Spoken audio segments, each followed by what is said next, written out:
Alright, what's going on, you guys? Nick here with Nick Strength and Power. I've got a couple of interesting stories for you guys today. The first story that I've got for you guys today, we're going to do mostly preview stuff for tomorrow's Legion Sports Festival. Honestly, there really hasn't been a whole lot going on this week besides just kind of the build up to Legion. I think the beginning of the month was just so exciting with Pittsburgh and New York, and there were so many big names in those shows. There was so much stuff going on those 2 weeks. With this lineup in the Cali Pro lineup, it's been a little bit more of a tame, mild conversation around it, because the lineup, they're good lineups, they're just not as exciting as the way the month started, and there's just not as many like big name killers to talk about updates from going into some of these shows.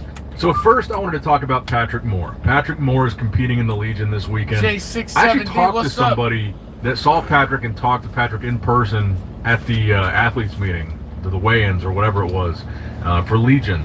His name was Steven. Shout out to Steven. So he saw Patrick in person, and he said, surprisingly, Patrick was the guy he was the most impressed by as far as him potentially being a dark horse.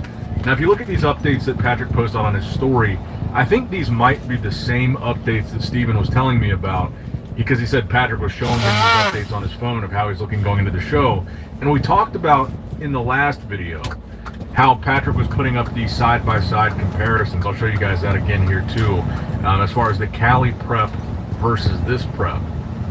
And how he does look significantly sharper, tighter, a little bit fuller even in the updates for this prep versus last week. And apparently, for this show he coached himself, but last week for Cali he was still working with a coach, and I believe it was Chris Aceto again.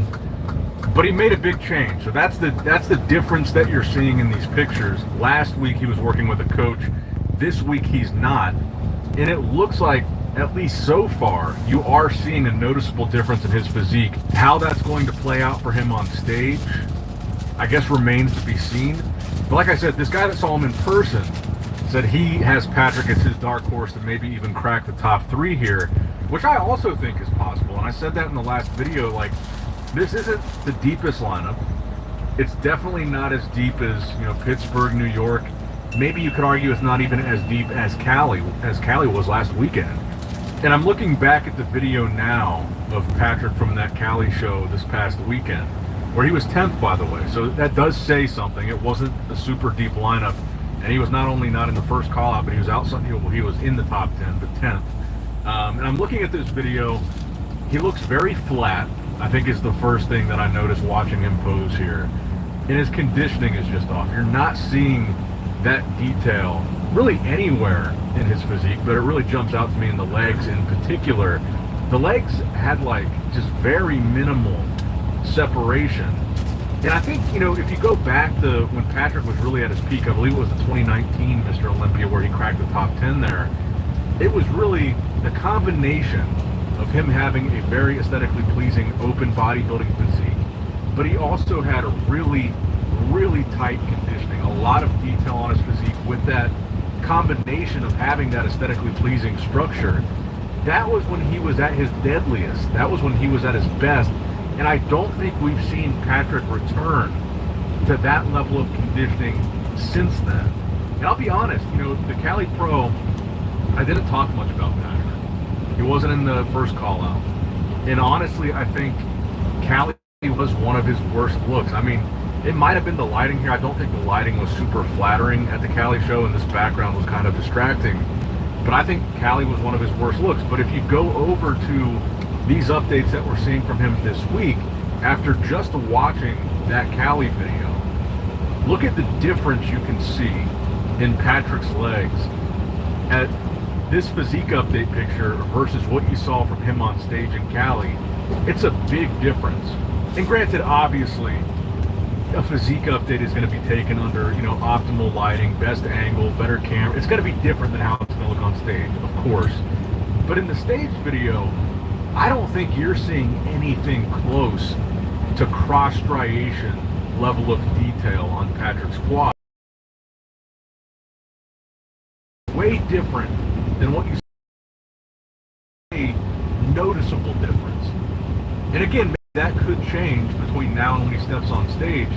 But I think this is a very significant, very noticeable difference between this picture and what we just saw from him on stage in Cali. So I am rooting for Patrick here. I hope he makes a good comeback and tightens up significantly for this show, because I do feel like this is one of those lineups where it is a possibility to maybe jump a lot of placings from the previous show. Like I said, it's not the deepest, not the strongest lineup. And if Patrick really looks significantly better, is the type where maybe he could jump up into that first being in 10th place last weekend. The blessing of Wodamu. So this update to his story, very similar, honestly, to the updates that Patrick Moore posted. And look, I'll be honest, I think that Patrick looked more impressive, at least from the leg stand, than Blessing's update does. I really think that we've seen from Blessing that he's not going to be in the best shape here.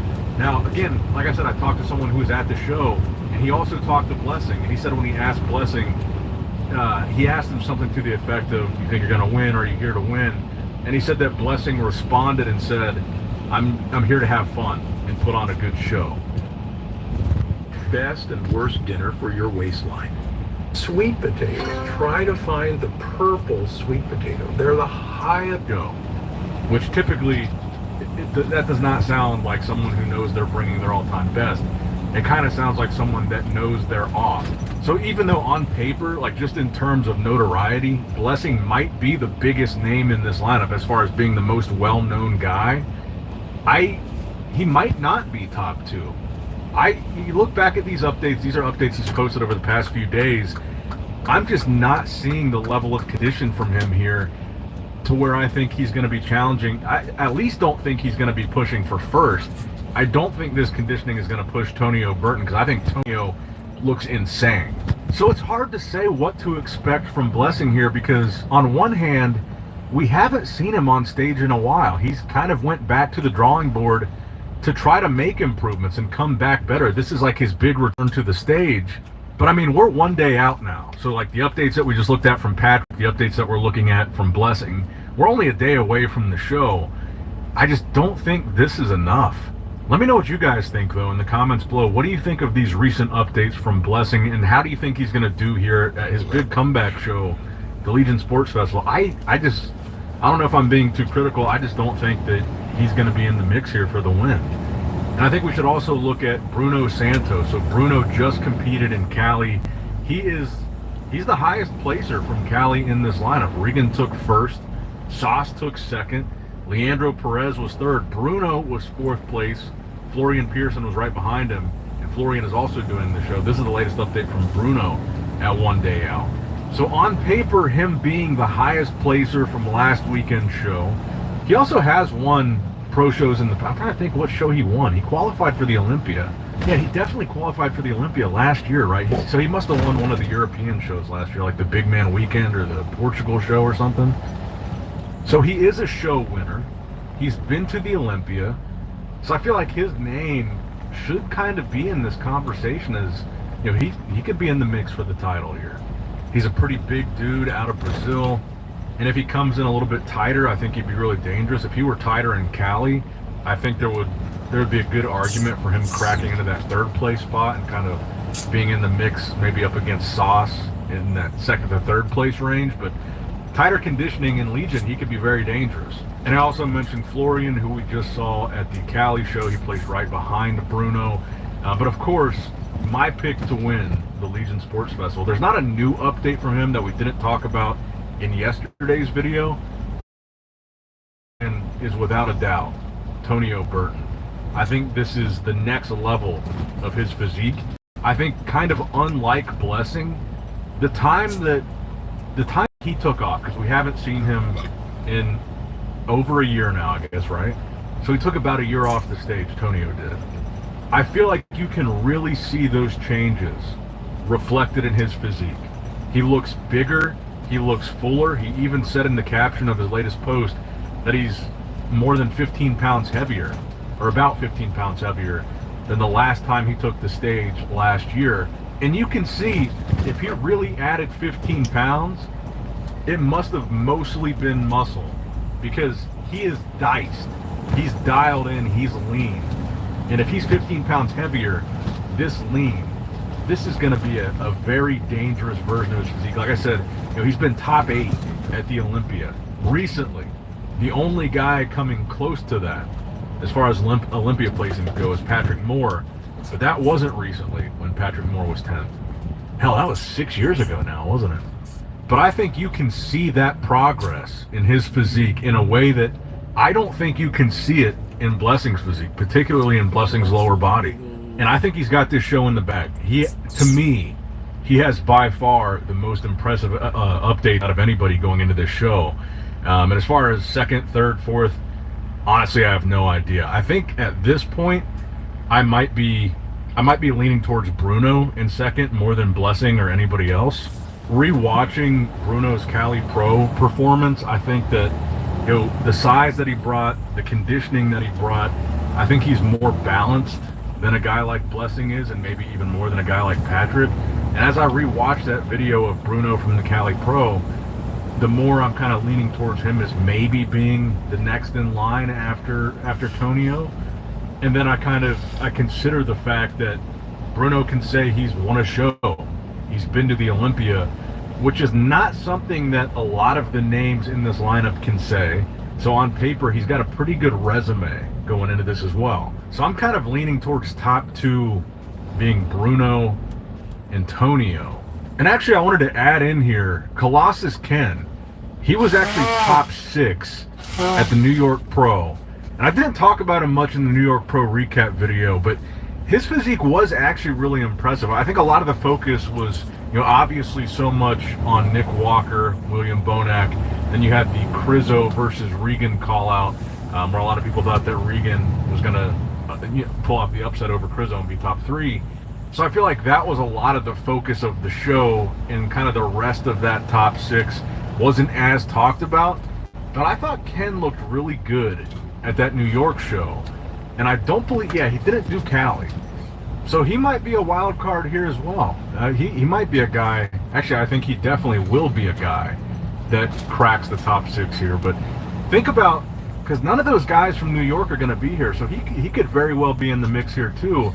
Nick's not going to be here, Bonac's not going to be here, Regan's not going to be here, Crizzo's not going to be here, Sauce is not going to be here. So literally, this is actually a good point. Literally everybody that beat him in New York is not going to be at this show, because he was 6th, Sauce 5th. So that would move him up significantly. He's probably going to be in the mix here too. So I'll definitely be watching for how he looks at this show. He could very well be in that top 3 mix. Who knows? Let me know what you guys think in the comments below. And maybe Blessing is able to get into that top 3. I don't know, man.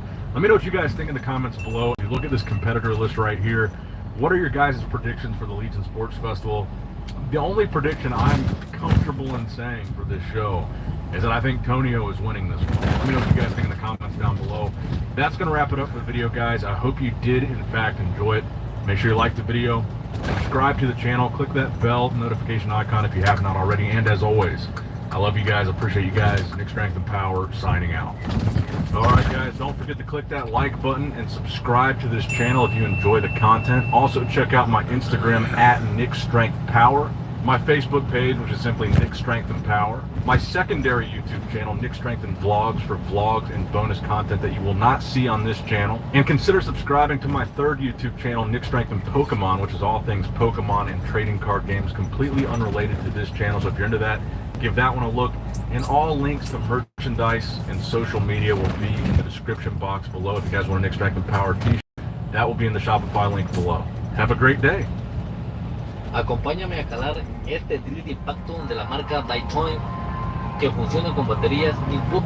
There it is, there it is. We made it 5.5 hours in the Cayenne, which sounds like it's about to blow up. I can't wait to get this car. So in the early to mid 2000s, the tuner car scene was all Japanese, cool little 4-cylinder cars from companies like Honda, Toyota, Nissan, Mitsubishi, and Subaru ruled the streets, and there's no doubt that the Fast and the Furious movies from this area helped with their popularity. Now, the Americans definitely tried to fight back. Dodge had the SRT4 Neon, Ford had the SVT Focus, and Chevrolet had the Cobalt SS. But the Cobalt SS had a twin brother, not an identical twin brother, but a twin brother nonetheless, and that is what we're about to buy right now. The Saturn Ion Redline, which I believe is the coolest American tuner car ever made, and I have $3,800 right here to go buy one. So let's go buy one, and by the end of this video, I think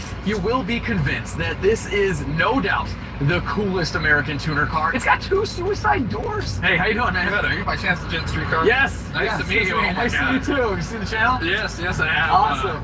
When you mentioned something about filming here, I looked at your profile and I'm like, no way. I don't usually say anything, but I like to tell, ask for permission to see if people are cool if I talk about filming, so you don't think I'm a complete psycho. No, exactly. Well, thanks for watching. Yeah. I appreciate it. No. And thanks for meeting me here with this. How long have you had it?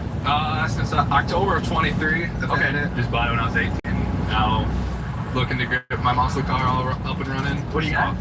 71 Mega Wagon. Nice, a wagon. That's fit, man. Yeah. Good for you. Yep. So this thing is modified. Did you Correct. do the work, or did someone else? I know the previous owner did some of the work. I did most of it with the engine, but he put on the coilovers and everything. But you did like the pulley and Correct. Yep. It's on E85. This thing's a little ripper, so he put a video on Facebook, which if you're selling a car on Facebook, definitely put a video on. But this thing sounds insane. We're gonna hear the blower line, and I'm gonna be geeking out about all the weird oddities of the Ion Redline.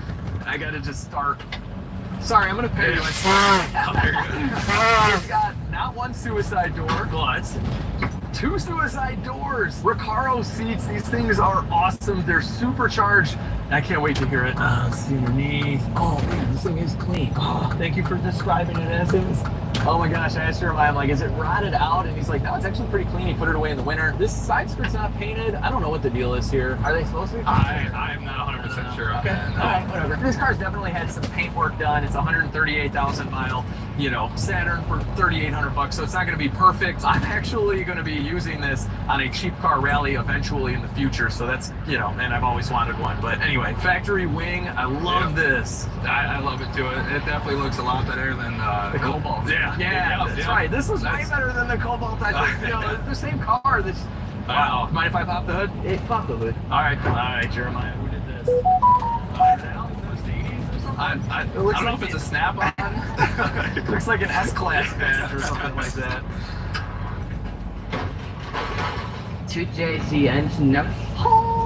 Here we go. So here is the LSJ 4-cylinder. So it's got a cool little blower off to the side, 4-cylinder engine. These had, I think, about 205 horsepower, but this one has a pulley-tuned E85, a bunch of work exhaust intake stuff. Eventually, the Cobalt's got a turbocharger, but not the Saturns, They stayed old-school American supercharger. You mind if I fire it up? Go right ahead.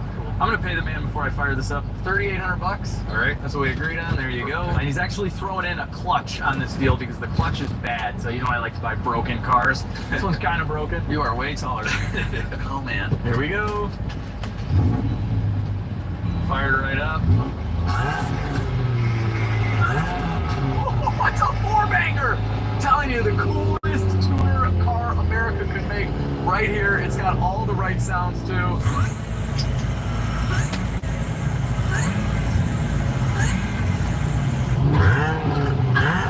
I can't wait to hear this thing under load. Engine sounds phenomenal.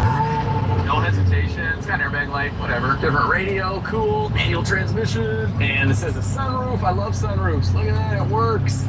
That is so cool. And what's neat is in 2004, they used blue Recaro seats. I believe they were blue no matter what color the exterior was, so these match, and then they changed the color later. And this interior is actually in really good shape. These are aftermarket wheels. The tires look pretty good. It does have some bumps and bruises, which he noted in the listing, so we'll fix that up. But yeah, I mean, in today's day and age, you can't really get a good cheap car under $5,000, so these are actually pretty good cars overall, and they're cool as well. And now I own one. All right, so we're running 15 pounds of boost, Jeremiah said. We could go more. It's on E85. It's got 80-pound injectors. Probably gonna dyno it. We got some repairs to do though, so we gotta load it up on the trailer and get this back to legit street quarters, lift it up, and see exactly what we got ourselves into. Well, thank you, brother. No problem. I love it. I appreciate it. Thank you so much. Appreciate you watching. Yeah. And you wrench on your own cars? Correct. All right, so here's a legit Street Cars Ultra Pen light. No way. My gift to you. Thank you. Really great in the garage. You'll like it a lot. Perfect. I appreciate it so Yeah, much. no problem, man. Good luck Thank with you. everything. All right, Thank you. thanks. So we gotta load up the Saturn on the trailer, and you guys may have seen my last video on the turbo Porsche Cayenne that has a really bad engine noise. We're testing it right now to see how far and what we can do with this thing before it blows up. So if you haven't seen that video and you want to see a pretty cool experiment, click down below. And I actually don't know if I'm gonna make it. You guys would know better than I would at this point. This is like the future for me and the past for you guys. I don't know. Space, time, continuum. It's tough to follow. All right, we gotta load this thing up on the trailer. Run.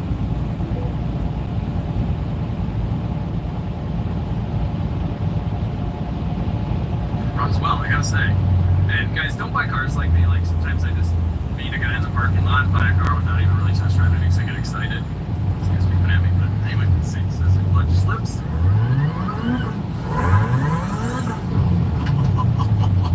That sounds awesome! It's so weird in a four-cylinder. You know, a lot of four-cylinders are either naturally aspirated or they're turbocharged. So to have one with a supercharger is pretty neat. I think that was slipping though. Oh, we did burn out a little bit. Let's try it again.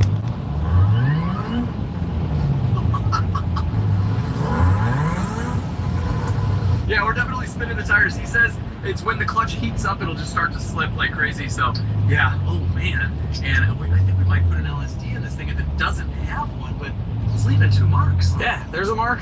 And there's the mark. Okay, some of these were optioned with an LSD. I didn't think you can get one in 2004, but maybe someone already did that. We're gonna have to drop the trans, so we're gonna find out. Just like you guys get to find out what my lawn looks like after using Sunday Lawn Care for the last 3 months. Here it is, covered in snow at the end of winter. Then a month later, you can start to see the grass. And here is another month after that. It's already looking pretty sweet. And here is my beautiful lawn today. So this is only about 3 months after the snow has melted, and I've been using the nutrient pouches for the last couple of years, and so even after our harsh winters, this just returns right back to very, very thick green grass, and it just makes the property look so nice. And if you guys think I've always kept up my lawn like this, I haven't. This is what it looked like before Sunday. Very patchy. It was kind of embarrassing. And using the Sunday pouches is just so easy. Just connect it to your garden hose, open the valve, and you are off to feeding your lawn the good stuff. Ingredients you can pronounce like iron, nitrogen, and potassium. Now getting started is easy. Just head over to getsunday.com/legit, answer a few questions about your property, and Sunday will create a custom lawn care plan just for you. You can even send in a soil sample to fine-tune your plan, and then everything gets shipped right to your door with easy to follow instructions. Customer service with Sunday is amazing. So I had an issue where our new puppy was peeing on the grass and causing yellow spots,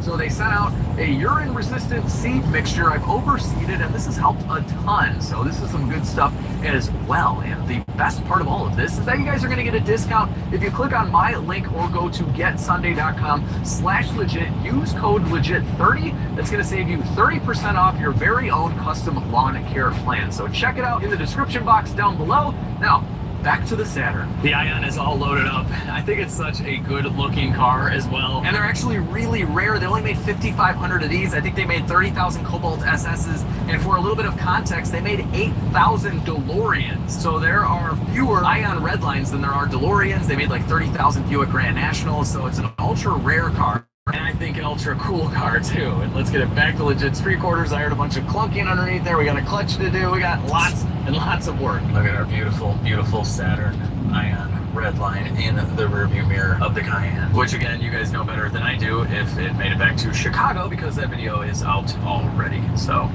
let me know in the comments, did I make it back? We made it back to legit street quarters, and here is our Ion Redline. And I'm not gonna lie, I'm really liking this little thing. I gotta stop falling in love with cars, but it looks so cool, and I can't wait to drive it, which is actually what we're gonna do right now, because he said the clutch slips, but sometimes only at wide open throttle. And the first thing you gotta do in diagnosis is verify the customer's concern. So I gotta go beat on this thing and see if the clutch slips, and then I heard some clunking in the front end, so we're gonna see what that is. So basically, we gotta get to work. Before we beat on this, we have to check the engine oil.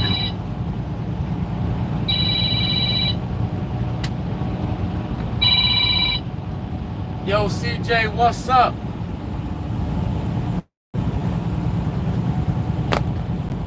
Good, man. What's going on with you?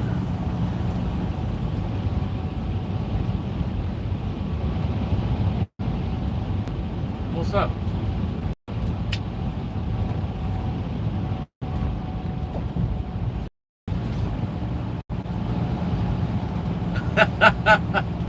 Oh, you mean with the ladies? Listen, I don't miss, my boy. What's good? What you need to know?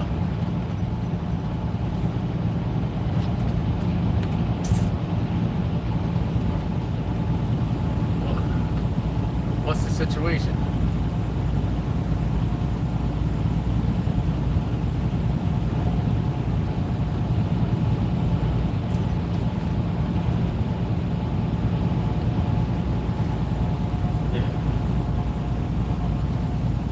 Did you say hello back?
So it sounds like you don't know how to flirt. You gotta learn to flirt. You gotta flirt with girls, kind of tease them a little bit. You know, you gotta be fun. That's all you gotta do. Fun, you know. When you're flirting, you say something that's obvious, but not me, right? Or you obvious, but not me. You know what I'm saying? Like if she got nice shoes, like oh, your shoe game is tight, you know what I'm saying? Like, you know, stuff like that. Like she got a good shoe game, or she dressed nice. Compliments with a playful banter. Like, oh, that outfit is nice. That's what you're gonna wear when we go out. You know, it's like, you know what I'm saying? Like stuff like that. Like, yeah. You kind of throw yourself in the mix, no matter what you're saying.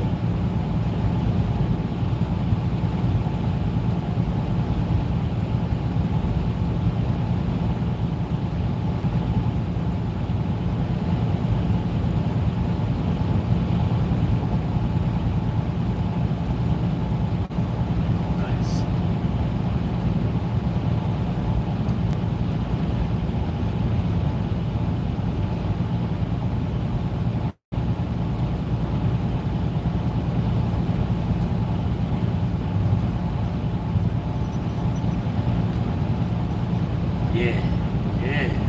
That's how she was flirting with you, yeah.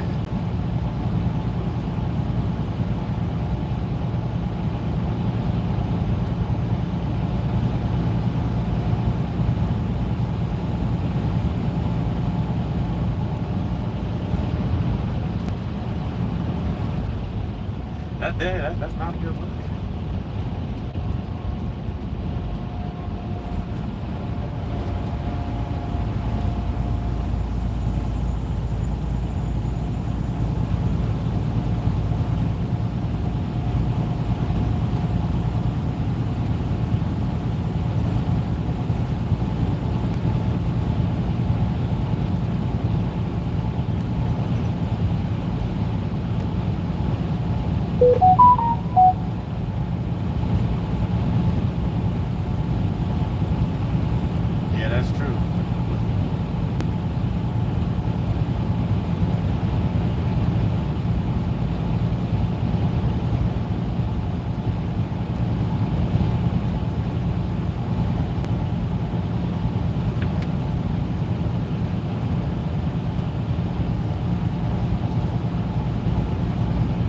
None taken, my buddy. None taken.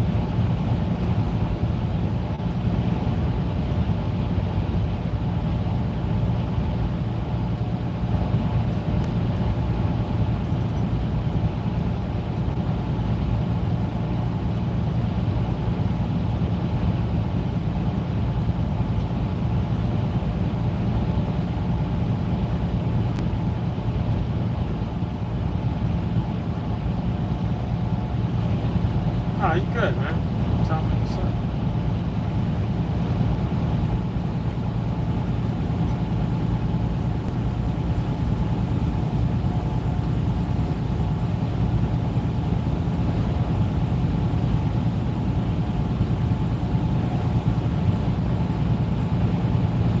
Well, that's an even better compliment.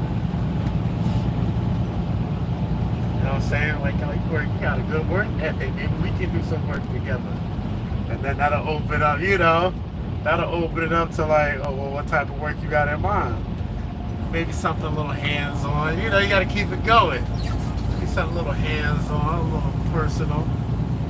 I got a couple projects I need help with outside of work. Maybe you can lend me a hand sometime, What's your number?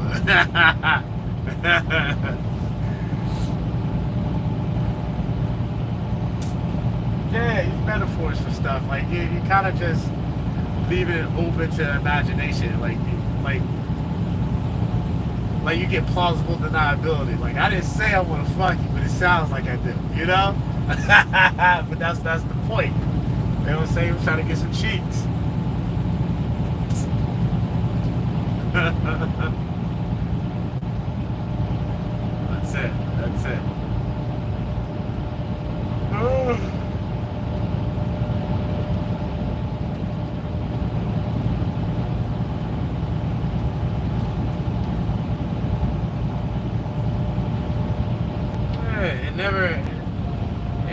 Never be too thirsty. Listen. Girls want to know that you want them, but that you don't want them. It's weird. Like, that chicks is weird, Some want you to say it outright, and then once you do, they'll be like, nah, I don't really like that. They weird as hell. It's kind of like a push and a pull type thing. They push, you lean back. They start pulling, you start pushing. You know what I'm saying? A little bit. They odd as hell, but that's just the way chicks are, man. If you ignore them, like you flirt with them, ignore them at the same time, like you say silly shit all the time, and don't really, push up too hard. They be like, does he like me? I don't know if he likes me. I kind of like it. You gotta just get in their head. Once you're in their head, you just live rent free.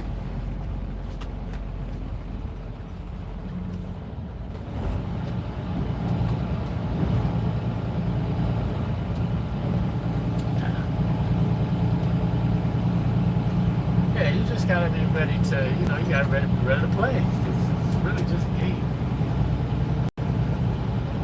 Remember, girls just want to have fun. You gotta find out what they like, what they don't like. You give them a little of both.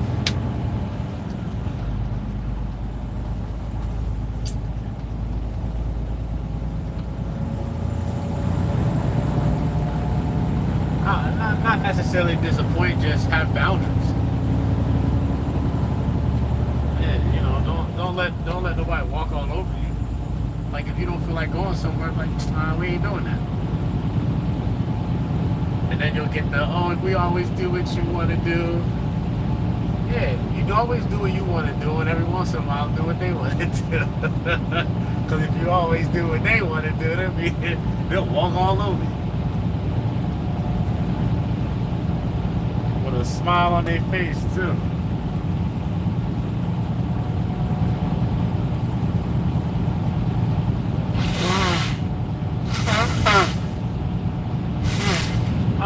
I'm in Beardstown picking up a load.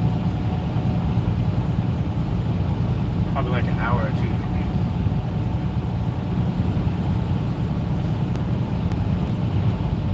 Have a lunch break. What you got for lunch today?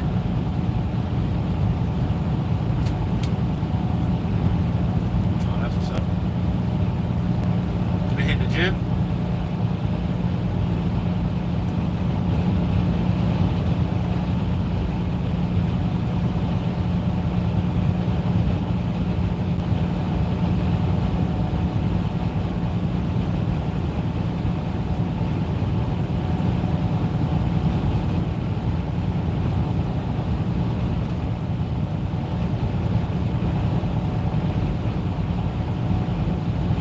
better get a Planet Fitness membership for $10.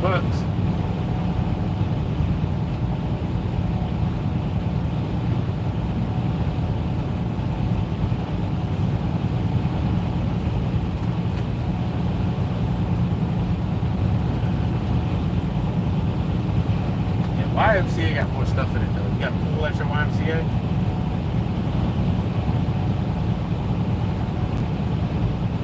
Oh, okay.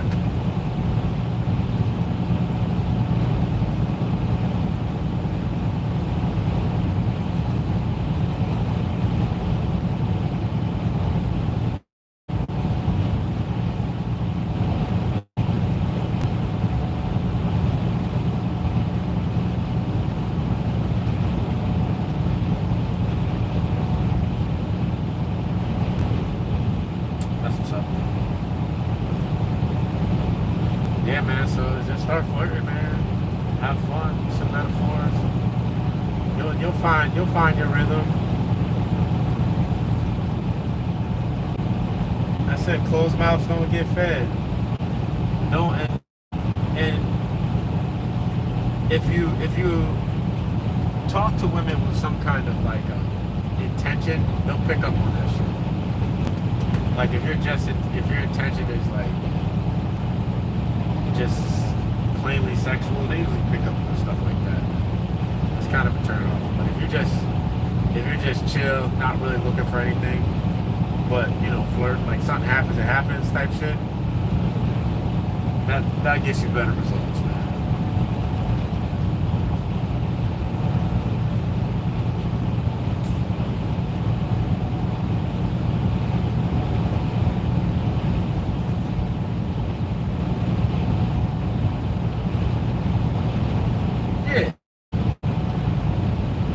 Like you're available, you know what I'm saying? There you go, you're available if it's available, you know, ain't no big deal if it's not. You know what I'm saying? Ain't the end of the world, like it's alright. Like, yeah, I like you too. So, man, we can go kick it sometime, but if not, that's cool too, you know. It is what it is. So you ain't missing nothing if you ain't get it, right? So there you go. So, you know, just be chill, be cool, but remember to apply pressure when it's time. Because a no sometimes just means you ain't asking the right way.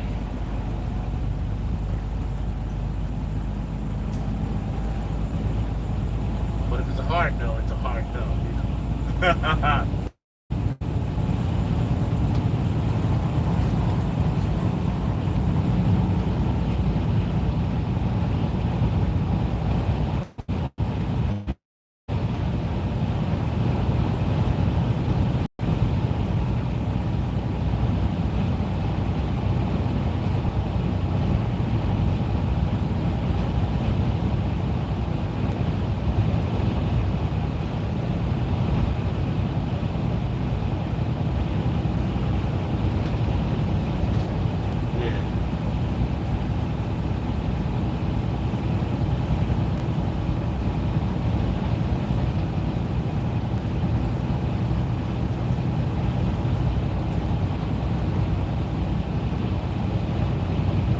Could be it, man. It's just that simple. Just ain't around right now.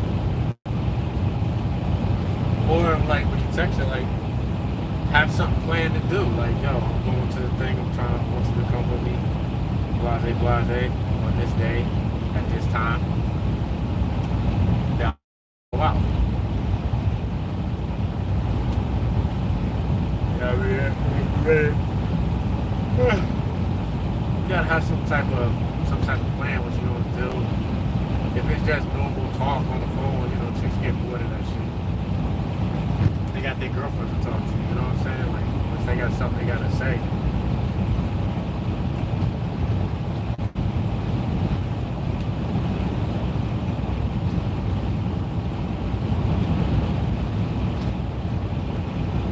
Just invite them out. Like, listen, I'm going out. I want you to come out with me to such and such a place on this day. You down or what? And don't send more than one text either. Like, yo, if you send a text and they don't text you back, don't text them. Don't keep sending texts. You know what I'm saying? Just hit them once, but yo, like, listen, I'm going out on Friday. Yeah. Yeah. And they hit you back just a damn day, or they don't hit you back, or they take a long time. And just for general rule, like if they take 20, 30 minutes to text you back, you now it.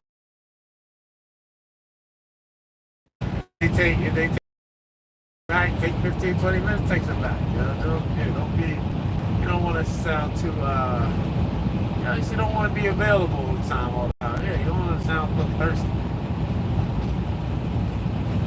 Hit you when they hit you. Just like that. You hit that when they hit you. That's it.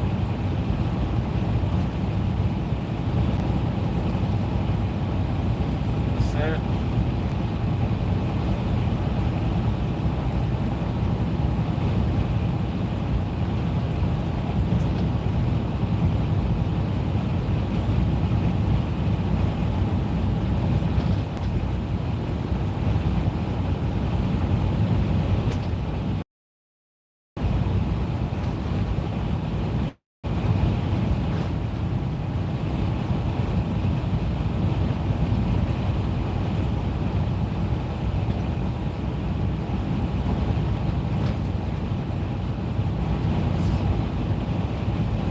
That's what's up.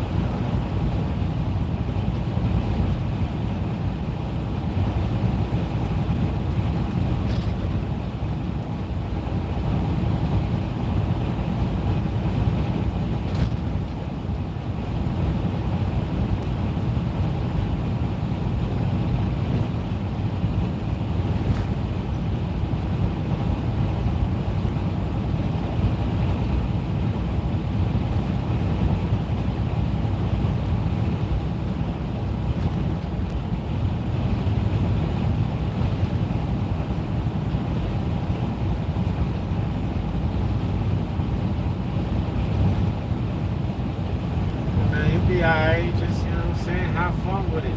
Talk some shit, see where it goes, hits and misses. But if you ain't swinging, you ain't in the game.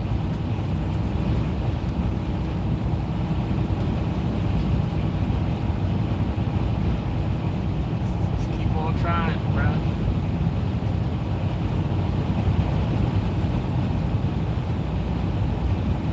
It's not even a failure, man. It's just a swing and a miss. That's all it is. It's not a failure. It's you gaining insight. You gotta be able to see the reactions and everything else. It's field work. You've been doing book work all this time, man. It's time to get out there and put it to action.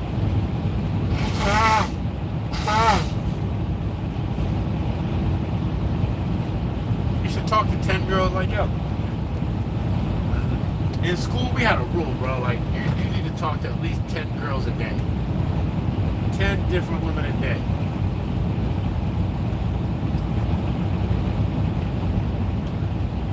Even if it's just a, yo, what's up? How you doing? What's your name? Simple shit. What's your name? What's your name? What's your name? What's your name? And it turns out to be fun after a while. And then there comes a point where it's like, it ain't no big deal to ask a chick her name. Like, yo, what's your name? Because usually 9 times out of 10, they'll be like such and such. And they'll be like, why you want to know? Because I want to know. Yeah, so you got to kind of have like a little attitude about you too, you know? Because I'm asking. You know what I'm saying? What's your name? What's your name? But don't have an attitude but try not to cuss. You know what I mean? Like, yeah.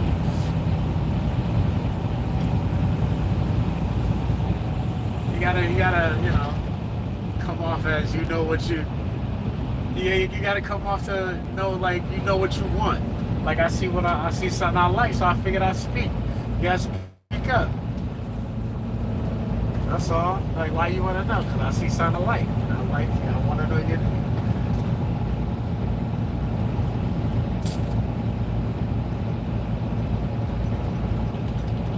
See something I like. I'm trying to see what that's all about. That's it, my boy. Talk that shit. Oh, you're welcome, man.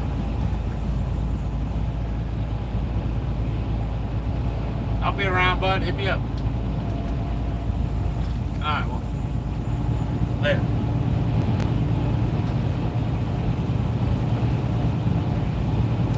Make sure the level is good. Oh yeah, we're good. The soil looks pretty fresh too. So the superchargers did not come painted black like this, and I don't know what's going on with this throttle body, but it has like an adapter harness and it does say GM on it. I wonder if this is an upgraded throttle body. I'm gonna take it off and we're gonna look inside the supercharger too to see if this was ported out, because this thing has like every bolt on, including really cool long tube headers. It's got 2.9-inch supercharger pulley. We do have the 80-pound injectors in there, a divorced cooling system, and a larger pump that is for the air to water heat exchanger intercooler system. And there's the larger heat exchanger. And then this thing is tuned on E85, so this could be close to like, I don't know, 300 wheel horsepower car, something like that. They're very light. Should be pretty quick. Let's find out. I'm warming up this engine here a little bit. Yeah, we gotta fix this exhaust, guys. It's too fart canny out the back. I don't like it. But what I do like is even at like quarter throttle, you start to hear the and this engine, it's designated the LSJ. LS Junior. And it's American GM product. It's an LS Junior. I think that's my official, like, kind of first nickname. Like, I never nickname my cars. I don't know what to come up with, but it just did it for me. It's the LS Junior. This is so cool, guys. What? AAA auto insurance? Our teams help members find a smart plan and an even smarter price. If you think a fanny pack is gonna help you when you head outdoors, think again. You need the Bearskin Tactical Hoodie 4.0. It's the ultimate tent. This is so cool, guys. This car was $3,800. Like, it's already brought me so much joy and happiness, and I've only driven it like 0.2 miles, like a quarter mile. Because in the LS Junior, you live your life a quarter mile at a time. Oh, there are some knocking noises, guys, going on here. We gotta diagnose. Oh yeah, that's bad. Something in the steering for sure. Steering suspension, something like that. We're pretty warmed up now. Ooh, that was the clutch. That was the clutch. Yeah, I was in gear, clutch out, and it just straight up. I gotta say, that's like the coolest sounding slipping clutch ever, though. This buddy Jeremiah was super cool, great, nice guy. He was like, yeah, it slips sometimes under wide open throttle. That was pretty bad, but man, first gear's fine. Yeah, second gear, it's just over. Wow. Okay, so even right now I'm in second, and it's just like not going anywhere. Huh. Alright. Oh, now the clutch pedal is rock hard. Oh man, we just like totally, okay, there we go. Oh, we broke it. Let's see, third gear. Third gear seems normal. I think we just heated it up like crazy right there. So now it's kind of catching again, just light throttle. Here's second. Okay, so it's really when you take off pretty quick in first and then shift to second, it just slips like crazy, but if you let it cool down, I think right now in second it's okay. Let's test that theory. Go gently in second.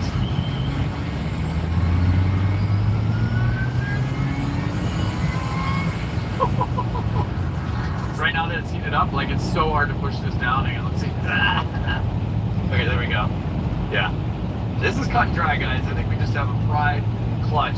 And it's kind of cool. We can drop the transmission and get a look at work instructions, maybe drop the engine out with it, I don't know. But a couple things I want to do first is figure out this knocking noise and also figure out what we're going to do with the exhaust and possibly fix that. I always like to just get into things so we can order as many parts as possible because we have the clutch already, it's in the trunk. Oh, and speaking of that, I wonder if we have a flywheel with it.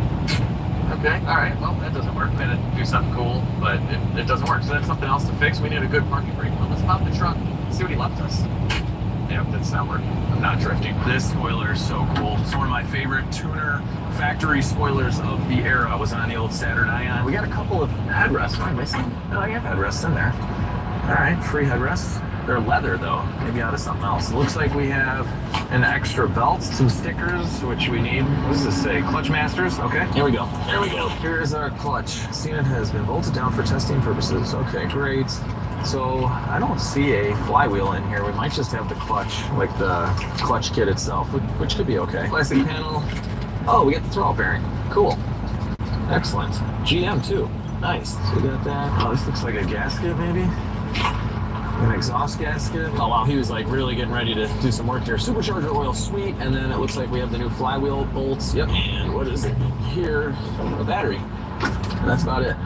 Okay, so there should have been a spare in here, but it's kind of cool. I think this is a factory rear battery. That's nice. All right, guys, I was freaking out here for a minute because this is all black, but obviously the car is blue. I mean, look at this. I'm like, was this thing just rattle can blue? But I looked at the paint code. It is cobalt blue metallic. I pointed this out to Jeremiah too, because I wasn't sure what was going on, but all of this is black, if you notice. So inside of here as well. So one of the big selling points back in the day on all the Saturns was that they were totally dent resistant, because literally the whole thing is made of plastic. And you can look at that in a good way or a bad way. I mean, this seems pretty flimsy, but in reality, when you get into an accident, it's not like the skin of your vehicle being made of steel or aluminum is really protecting you. It's the structure of the vehicle. So these can be plastic. So some of the Chevy Corvettes are like this. I mean, the LS1F body, the quarters are steel, the doors and the fenders are some kind of plastic. So, you know, it was new in the sense with Saturn that they did it on literally everything. But I will say it's pretty funny, like how flimsy these things are. But they just pop right back in, and the fitment's actually pretty decent. I mean, especially considering this has suicide doors. Have I mentioned it has suicide doors? This is so cool. And look at the cool little back seat. It's a 4-seater. That's neat. One bad thing is these little windows, they don't open at all in the back. That stinks. All right, let's see if I can pay attention to this boost gauge over here. It goes so quick. We only have one gear, basically, to do this. Okay, I think that was about 10 PSI. Huh, that was first gear, probably slipping a little bit. Let's just try a second gear, see how squeaky good. Yeah, about 12. I think we're maxing out around 12 PSI, so, man, we could potentially pull it down a little bit more. I think these things are efficient up to like maybe 16 PSI or so we get even more power, which I think I kind of want, even though it's pretty quick for a little 4-cylinder. Oh, yeah. Oh, it's knocking is brutal. We gotta fix that first. All right, let's check this thing up. Let's see what's going on. It just feels like this wheel is totally loose. I already checked the lugs, they're fine. It does have spacers on it. What was that? Oh, are you kidding me? Found it. Watch this right here. Let's move it back. I'm not supposed to do that. This thing does have coilovers. I wonder if they loosened up. Yeah, they did. Okay, or someone never tightened them. I don't know. Let's see if that fixes it. It should. Wow, that is really loose. I wonder if we should get a second on here just to be sure. All right, there we go. Oh yeah, that's solid. Watch what eggs did to Chuck Norris's dogs. My husband, Chuck Norris, and I have a lot of little things you can add to your dog's for raw egg. It doesn't. Oh, that's solid. Perfect. That has to fix it. That is a smoking gun, people. I love finding stuff like that. We should probably check the other side. That was bad, but definitely loose. Click. All right, hopefully that's fixed. Before we see if we fix that, I gotta fix this too. I hate when door checks make this noise. It's so annoying. A lot of times they're loose. This one seems kind of loose. Yeah, that's usually what it is. So if you just tighten up your door checks and then add a little bit of grease, I'm using MB sunroof grease, because that fixes everything from door checks to engines. Just kidding. I just really like it. Oh, yeah, it's greased up. Okay. That did absolutely nothing. That's how you fail at fixing something. Door check. Suspension steering clunks. This door check is gonna bother me. Just got back from another test drive, and tightening this guy did not fix the noise. Now look at this. That's not good. I want to try and find this clunk and take a look at the exhaust, but let's just take a really quick look at the condition of our Ion. So this is the aftermarket heat exchanger, and it does look like it's bent, you know, like kind of bowed. That's where it mounts, but it's solid. Nothing's leaking. I would leave that on a cheap car like this. Got a polyurethane trans mount. Here is the aftermarket coolant pump for the intercooler system. Axle boots look good. Yeah, I mean, nothing is super rusted so far. It does have the ZZP coilovers. I think that's like a $1,200-$1,300 kit. This car's got a pretty decent amount of money put into it. The header kit's about $450. This is about $250. Pump's about $100. Oh, and then it does have the actual catback, or at least parts of it, I would imagine. This does look stainless here. Hard to tell, but this is a MagnaFlow. So about another $300 in catback. Yeah, it also looks to have the ZZP cold air intake, which I believe is about another $250. And then under the hood, we have the smaller supercharger pulley that is like $70. This does have the larger ZZP throttle body, I found out, which is like $250. The E85 tune is about $300. It also pretty much has to have a different fuel pump in the tank, so like $125 for that. And we're gonna find out if it has a limited slip differential, because that's like $400. So it's definitely got some decent mods. And who knows what else we find. Oh wow, this thing is pretty clean, guys. Let me inch welds, just a little bit of surface rust, but overall, this car is in nice condition. Guys, this is like an honest example. Just, you know, sometimes you want to see a little bit of surface rust like this, nothing brand new, nothing all smashed in and repaired. Pretty nice. Even the foam. $3,800, people. These are the best cars to buy. They're so much fun. You know, we're gonna find out if it's got an LSD right now. So I gotta hold this one. That's really the way you can tell. Oh yeah, well, it's definitely got an LSD. So if it had an open diff and I held one, just one of them would spin. This is completely locked. Oh yeah, that's why we were able to do those little parking lot burnouts. This is sweet. This has the LSD. That's $450. We also have 80-pound injectors. That's $250. Oh, and we have the clutch kit in the back, which is like $650. So I don't know what the grand total is. We'll pop it up here on the screen, but that is how much money and performance parts we have in our $3,800 Saturn, which the transmission works great, the engine works great, it sounds great. We're in good shape. Might get some new wheels and tires though. All right, I found an issue here, guys. This control arm, it looks a little bit better than the passenger side control arm. On the Carfax, this thing did have an accident about 2-3 years ago, I believe, on this side. Nothing that totaled it or anything, it was just listed. And look at this. It looks like someone mangled this subframe. That looks welded too. And yeah, look at this, totally loose. And this is the bolt for not only the subframe, but the control arm too. And you can kind of see what it's supposed to look like. I wonder if they just repaired the subframe and they didn't tighten this. Let's see if we can tighten it up. Oh, this is loose too. Look at that. Okay, that's the other end of the control arm. Oh yeah, that's moving a ton. This one too, everything's just loose. It's gotta be the noise. How many more smoking guns can we find? Okay, should be tight. Let's see. Oh yeah, that's much better. No more movement. That's gotta fix it, right? All right, let's see if we fix this noise. Oh yeah, we're perfect. No more noise. When you take off, but mostly when you brake, you would hear it. Haha, we did it. It's just loose bolts. All right, that's awesome because that sounded horrible, but you know what sounds even worse? Oh, it's so bad, guys. It sounds so bad. This is super loose too, look at that. Look at this, it's a crab spider. Oh, that is really cool. Oh, that's gotta be like the king of the hill in the world of insects, right? Anyway, the crab spider is literally running away right now because of this noise. Let's see what we can do about it. Now the exhaust on this Saturn doesn't have a whole lot. It has a little bullet right there, and it does have a muffler. This is a MagnaFlow, so I'm gonna cut this off, and OJ over at Fluid recommended one of these guys, and it's about the same size. All right, we're gonna cut it right here before they got to kind of booger welding things on. Good exhaust pipe right here. Come on, man. Here we go. Time to clear it out. Let's get going.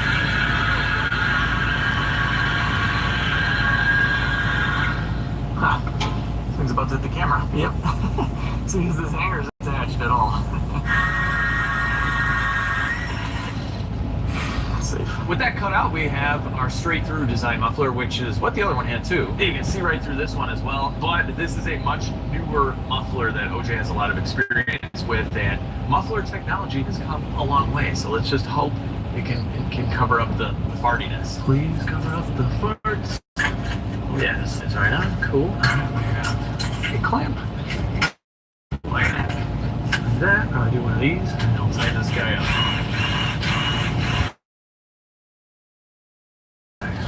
Good enough.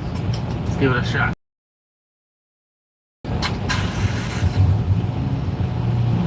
Okay. It's different. E85. When it starts cold, it's angry. Better. It's better. I mean, it's still a little 4-cylinder, you know, it's gonna sound like that, but that's way better. Let it warm up and then we'll rev it. Warmed up the engine so we can give it some revs. Oh yeah, that is way better. Hold on. And now we have this.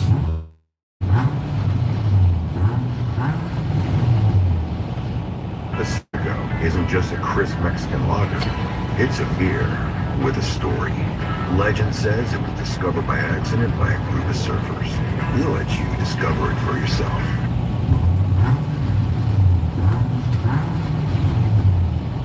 Guys, that's fixed. That's great. Honestly, it sounds good. I think we can hear the blower a little more. Yes! Supercharged 4-cylinder. Gosh, they should have made more of these. That is awesome. I think I'm gonna order a different tailpipe and a hanger. I don't know, those are minor details, but I'm so happy with how this sounds. All right, so we de-riced the Saturn. I think it sounds really, really good. And now we have to get this clutch working. So let's remove a transmission. First things first, we gotta take apart some of this to get to a trans mount. I already have the engine chained up. We're gonna use that to hold it. I'll show you that in a minute, but let's make some room. This computer just kind of folds out of the way. That's nice. We can already start to see the transmission. I've loosened up the fuse box. We gotta get this out of the way. Obviously, battery is disconnected when you do a job like this. These are power leads. Don't want to get zapped. This actually comes apart pretty easy, so we can get a lot of this out of the way. And we can pull out these big connectors too. All right, goodbye. I pulled out a little clip, so we can pull this line out. This is for the master and slave cylinder. I just popped off the shifter cables. They just pry right off. I labeled one of the bottoms. Mixed up. I like to label things. Disconnected this plug as well, so it looks like everything from the top is disconnected. Now we can start getting to some bolts. Before we start removing the trans mount bolts, we're gonna get this traction in right there. So we're gonna tighten this nut, and this is gonna bring our chain up with our hook, and it's just gonna hold the engine in place because I'm gonna remove the subframe, and I don't really want the engine to fall out. So this is solid, we're good. The engine's supported, now I can go around and crack these bolts loose. I tried the electric gun there, but it wasn't enough to get my gun. Look at this, the ABS pump says red line. I think they should back. This would be the perfect like EV company for GM, or they should just go crazy, just come out with supercharged 4-cylinder ones once more. I'm sure that'll sell. All right, trans mount bolt coming out. There we go. We're moving along to the bottom here. A little stop off at the wheels. These things are actually kind of heavy. Do have wheel spacers. I think the fitment is perfect on this though. Although I might get some new wheels there. We'll see. Talk to the guys over at Fitment Industries on that one. We're gonna pull this shield out, just a few clips, and that'll expose our other subframe bolt. I'm spraying everything. I don't know if we can get to the nut in there, but hopefully it creeps in. Spraying it all. Next up, removing tie rod ends. We're gonna pop the tie rods out with this little contraption. Also acts as a robotic meat chopper. Nice and easy. Really like this tool. Sweet. Now, next we have our sway bar link. Almost hurt my hand there, but we're all good. Take this down here. Definitely looks newer. Thank you, previous owner. And we'll pull this out. All right, ball joints up next. And we'll get the air hammer in here. There we go. I like these ball joints. You kind of separate that out and it'll pop right out like that. All right. Spindle is loose, ball joints out. We'll get the axle line out of the way. Right. And there's a washer in there, don't forget it. Oh, it's nice and loose. Cool. Now we can pull the axle out like this. There we go. And we'll pop it right out. There's just a little C-clip holding this guy in. Get out of here. There's our axle. It's a beefy little guy like that. We're gonna remove this axle as well. This is a center support bearing. At least that's what I call it. It's probably got some other term. I'll take these out. I have this axle disconnected. With the axle out of the way, we can get to the top of the rack. The bolts, of course, going this way, which makes it fun. Why couldn't they just be down here? All right, rack bolts are out. That's loose. It's just gonna stay right here. We're gonna leave it connected to the steering shaft. I'm gonna have to disconnect the lines or anything. Now we can remove this trans bracket. A few big bolts. These are like that.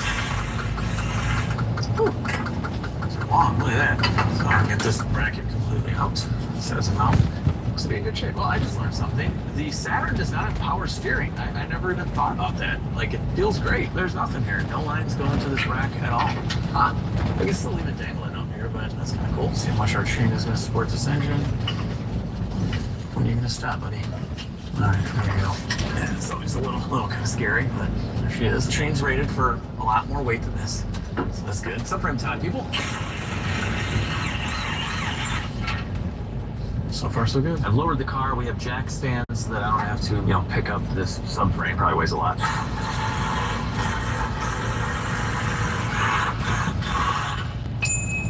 One more. Okay, they're all out. There's our trans mount. What's holding this thing in there? Get out, subframe. There we go. Just going up. And are we free? I think we're free. Sweet. This is great. We got all that room now. Oh, this is the way to to do it, guys. Look at that. I think it's literally the only way to do it. I don't think you can physically remove the transmission. You could drop the entire engine with the subframe. There's a couple ways to do this. Multiple ways to skin a cat. Is anyone out there watching me skin a cat? That's horrible. Like, what is that saying from again? Who was skinning the cats? Leave the cats alone. So there's lots of bell housing bolts. Of course, they come through. UPS helped grow my business, getting packages from my home office to big retailers without breaking the bank. Unlimited 1.5% cash back is just the beginning. With no annual fee. Chase Freedom Unlimited. How do you cash back? It's a really hard side. This axle is not coming out for me, so I guess we'll tackle that when we get the trans down. All right, we have a starter to do. Not exactly sure what's going on. Like, that looks like a starter bolt, but then it's got these two here. And I just realized this says Saab on it. So from now on, anything that's really weird is Saab's fault. Let's see. These, I don't think are starter bolts in the world. Well, this one could be. Okay. No. That thing is still tight. Oh, jeez. Oh, I feel one back here. Yay, that's fun. All right, we're back up top. Hard to tell, but there were a couple of pain in the butt bolts. The overall bell housing, front wheel drive, not a fan. There we go. Could be the last one. Oh yeah, there we go. Sweet. I'm using my Transjack chain up top, so I don't have a chain. This is not the safest thing I've ever done in my life. That's for sure. A little sketchy. Ooh, does this have a lightweight flywheel already? This is super dangerous, but I think I got it. Oh! This trans is kind of heavy. Not bad though. There we go. Trans is out. What do we got in there? How bad is this thing gonna be? Hang on, there's a tag right here. And I think some of these would say LSD. They were originally LSD. Maybe this isn't the right tag. It doesn't say it. There's GM. And there's our Saab bushing. Weird. Then GM. It's got an identity crisis here, people. Look at that, KTM. That's on the oil cooler. This thing's a dirt bike, too. All right, here we go, people. It's a little rusty, but can't really see anything yet. Let's get this pressure plate off. We'll go on a little crisscross pattern. Last one. There we go. What do you got? Whoa. Clutch is just flying out of here. Woo! Wow. That definitely got a little hot. It is totally glazed. Jeez. Look at this weird line that it has. I don't understand that at all. You can't really feel it though. That's very odd. So here's the clutch. There's definitely plenty of meat. Nothing's oily or anything like that. Let's see. This is a Luke brand, so kind of like an OEM. This looks okay. It's just everything is just heated up like crazy. Wow, that is bad. Let's get this flywheel out of the way. Flywheel coming off.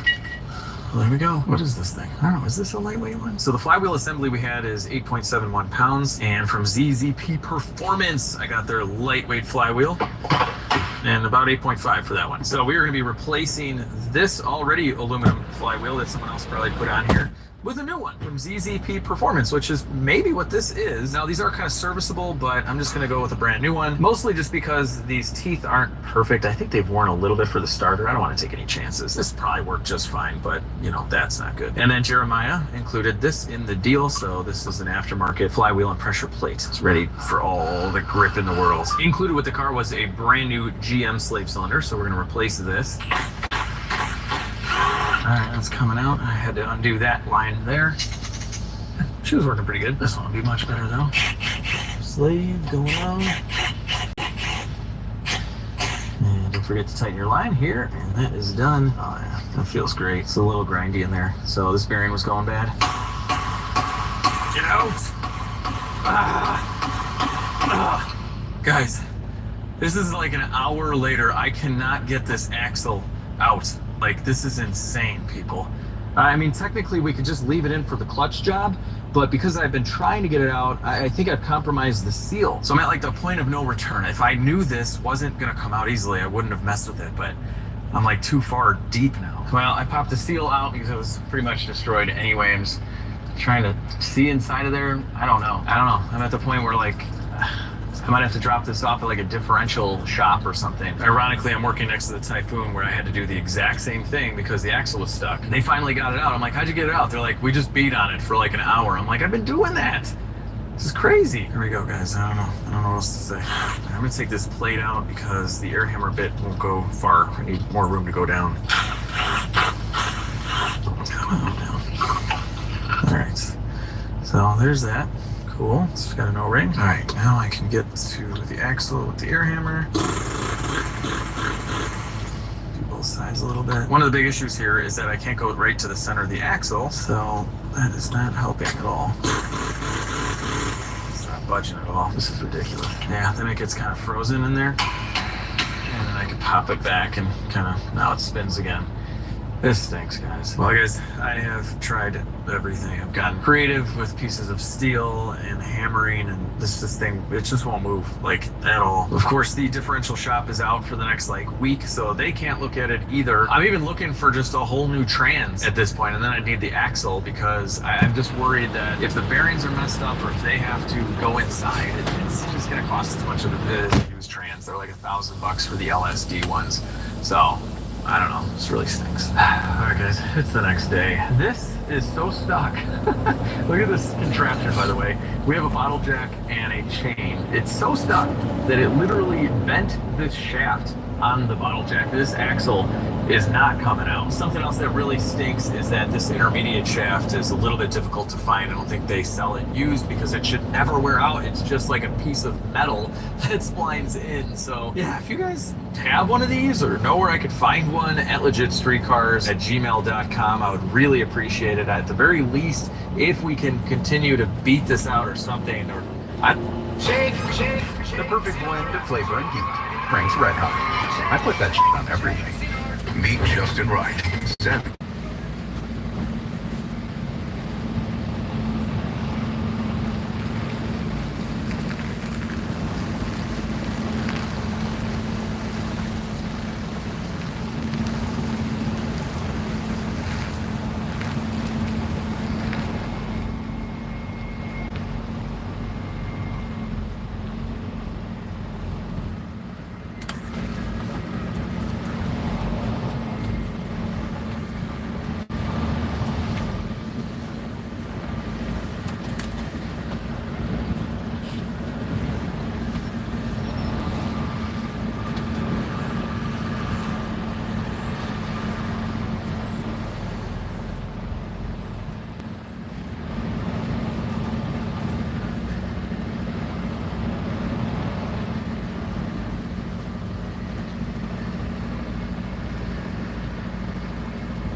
What the fuck do I do?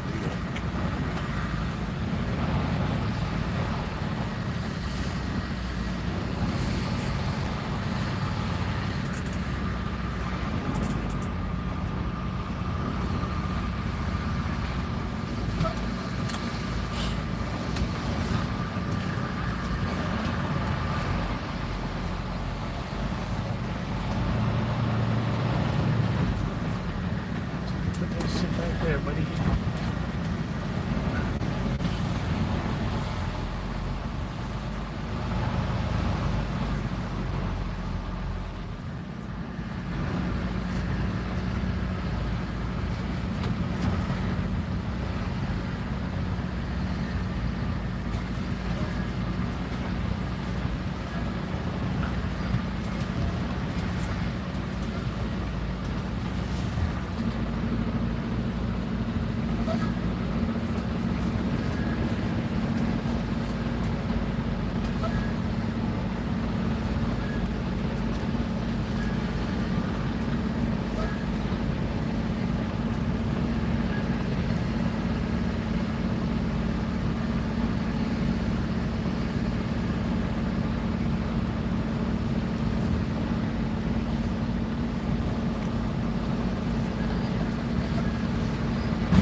Get out, get out.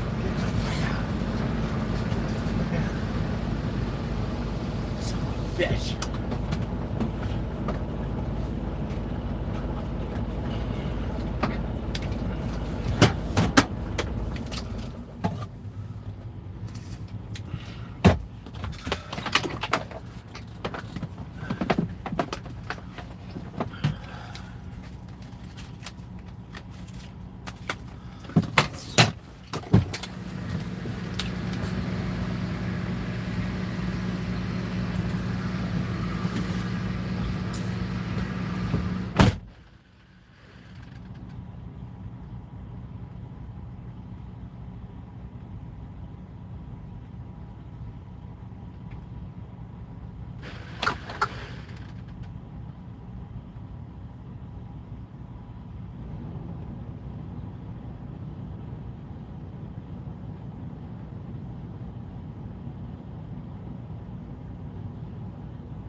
appreciate a woman with a good shoe game.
what up?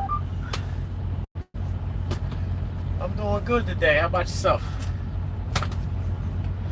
Hold on a second. I'm about to get this paperwork. Hold on a second. I'll call you back in like 5 minutes.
What up?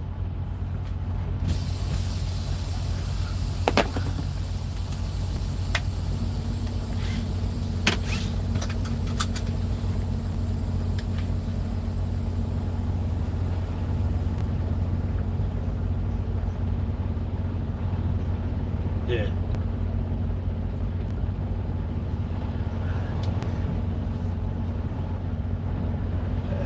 Nah, we good, man. You just listen. You just keep your peace, bro. Keep your peace.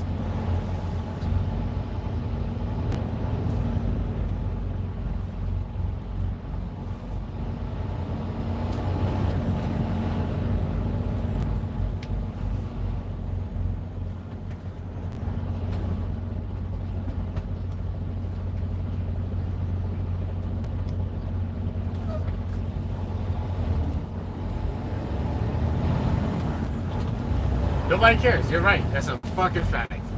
It'd be a waste of time. I was thinking about it as we started. I was like,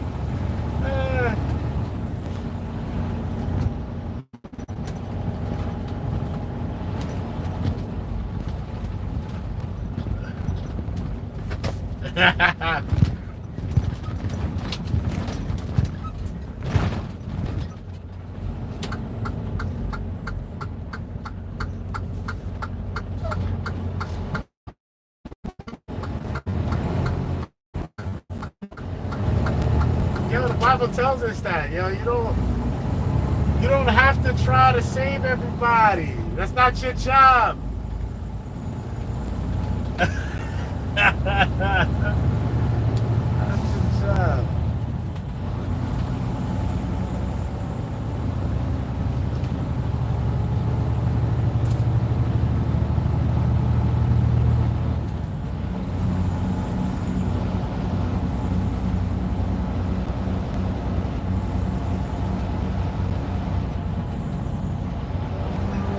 That's it.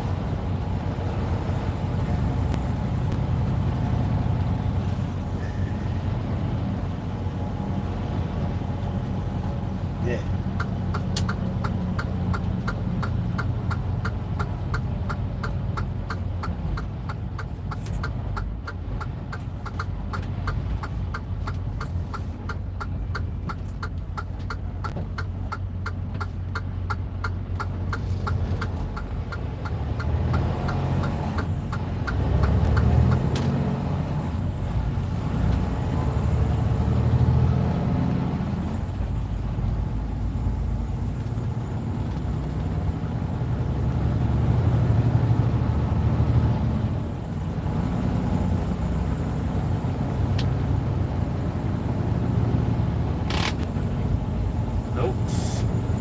stays with you.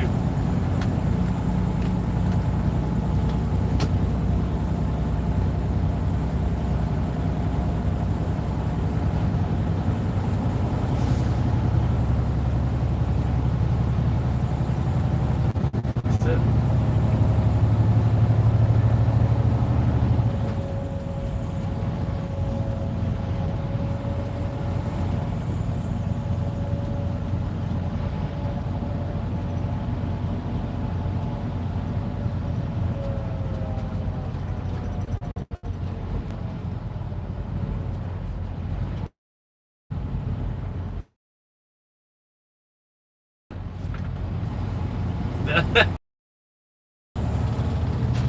That's it.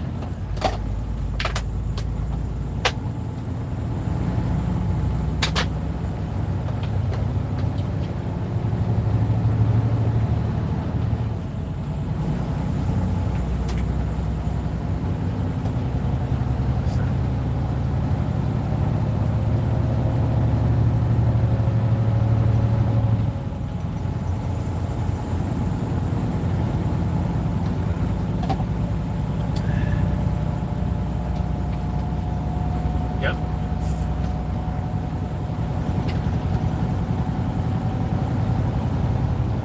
Yo, and you know the crazy thing is, if you didn't know, you'd be happy. Ignorance is bliss, bro. Until you know, because then it eats at you. Oh, man.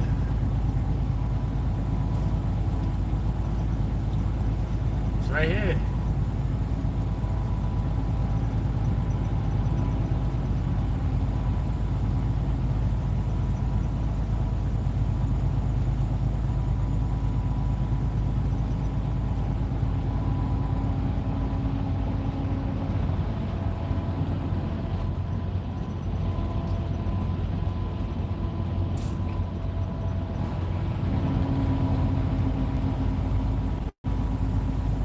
Yeah, that's it.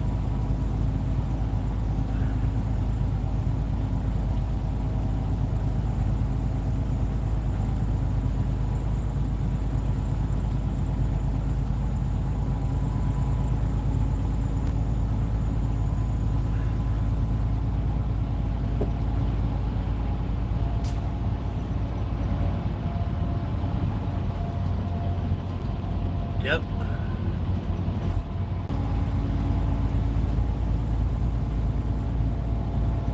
Yep.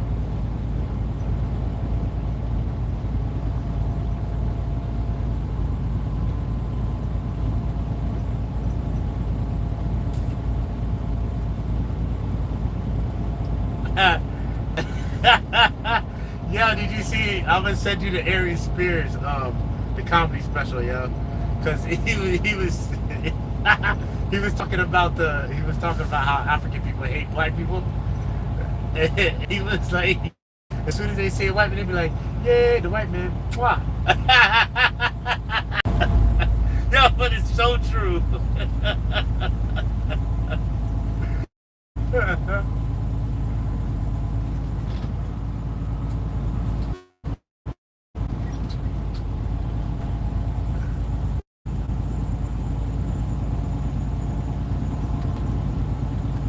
Uh-huh.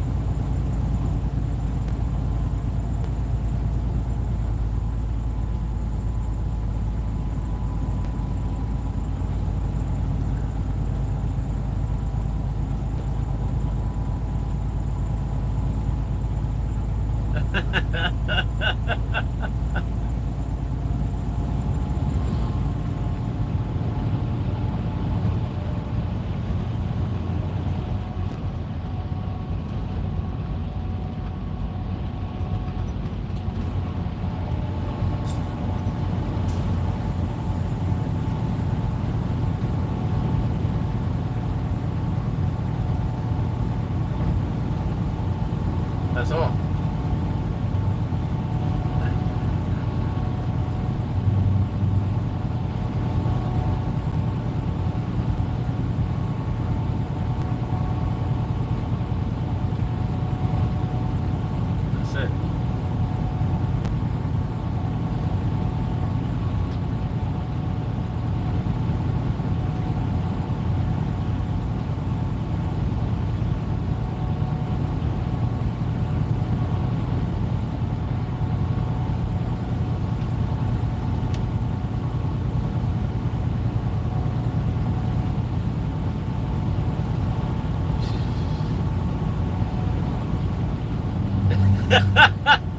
They don't want to hear it, bro. You can't hear it. They will love you if you don't say nothing. If you don't say nothing, they'll love you. No, we're not.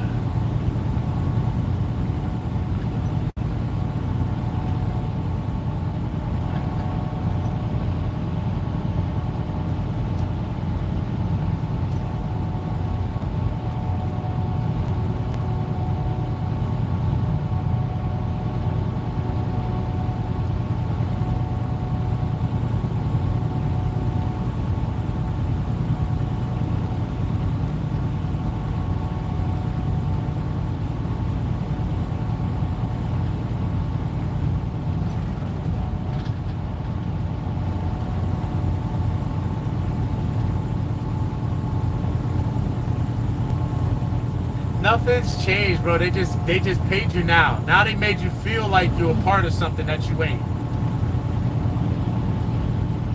And now they know they can get a better result by giving you some shit to make you that's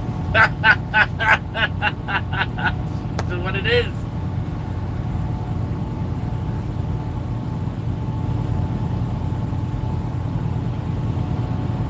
And then you'll do exactly what I want for this fake piece of paper.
That's plain and simple. That's it. It's plain and simple.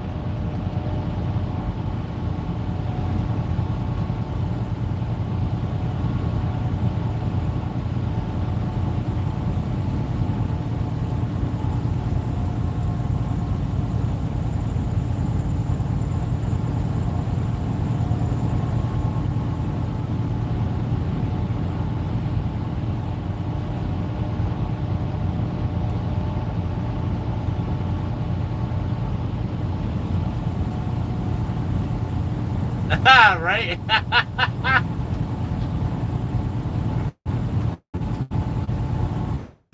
That's the same thing with there ain't no Christ at Christmas. Come on. Or Easter. Easter is worse. And they mix it and they try to commingle everything, bro. That's the fence. That's the fence.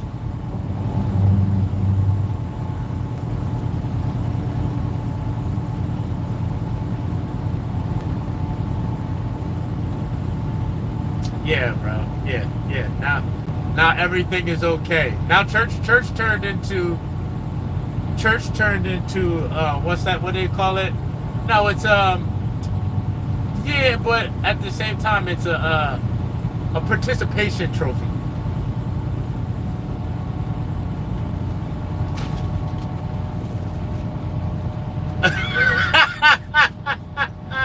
Yo, I like that. Grandma said that. That's good. Saying being in church don't make you Christian, but just like standing in the garage doesn't make you a car. Grandma always knew what to say.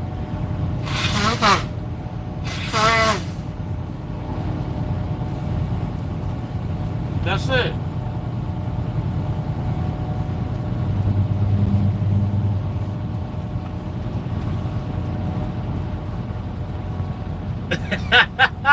She ain't say nothing to you.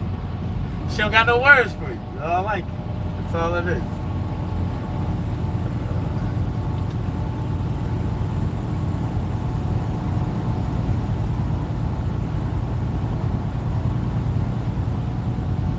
Yep, let him rot, man. It's okay.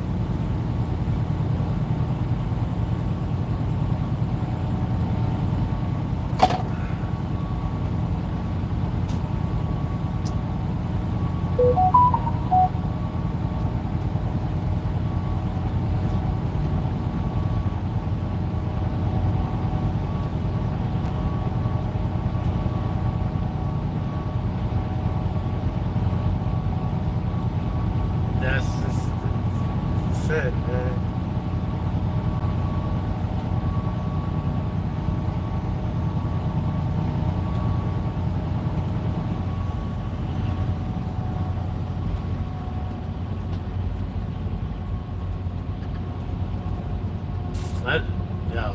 It's a fact.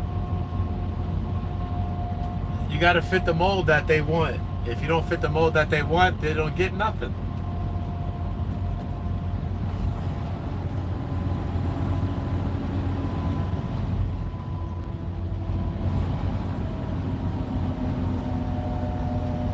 I refuse to play the game. I refuse.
Yeah, cut it out.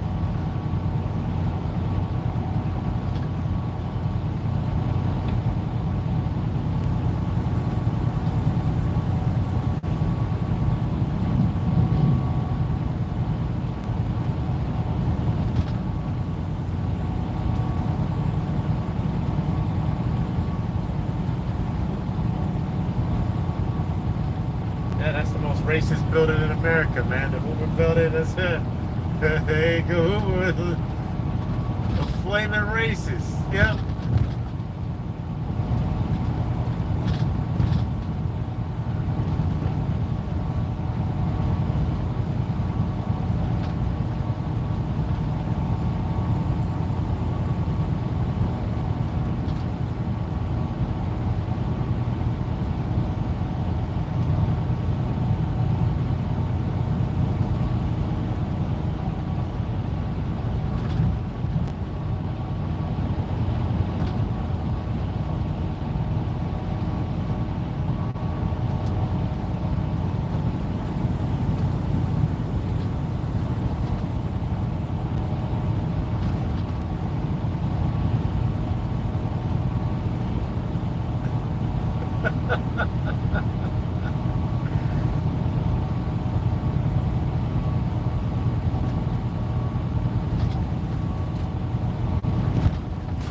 That's right. It's no fun at all.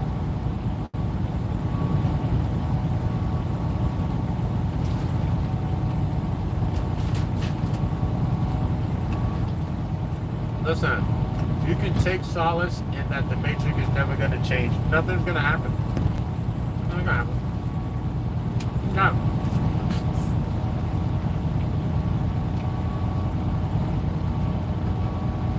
Oh, yeah.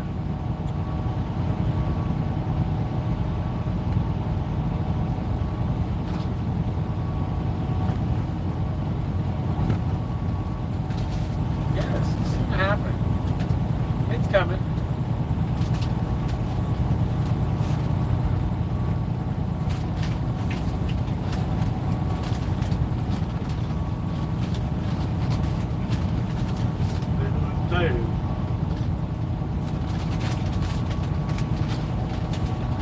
Let him believe it.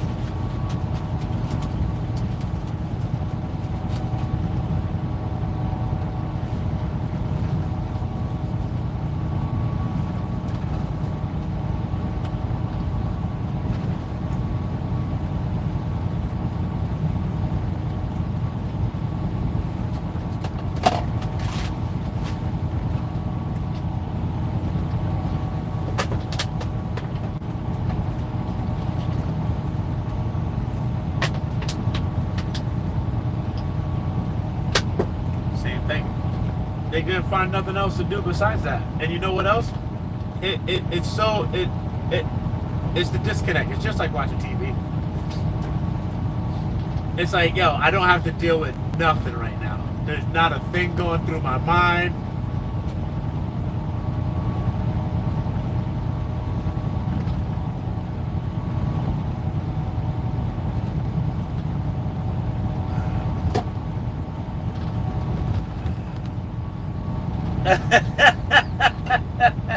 It's a long time to be a piece of shit, you know?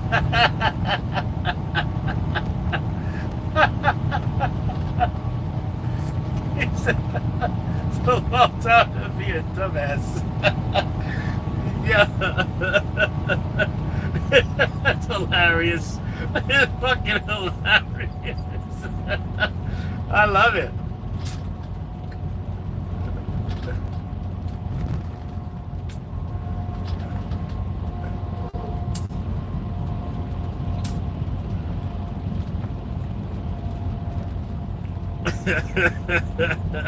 Yo, like, yo, because it's funny too, because I be watching TV and you summed it up so good, yo, because I be looking at them and I can't be finding the words sometimes when people be saying stupid shit when they're old.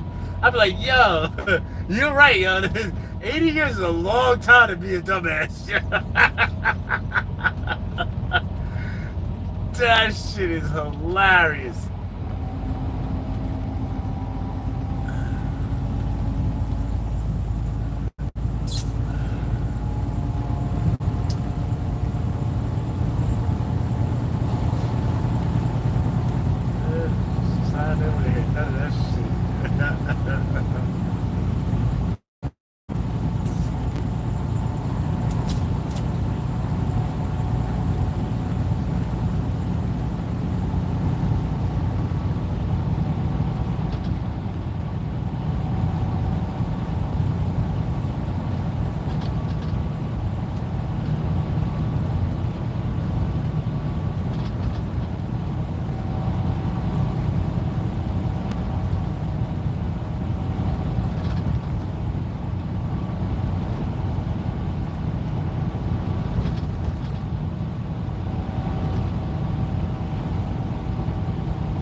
How TD Jakes is living.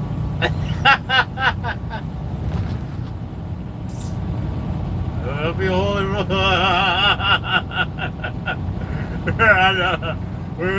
We paid out here. We tell them exactly what they want to hear, buddy. And throw an amen on the end of that.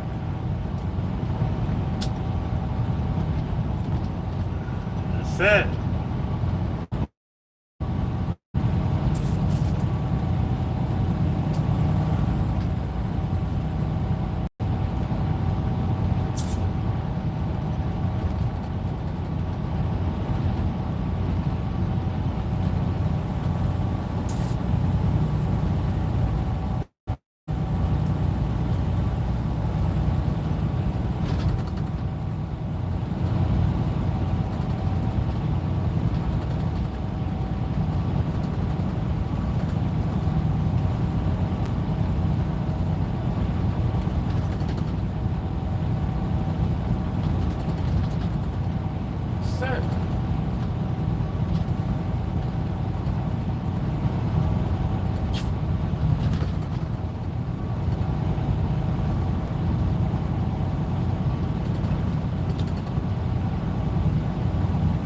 I'm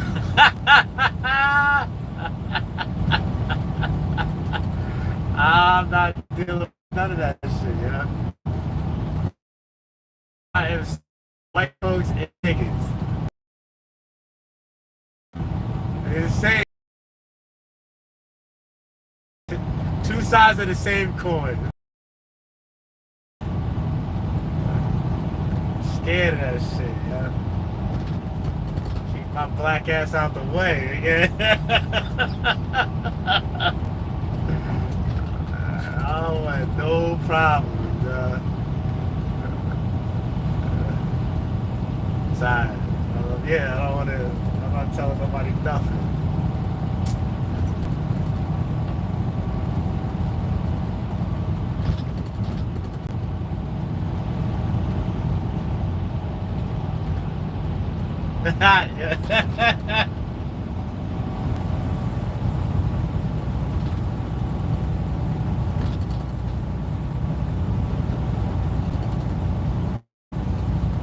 Nah. Nope, these motherfuckers.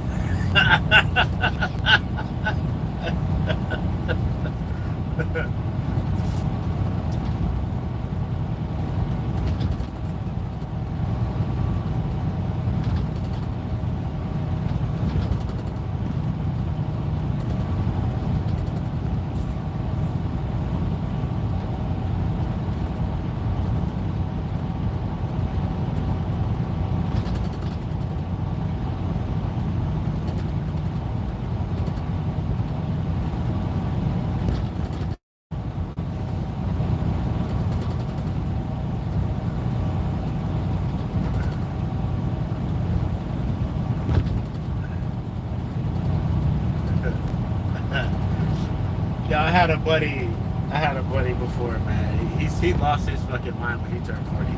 He was like, yeah, I don't believe in God, but I worship the devil. I was like, well, if God made the devil, how you worship the devil but don't believe in God? You're not making any sense, my boy.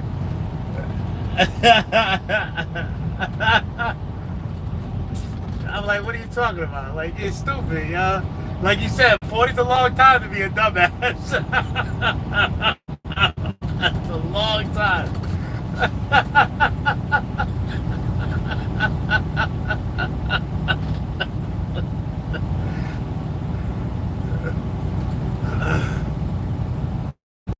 No shit.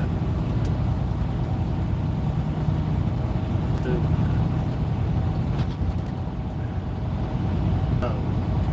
Just because you learn a specialized skill doesn't make you all around smart. You just know that specialized skill very well. That's it. You're not playing character. Go to work, do your shit, get another shut up.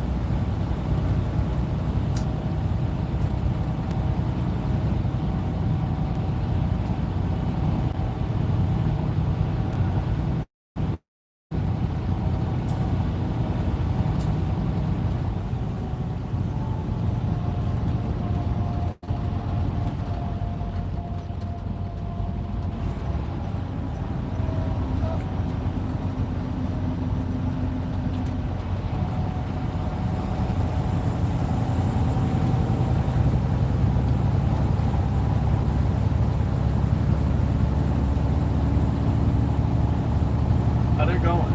They're going.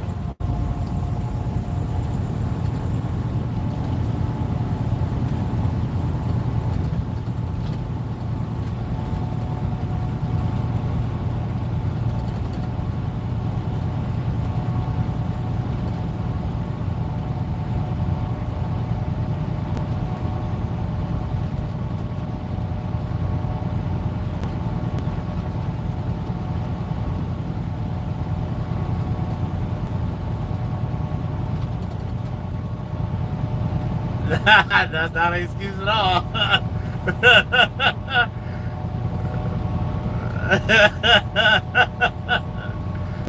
That's it.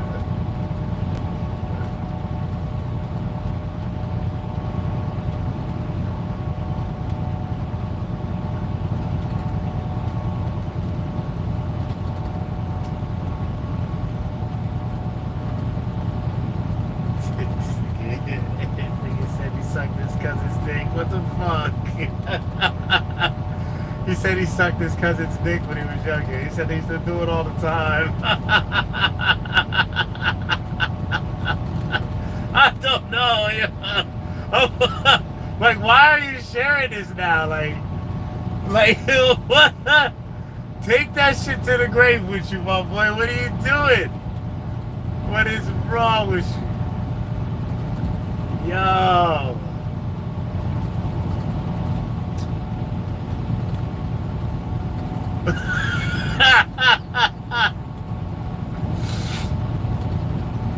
Oh, love it, yo. Yep.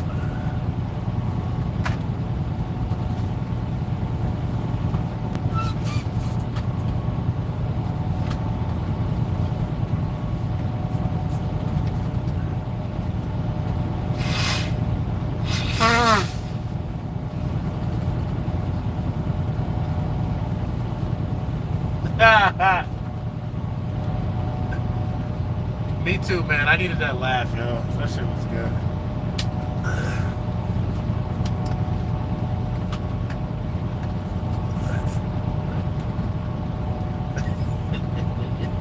I just sit back and enjoy this shit, yo.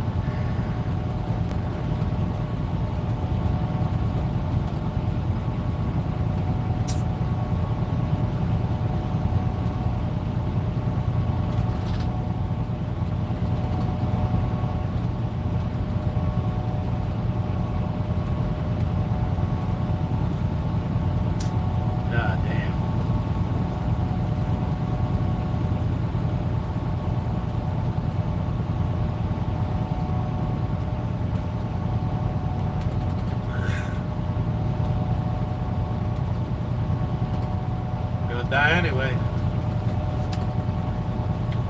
That's it. I'm going out how I want to go out. That's it.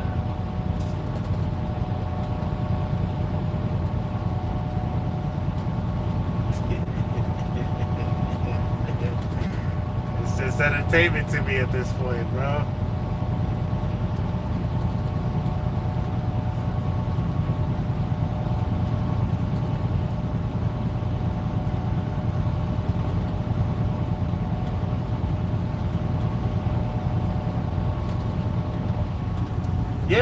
Yeah, it's heavy. It's so heavy. You gotta laugh this shit off.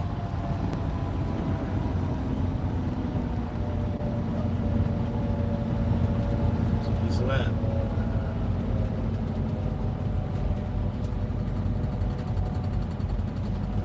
Yo, there's certain things that I can't watch, bro. Like I can't take any type of show where kids are getting hurt or anything. Yeah.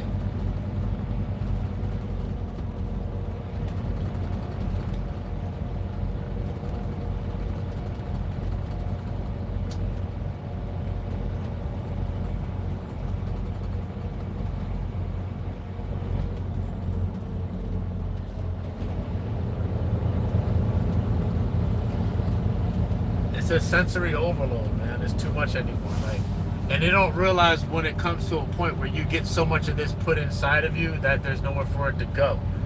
And then, yeah.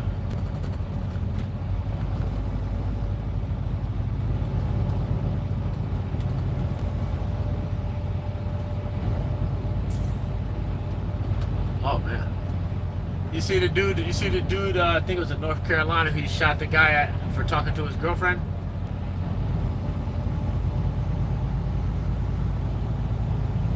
Talked to the girl, so he shot her. Shot him. Now his ass is in jail and this girl's getting pounded out by somebody else. You're stupid. You're stupid. He's dead, you're in jail, and she's outside getting pounded up. You're dumb. Yeah, he gonna get pounded up now. Yeah, you don't got no gun in jail.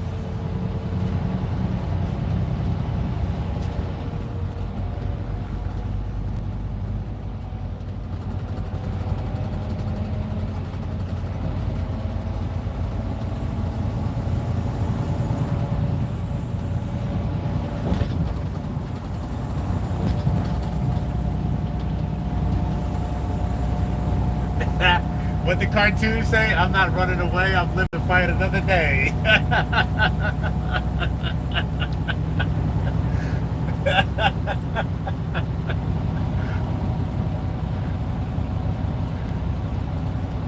That's it. It's just like that.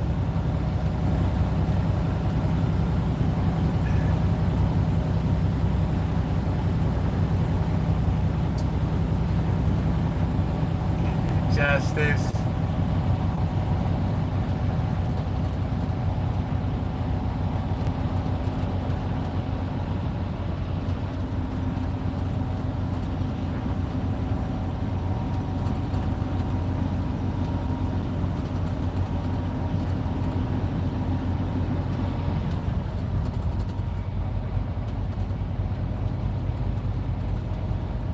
It is a wild place.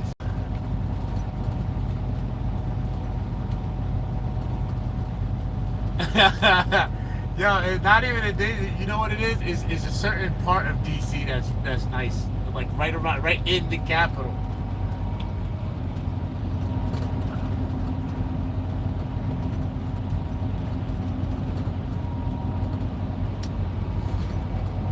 That's it. The capital is like Vatican City over there.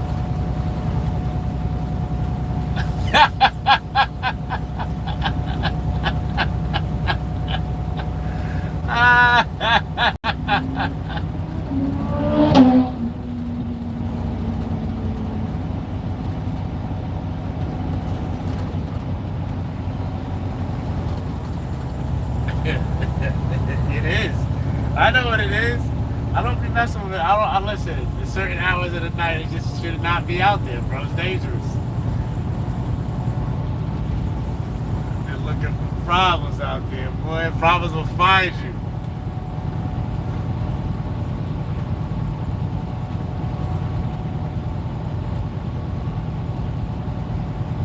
You gotta do it. You gotta do it. But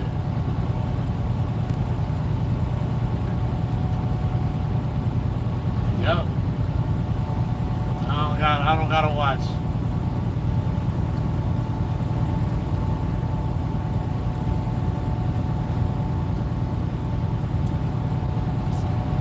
Yo, I was in Albuquerque and I almost had to fight this dude because he was standing in front of the truck stop, and he asked me if I had a light. I said, nah, I don't smoke.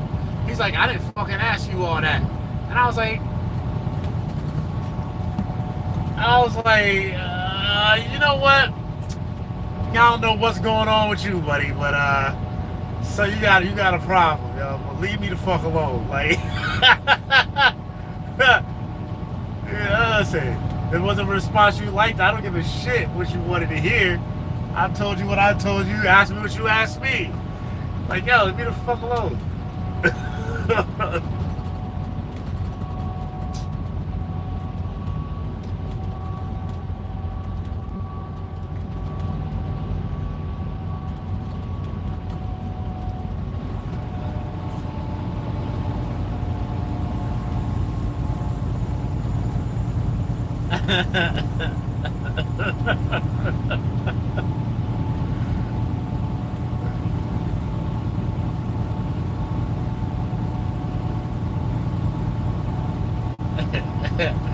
Yo, this one old dude rode up on me on a bicycle. He asked me for a couple dollars. Yeah, I gave him $3, right?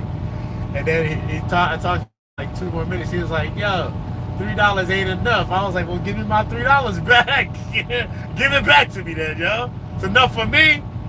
He's like, nah. He's like, I'm good, yo. Thank you. I was like, yeah, all right. I'll take my shit back. We'll forget, like, yo, what are you talking about? I have to give you shit. Yeah.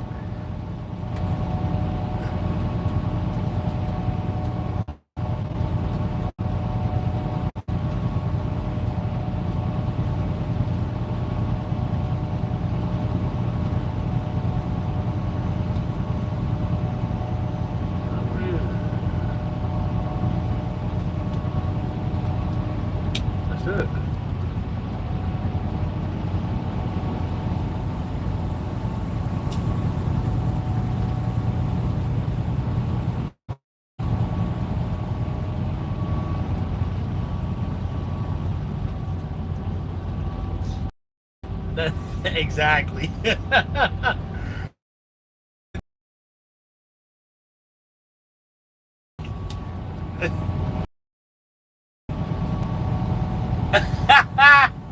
Yo.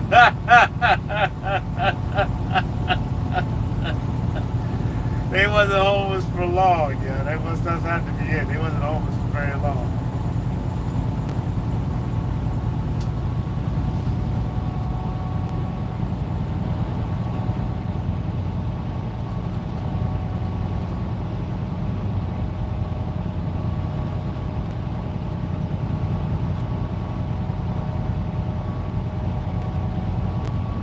Anybody got time for that?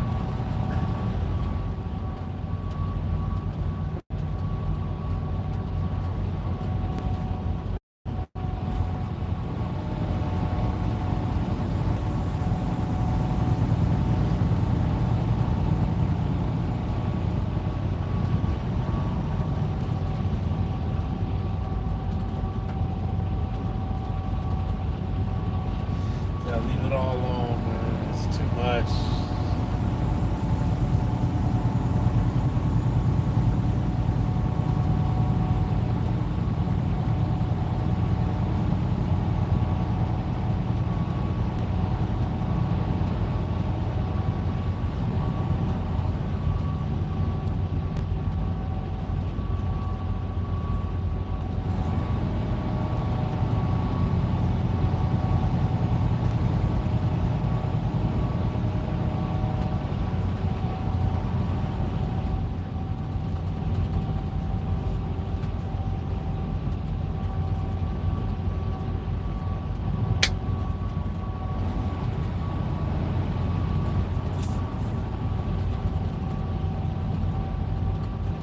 Yep. They don't even gotta be real degrees. You just gotta be sitting in the background looking like something. He's a Ponzi schemer.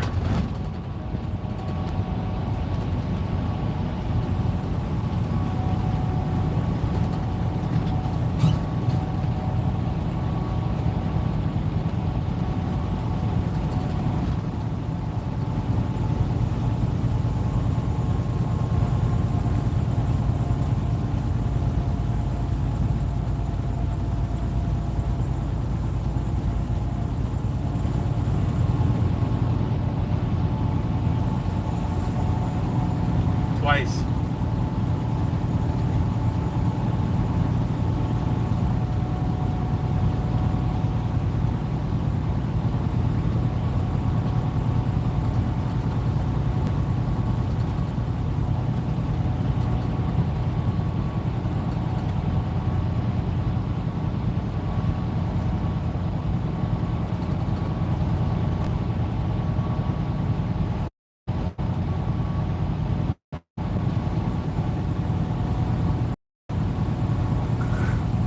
They was complaining.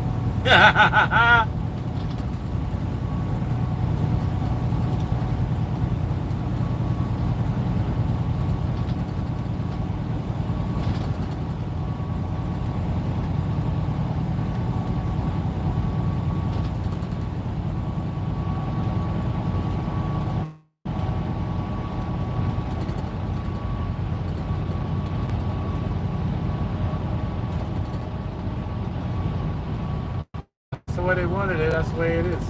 It's okay.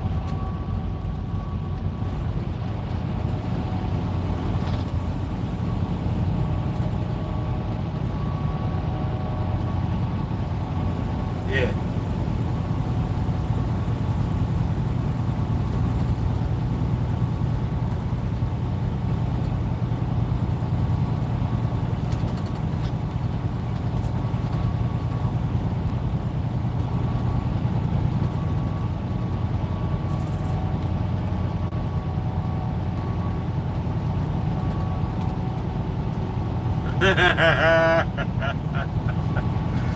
Yep, yep.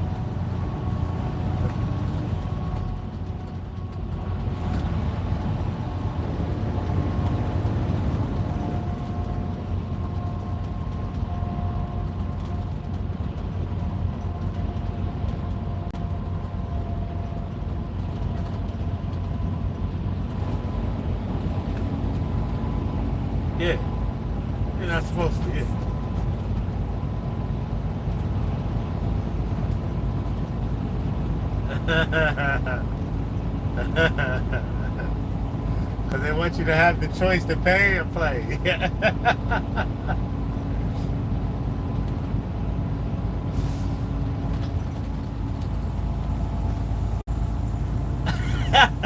Yup, that's it.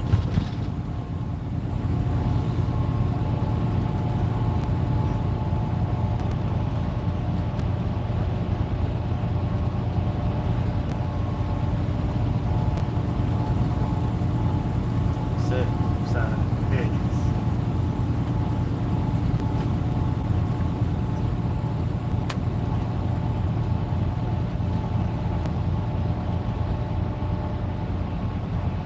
And they shouldn't. That's how I feel. That's what I'm saying. They shouldn't. Why should they? Help yourself. Shut your black ass up. Do what the fuck you need to do.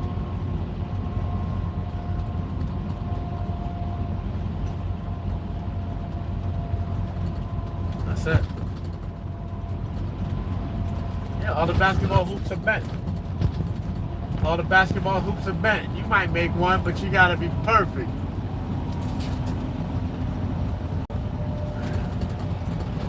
That's it. Ball's overinflated.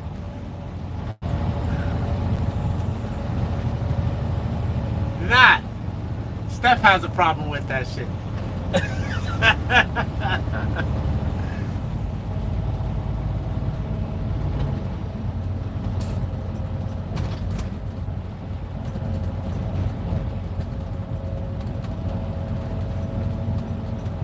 Oh, man.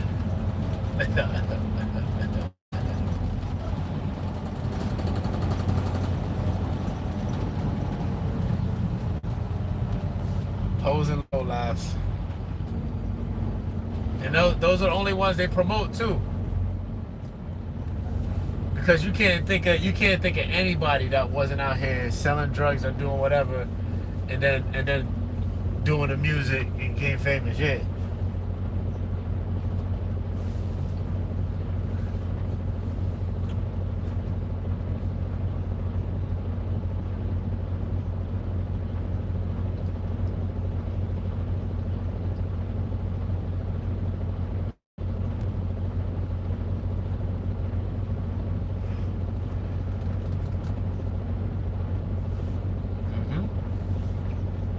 And your parents let you go because it was all because of whatever stardom that you wanted.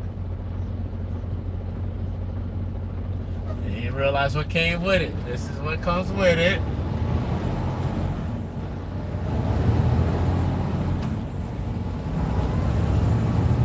Yeah.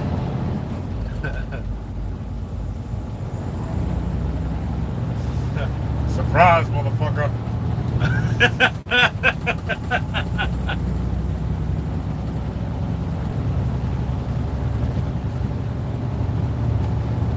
Yo, I don't know why did they think that something different was gonna happen. My man got impeached twice, refused to leave.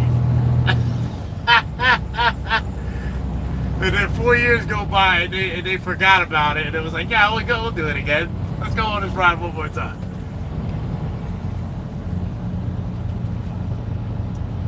Oh, right when he became president.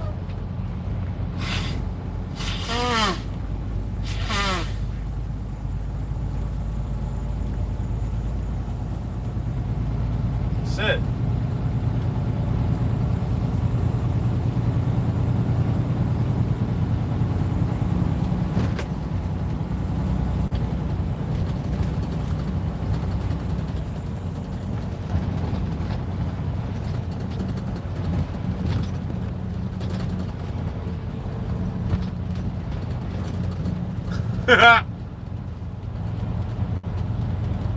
Yeah, I know. I've listened to his stand-up. He said in his stand-up.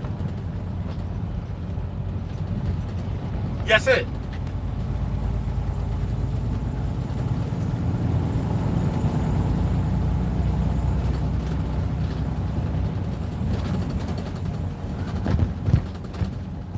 Yeah, these ain't jokes. That's what your earthquake say. These ain't jokes. This is really happening.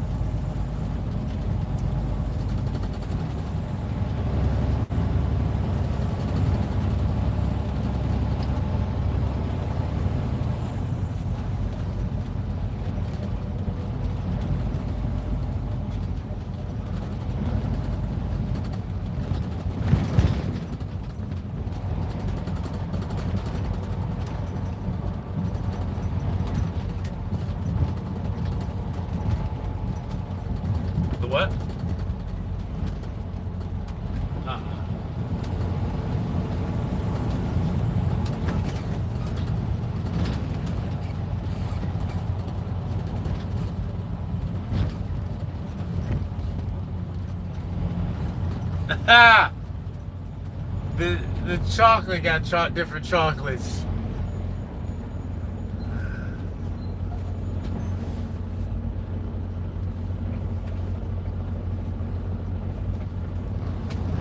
That's a fact.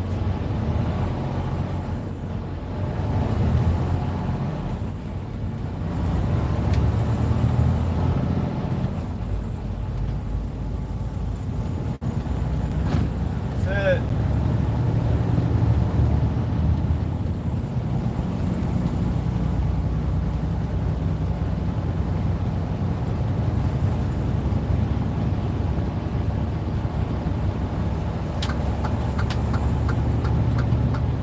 That's it, sir.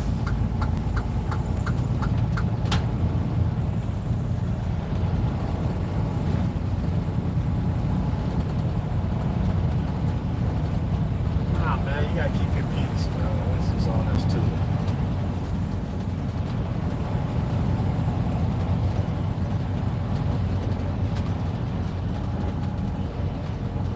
Nope.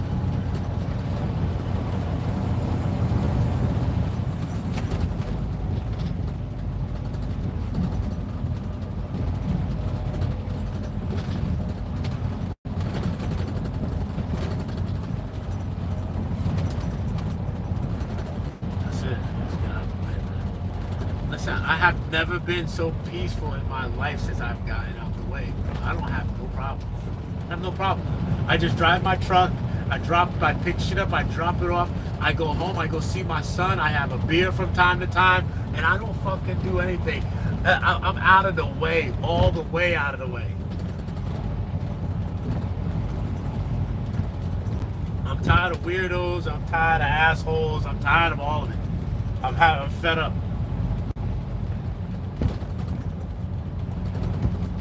Yeah, I'm tired of people that don't want to learn nothing new, but keep complaining about the same fucking problems. I'm tired of it all. Like, nah, yeah.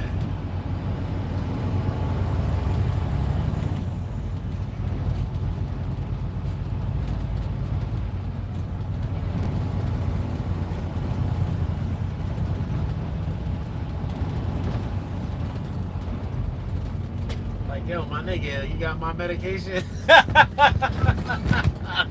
I refuse to play the game, bro.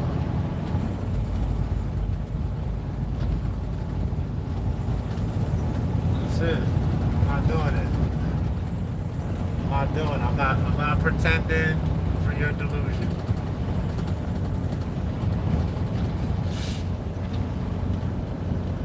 We have a problem. We have a problem.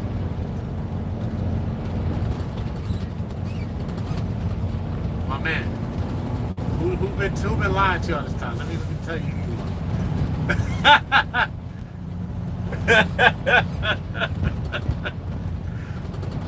I love it. That's it. Don't be mad at me. Then you're gonna cry about your missing now. No. You made your choice. They didn't want to. It's weak mind, man. It's weak mind.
just like when you're in the mirror and you're looking at your right hand, but it's your left hand, and then you turn around and it's still in the same place. But yeah, I get it. I get it.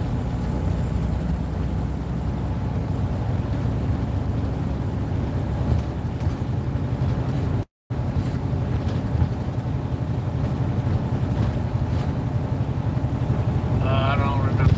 Maybe.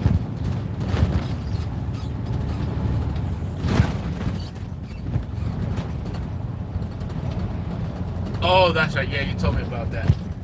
How they all said the lie and he didn't want to be left out. Yep.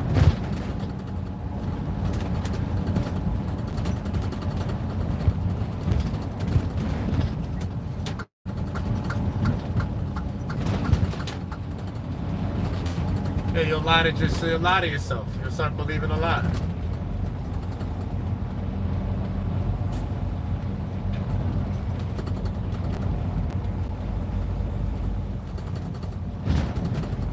You know I'm gonna hit you up, man. It's all good. I'll hit you up when I got a chance. Nah, man, it's all good.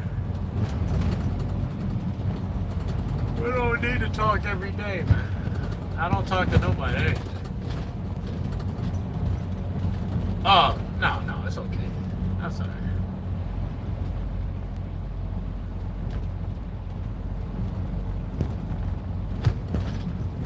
Alright, cuz, I love you, man. You stay safe. Bye.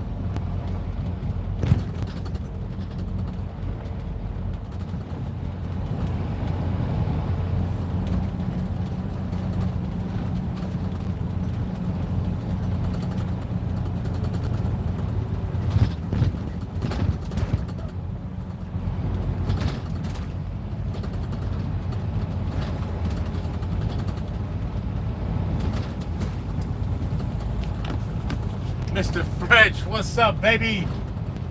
Yeah, today's a beautiful day, a lovely day, a smooth day, easy day, and everything seems to be going my way, as it always does. Let's go, let's get it. Going for this ride, we got a nice one. We deliver Monday. I only got to go 12 and a half hours out. I think I'm gonna just drive for like 8 today, do the rest tomorrow morning, and be done. Nice and easy. Nice and smooth.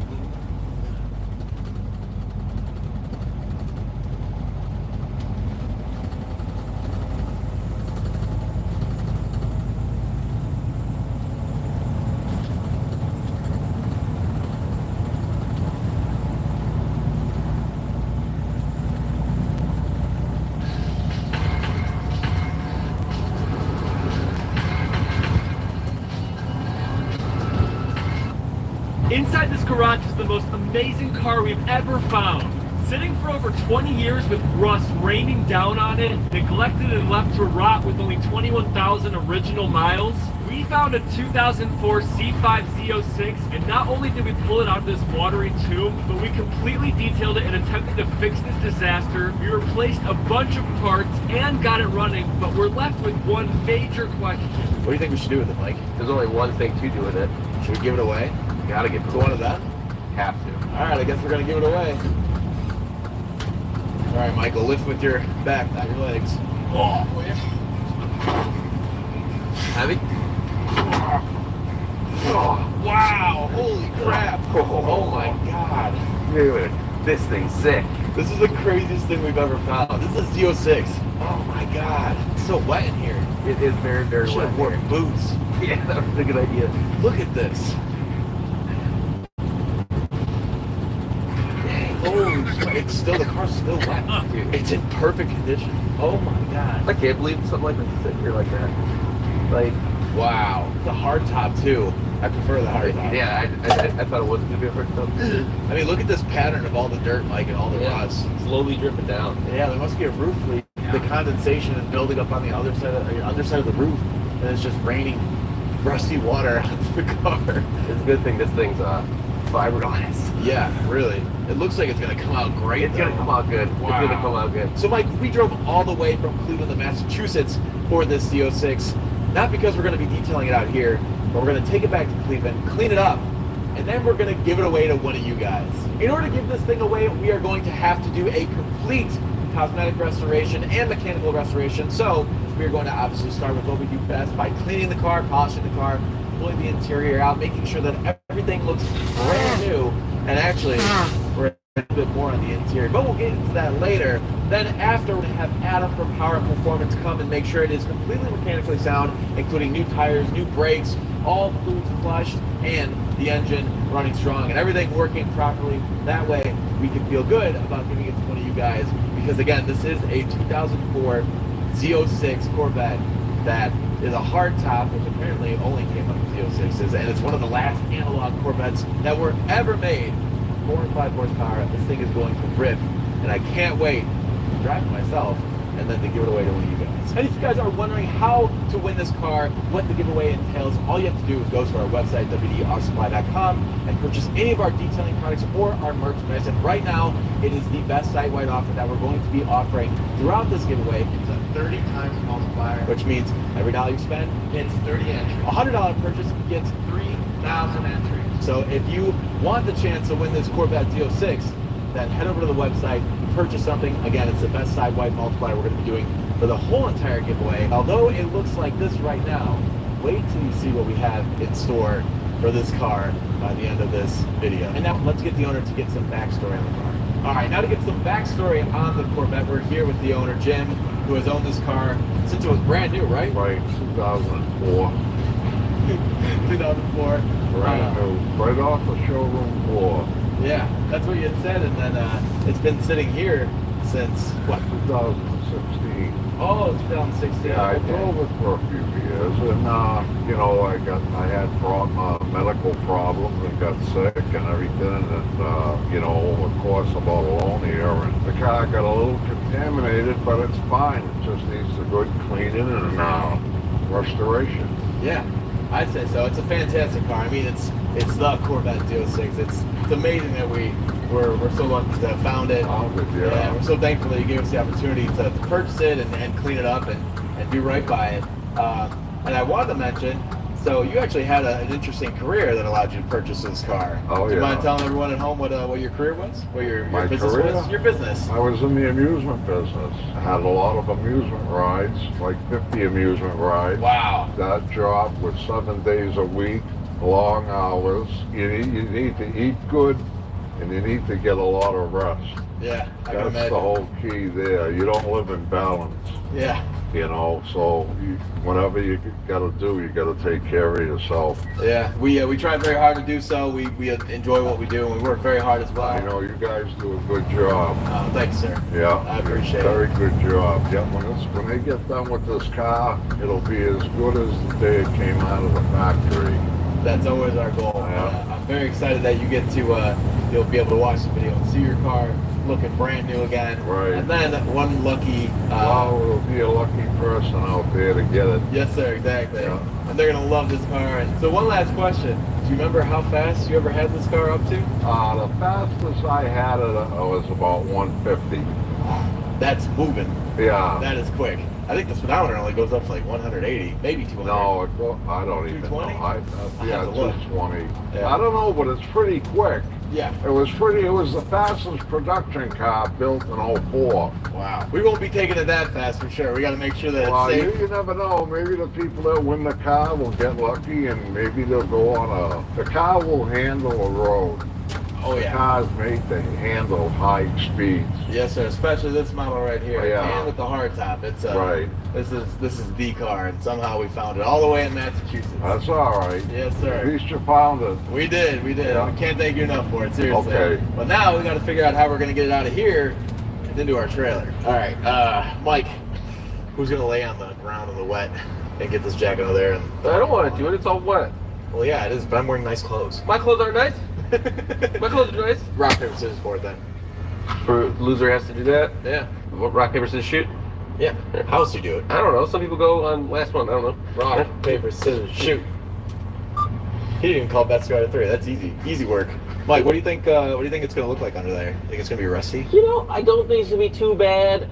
Maybe like these rotors will have a little bit, but the rest of it should be painted. It should be good. Ready? Yep. What? Shoot. Oh, let's go. Get it to go. Oh, yeah. All right. Wow. Now, while we get the Corvette out of the garage, first I want to ask the question of the video, so leave your answers in the comments below. If you win this Corvette, what are you going to do to it? Are you going to keep it stock? Are you going to do some aftermarket parts? I do know it has a titanium exhaust on it from the factory, so that sounds pretty good. But I know everybody has different tastes when it comes to their car, so leave a comment what you would do. And also, if you guys could just hit the like button and subscribe to our channel on this video, it really helps us out. Plus, as this giveaway goes along, if you're not subscribed, you might miss some updates that we release that are important to the giveaway, so make sure you're subscribed. All right, we have the Z06 all loaded up, and now it's time to embark back on our journey all the way from Massachusetts to Cleveland. But before we start on our journey, I figured it's a good time to mention that we are traveling around the United States looking for cool cars like this one to feature on our channel. So if you have an enthusiast vehicle like this that's extremely dirty and you want to see it featured on our channel, email us here or send us a DM here of what you have, where you're located, and we might just come out and clean it.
idea.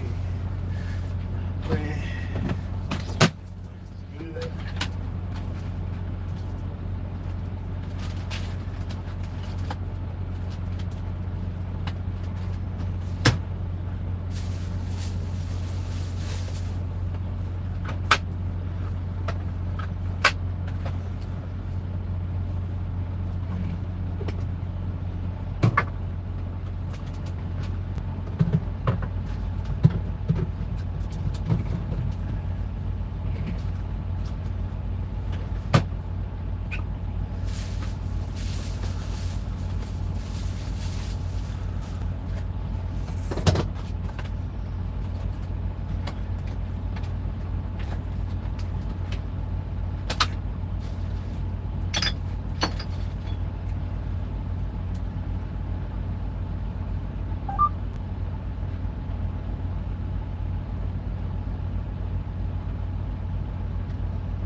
It's 100% for free, or maybe we'll buy it and give it away. Or why does anyone use ponchos if they never actually work? The bearskin heavy storm packable rain jacket is light enough to unfold from your pocket or backpack, but strong enough to handle a storm. Why? It's the only 5-pocket rain jacket that comes with a way. All right, we are back with the Z06, and I think I speak for everyone here at WD. We are all exhausted. We got back at 1 a.m. last night, got very little sleep, and we're back at it to get this thing cleaned up so that we can get ready to give it away. And we have a lot of work that we're going to be doing on it.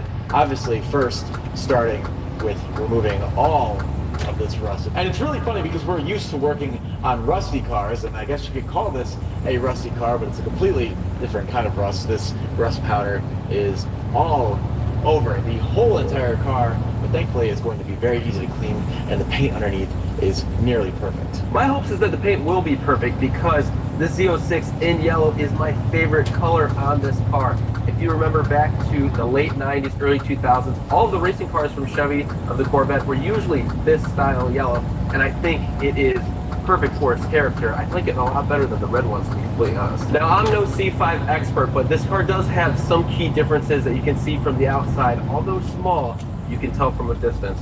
One is this rear vent that goes actually to the rear brakes and helps cool down the brakes.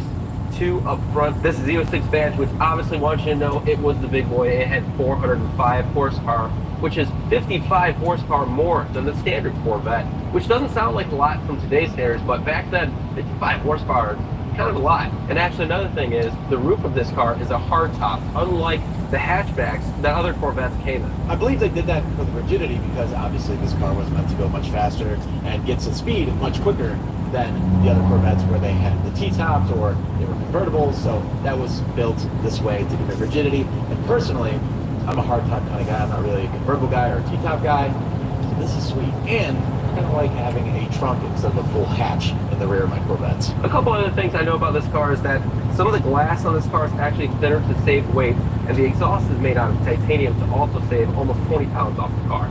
So this was really focused towards going fast. It's no joke. Although, from far away, You would never know it from another Corvette. Another thing that surprised me is that there is no designation on the rear of the Corvette that states that it's a Z06. I would think that maybe there'd be like a little cutout, like a painted cutout that says Z06 Corvette to kind of distinguish it from the run-of-the-mill, base model Corvettes, but you wouldn't be able to tell on the road that this is big dog. With all that being said, this is definitely our craziest bargain find ever. This is a Z06 Corvette with under 23,000 miles. We're never going to find another one like this, and we're going to give it away.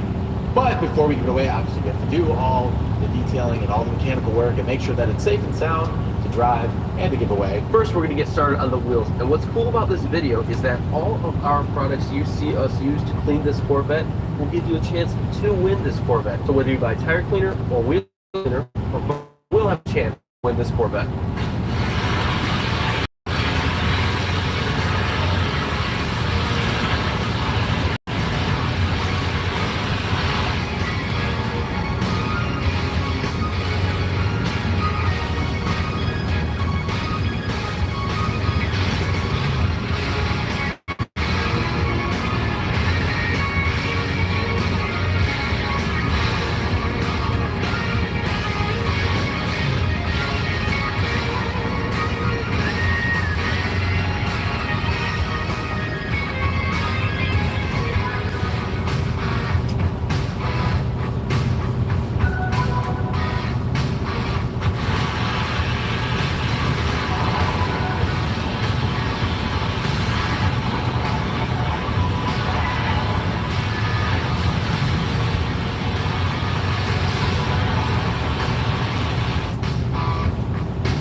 Now we got these wheels looking pretty darn good with our wheel and tire cleaner, but we do notice that there is some damage on these wheels right on the edges. And you know what? We can't give a car away like that. So our buddies at Quest Trim are going to help us out, and we're going to refinish these wheels so they look factory new.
I started using this 4-ingredient homemade recipe last.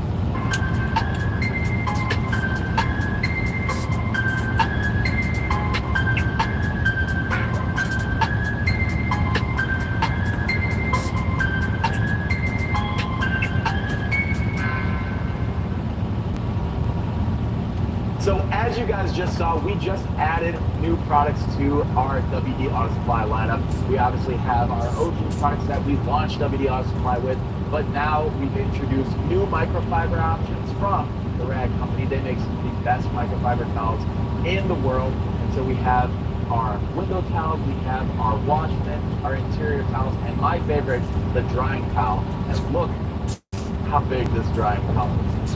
You only need one towel to do your whole entire car. It's so soft, it's not going to scratch your vehicle. And the color matches our new super slick sealant perfectly. And guys, when I say that this is the best ceramic sealant on the market, I swear to God it is. First off, it can work as a drying aid or a standalone product.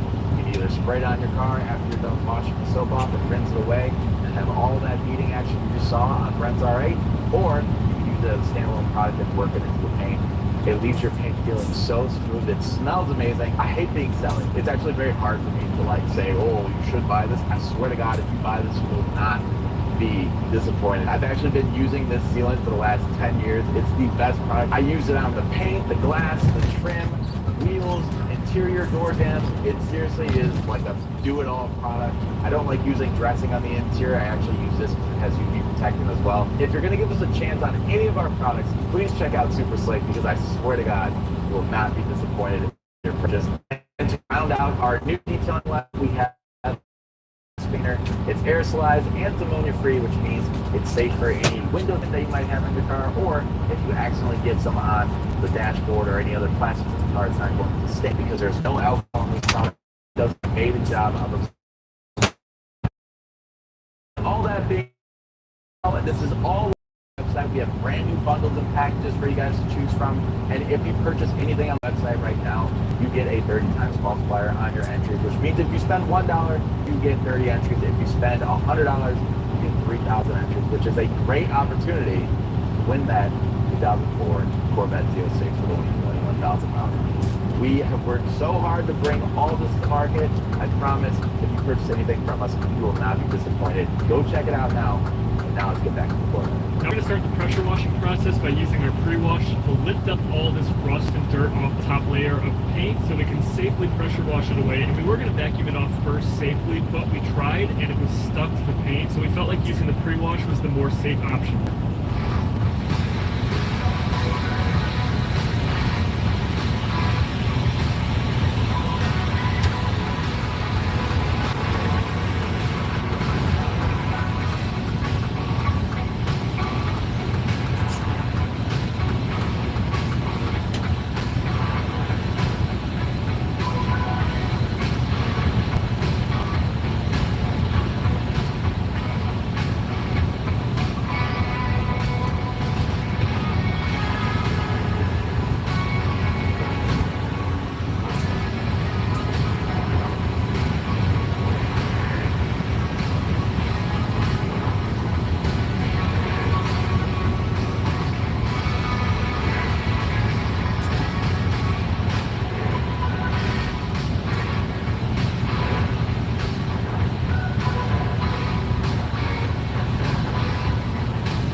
Have you heard about this tiny tactical mosquito repeller?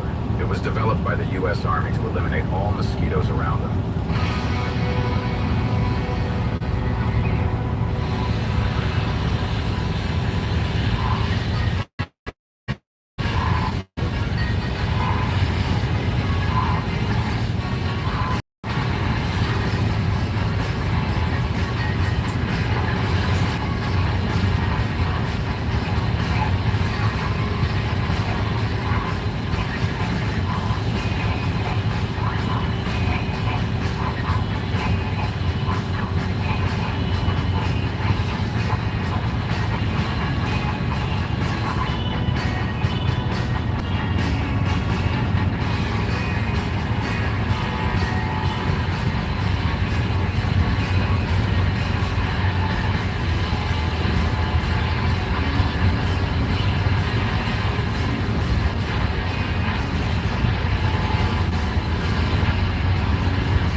it, and you guys are going to actually see what iron kryptonite was designed for. So usually if you're looking for little orange dots that you can find, usually in the rear of the vehicle as you drive, there's kind of a wind current that goes underneath the car and then hits the back of your bumper and then picks up everything from the road and kind of smacks it into the rear of your car. But in this case, we have some crazy big deposits that we're going to use iron kryptonite to break down.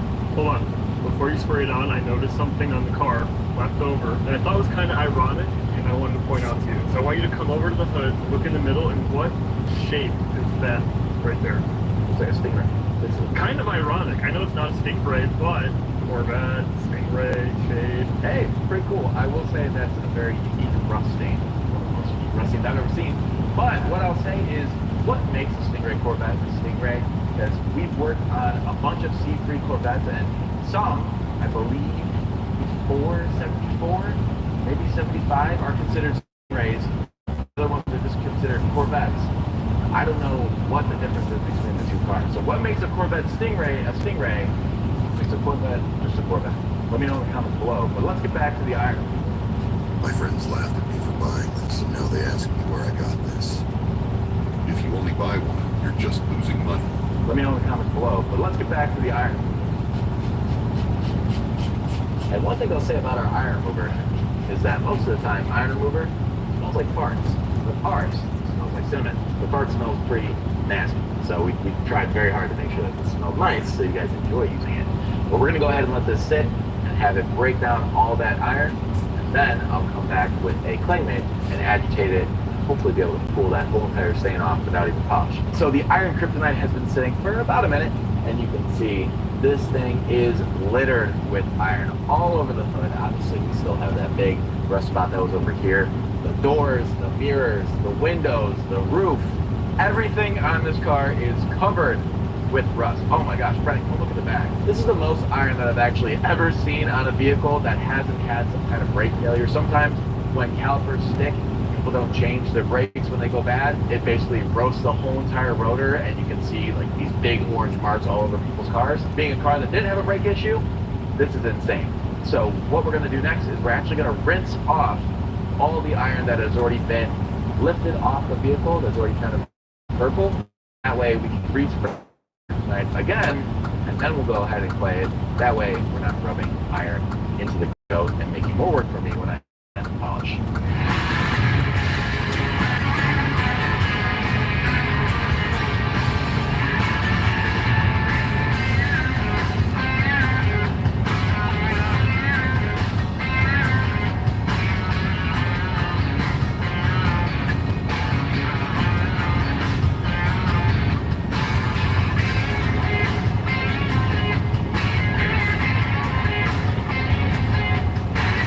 Alright, let's get this hood open. You know, I always loved how the Corvettes do this, but part of me doesn't because I feel like it's kind of hard to work on. It just looks cool.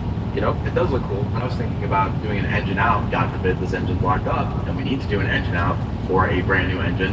Do you just take the hood off or you drop it through the bottom? That's a question for Adam and not me. I'm not sure.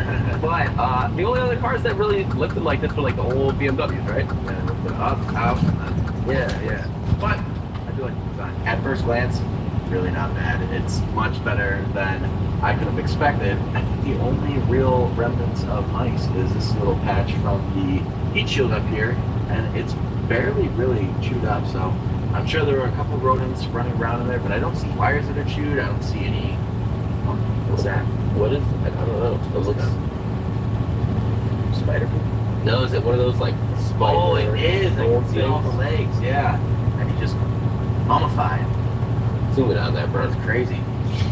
This power plant is what makes this car special. This is not like a regular Corvette with an LS1 engine. This is the LS6. So the LS1 motor usually had about 350 horsepower.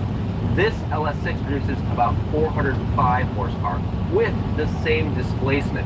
So I'm not too sure how Chevy worked their magic to do that, but I know that this car is substantially faster than a regular Corvette. When this thing was brand new, it cracks the quarter mile at about 12 seconds and 117 miles an hour. This car is 21 years old. Even today, that is monstrously fast for such an old car. I mean, it's This is a performance monster, really. I can't wait to see what this thing sounds like when it fires up. Agreed. One thing that I just realized, which is blowing my mind, is when I look at this car, if I see this car on the road, okay, it's a 10-year-old car.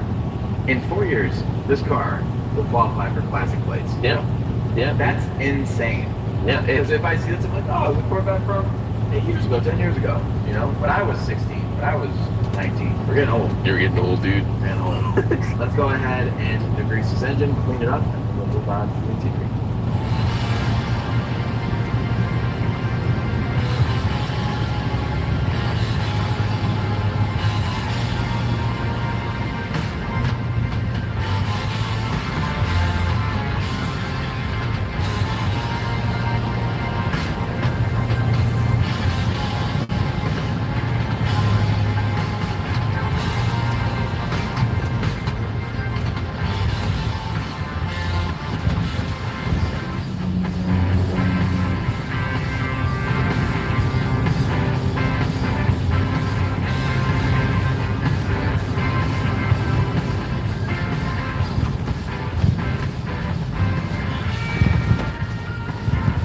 Alright, moving on to the interior of this Z06 Corvette.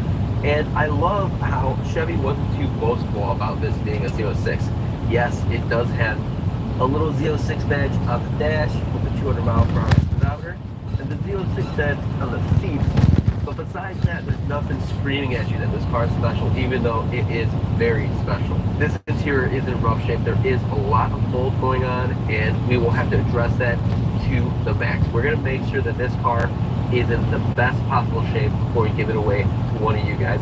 So stay tuned to see everything that we do to this car. But while I'm in here, let me explore a little bit, because I did take a lot of stuff out while we were with the owner, but I want to see if I find anything else in here. I know that there was some stuff that's super gross in here. There is some stuff in here. This is probably the grossest $1 bill. Well, it's actually two $1 bills stuck together that I've ever seen. I want to get a mask on. I want to get this thing cleaned up and get it ready for one of you guys. So let's get these seats out of here, and let's get started with Cartman.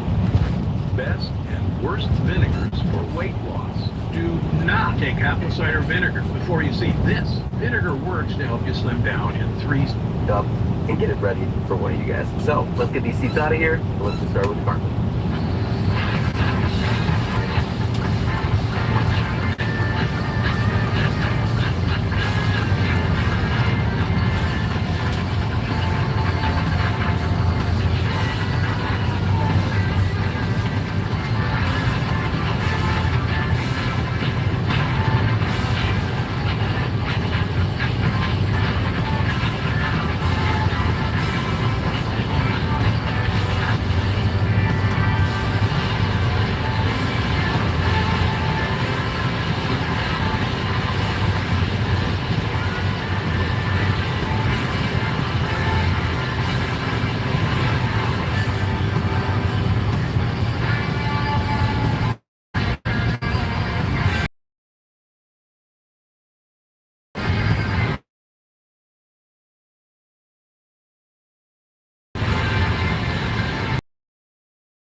stick to your skin. With the Bearskin Heavy Storm Packable Rain Jacket, you can fight back to block the rain. This is the ultimate hiking grade tactical rain jacket that's built for city living too. Why?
Now it's time to put the car up in the air, and this is where the real fun begins.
And right as we were going to do the undercarriage, we got a call from our guys over at Quest Rim that we could bring the wheels over and get them refinished. So this is where some of the fun started. As you can see, these wheels have some pretty bad curb rash, and Quest Rim offered to help us fix them for free. So when one of you win this car, you get the absolute best quality OEM wheels possible. Now, Quest Rim offers two main types of cosmetic repairs. They have touch-up curb rash repairs, which you'll see in these clips, and then full restoration, where the rims are completely stripped and powder coated. And rims that are being touched up can have the tires on. So what Quest Rim did was swap the new tires on the rims before the repairs were complete, but didn't inflate them so that the bead remained broken down during the repair, ensuring the whole lip was addressed. These guys are seriously the best. They took great care of us, and like anything, the key is quality prep work. And once the wheels are prepped accordingly, a color is mixed to match the current color.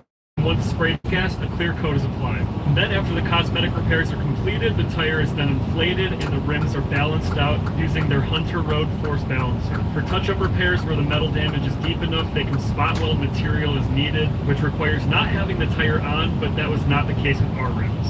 Quest Rim also has a CNC machine, so they can machine rims as needed, and again, they can powder coat wheels for a higher quality finish, or simply finish them in any color you want. Thank you so much to Quest Rim for helping us out with these wheels, and if you guys need anything done with your wheels, go check them out. I left all their info in the description below. Alright, so as you guys can see, I'm wearing my yellow jumpsuit to match the yellow TL6 that I'm about to put in the chassis. First impression underneath here, it's beautiful. It's super nice. Yeah, it's perfect. Yeah, we just did the wheel wells. That's why there's some water dripping down right now. But as we can see, this thing's in awesome shape. Mike, what would be something that if this car had a lot of miles or if it had bent through time, getting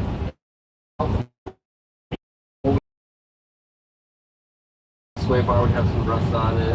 I'm not sure if this is made out of fiberglass like the older cars were or not, but maybe this. You would just see rust in general all over this, some oxidation on even this aluminum. Nothing on this exhaust, but you can see it's a GM titanium right there, factory. That's a titanium exhaust. Yeah. OE. Wow. Sounds great. I mean, sorry.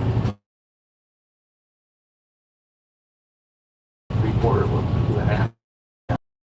Just impressed, especially after it's sat for so long, that the only thing that you see any level of rust on is a couple pieces of hardware here and there, have a little bit of surface rust, but Yeah, the uncoated stuff. I mean, but that's just typical of any car. You buy a brand new car 1 year off the lot, those metal sometimes look like that, especially in the Northeast. my brand new truck, all the bolts look like that underneath. But well, by we, I mean me. Yeah. I'm gonna go I ahead. did the wheel well, right?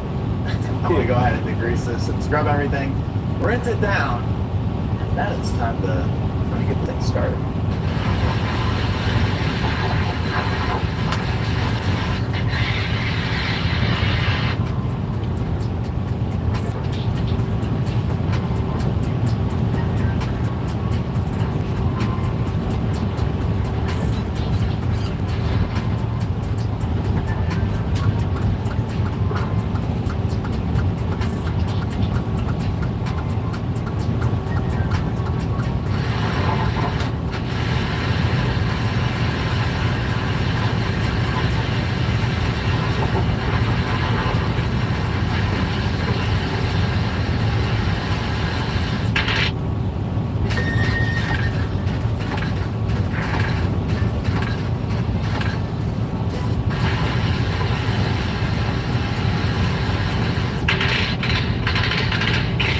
Can't forget to torque the wheels down to spec for the future burnouts that the giveaway winner is going to be doing. All right, so we're making our way through the interior of the Corvette. Adam just finally got the steering wheel unlocked. And then while we figured that he had some of the parts removed, that we should go ahead and remove the rest of the interior to pull the carpet, because we were planning on replacing the interior parts with new ones that we bought, or rather used ones that we bought, because we wanted to put OEM parts back into this Corvette. But all the parts in this Corvette are in incredible condition, and every time we got parts in, they were in worse condition than the ones that were in this car. For example, the seats. So this is the original seat that came out of the Corvette, and it did have some mildew on it. But this is the one that we purchased on eBay. We bought 2 seats, and they were $960. It's a lot of money for a seat that looks a lot worse than the 20,000 mile seat. So what we plan on doing is we plan on making sure that this car is completely mildew free. But if that's we're also going to be including another set of ZO that if it's of concern to install. On top of that too, just to make sure that no matter what, if you win this car, you have one of two options. You can either take the car, or if the mildew is of concern, even after all the work that we do to this, $30,000. So you either get to pick the Z06 Corvette or $30,000 cash. It's your choice, but we want to make sure that this car is obviously completely mildew free. We actually have a mildew test kit, we have mildew remover, we have our ozone treatment, and we have a chlorine treatment that we are going to be doing to this car to make sure that it is 100% mildew free. That way there should be no concern. But even if you are concerned, we are going to be including 2 new seats, new carpet, as well as new cards. Like rust forming because of the moisture that was inside. Brand new door cards with speaker grills. Now with that being said, it's time to start dismantling the interior. And so first we have the armrest that's coming off. And like I said, the one that we had purchased that we were going to replace, this was awful. It was totally trash. We paid a lot of money for it. So we sent it back because this is flipping perfect. This piece that we're taking out is the center console. We're going to clean not only the top side, but underneath, but it looks pretty good, to be honest. And so now we're going to remove the carpet. All right, so we have the Corvette stripped of every piece of carpeting that was on the inside, including everything in the rear and the front. And Mike is over there prepping it to make sure that it's completely clean and mildew free. But in the meantime, we are going to go ahead and give it its first of 2 ozone treatments. So we're gonna let this run for about 45 minutes. What an ozone machine does is it uses oxygen to the 3rd molecule to create ozone, which will disinfect and kill anything that is organic or alive in this car. So we're gonna go ahead and shut the Corvette up and let it run. And now we're going to go ahead and clean every surface with a mildew and stain remover to get any remnants of mildew off.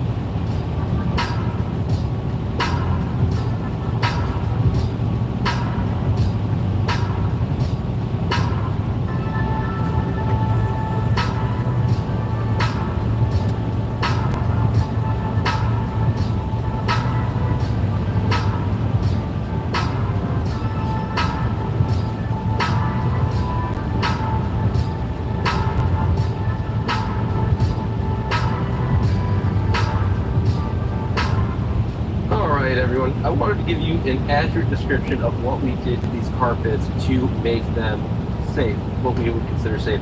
So first we vacuumed the carpet off, then we poured the carpet, and we did a full extraction on these carpets already, but it's been a while since then, and we couldn't find new carpets, so we're going to work with what we have. The first thing that I did was I sprayed all the carpet of this car with a water vinegar mix that was at 50%. I used about a gallon in total over the entire carpet.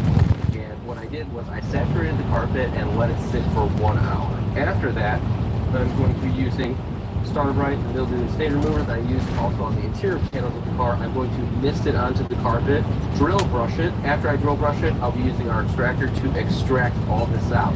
All this carpet will be sitting to dry outside of the vehicle for probably about 3 days or so before we reinstall it. That way it gets nice and dry on this side and the other side with the foam, and it gives time for the interior to completely dry out. All right, now it's time to ozone the car again for the second time. So I have the ozone machine running, and I turn the car on and have the HVAC system running as well, so that the ozone can go all the way through all the vents and make sure that any bacteria or mildew that is left in this car is killed. So we're gonna do that for 45 minutes, and then we'll pull it out. And then we're gonna do the exact same thing with a chlorine tablet treatment. I figure while the Corvette is on the lift, it's a great time to polish it. And I don't have all that much that I need to do to this car. The paint is in such great condition. There's almost no oxidation. The only thing that I see is a couple blemishes here on the hood. There is a light scratch here. There's rubbed in with their finger and up and down, so I'm going to polish that out. And then there is a little bit of etching. Maybe there's a bird poop that stayed on the hood for a little too long, so I'm going to sand that out and polish it. But the rest of the car just needs a light one-step polish with a foam pad just to pretty much jewel it, make it that much glossier. It's going to be an easy car to polish. I'm super thankful for it. I just can't believe the condition that this car is in. It makes my life so easy.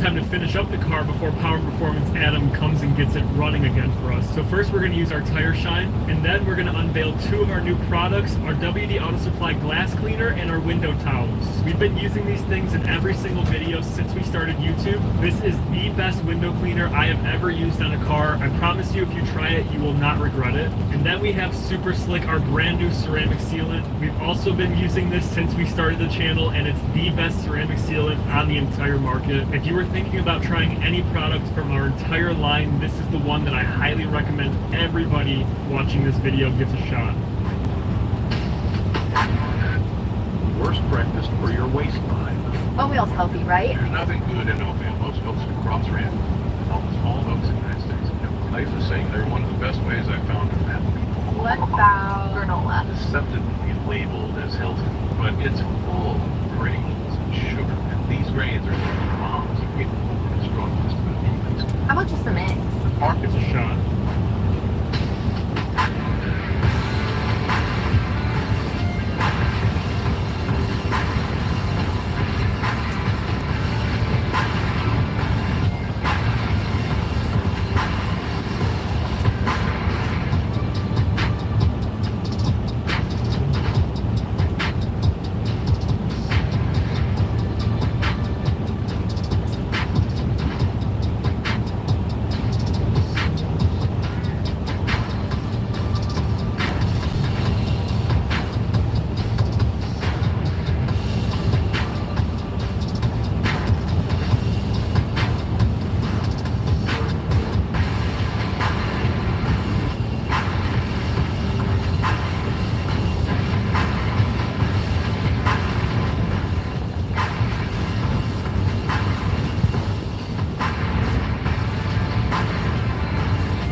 first things I had done was I removed all 8 of the injectors, sent those out to our wonderful friends over at Cleveland Injector Hospital, and they cleaned them.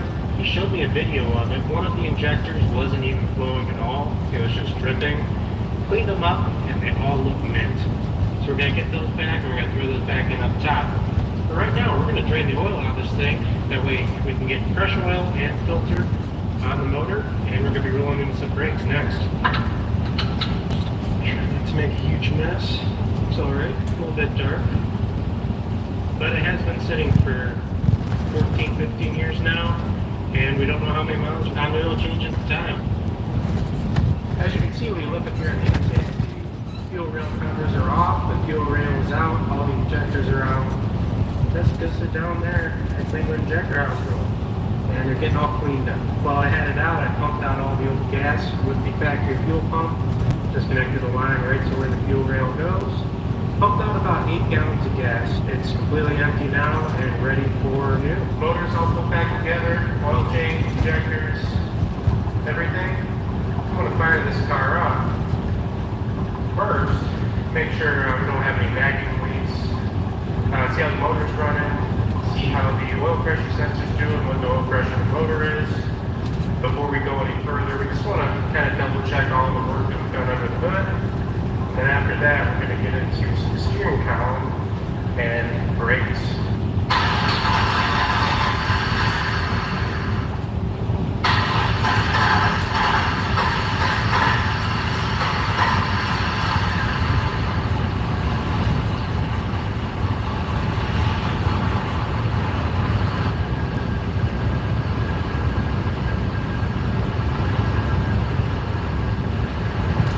Final thing to do are the brakes.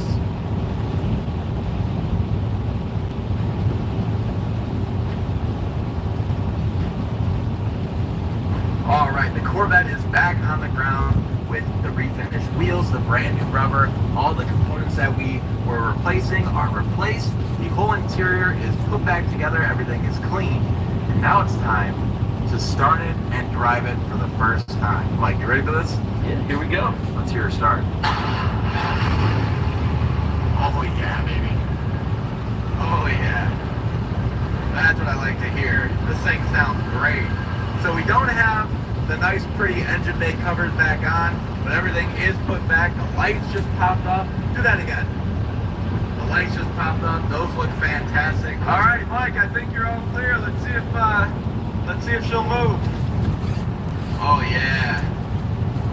Nice and slow. Oh ho ho ho ho.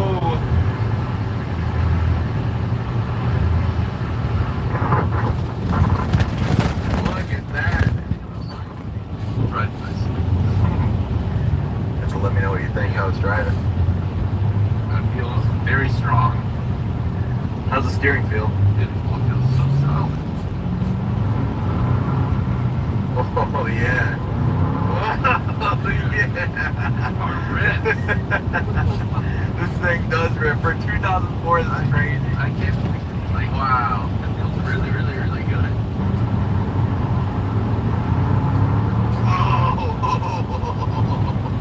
It hugs too.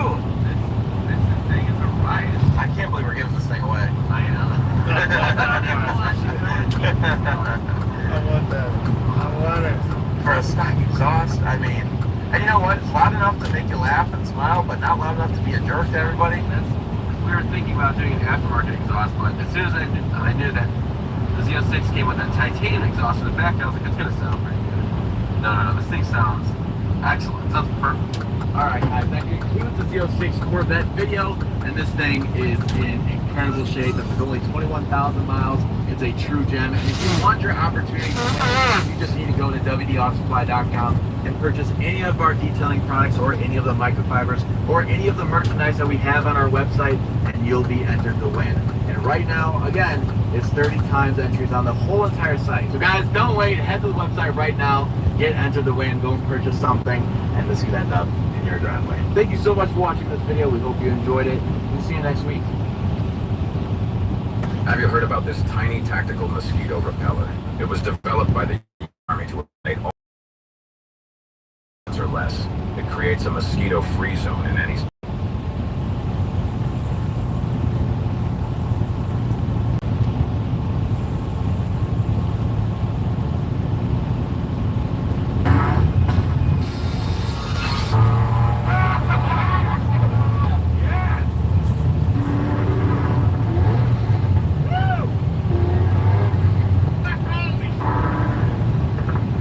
Welcome back to Stay Tuned. I'm Angelo, and today we're going to get my V12 powered Fox Body Mustang out and ripping down these Pennsylvania back roads for the first time ever. Let's go. So we did so much work on this car last week. We got it fired up. It was spinning the tires on the lift. And earlier today, we had to move a bunch of cars around, and I realized, got in, fired it up, and I just drove it out of here.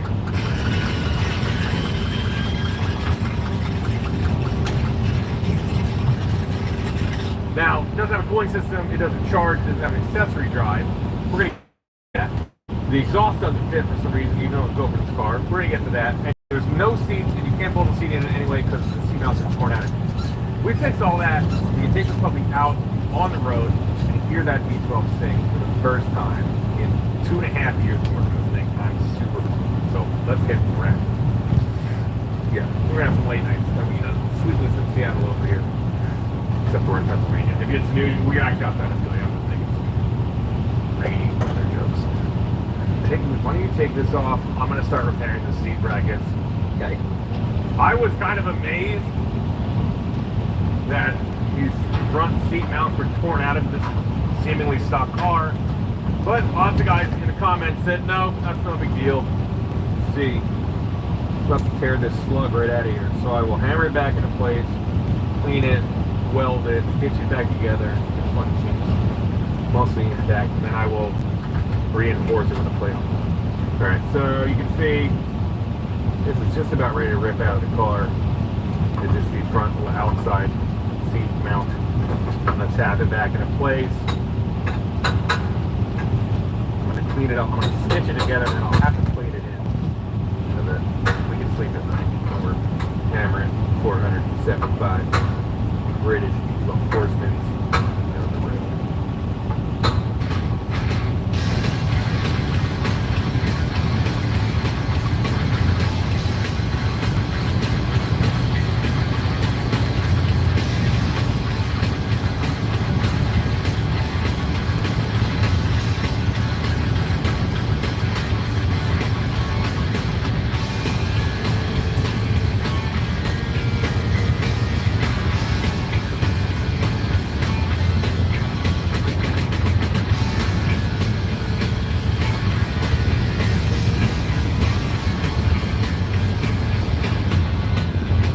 Alright, so we have these two reinforcement plates that Declan made sitting in here. Everything around it is cleaned up. I had them open up the hole in the center. I'm actually going to weld the plate right to the stud. And quick tip, I'm going to throw nuts on here as I weld so I don't get a bunch of like extra slag in these threads. Okay, so, and I actually will probably use it to center it and hold it down to start with. And what's nice, if you're ever welding sheet metal doesn't fit perfectly, hit the spots that fit beautifully. Hit your hand, tap, tap, tap, keep welding. Okay. Get all fit. A really great tip is turn your welder on.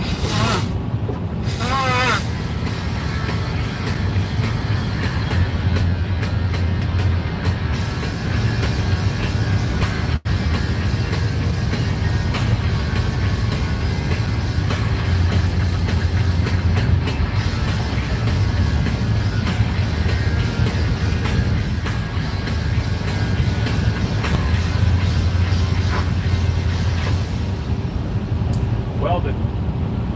All right, feeling good. Jamming along, thick seat mount, done. Also, we mounted the board to this. Ready to take control of your future? At Universal Technical Institute, you can train to turn your passion into a career. With 15 hands-on programs for a variety of industries, you can gain practical skills and the knowledge needed to pursue a job you're excited about. Learn more today. Welcome to Destination X.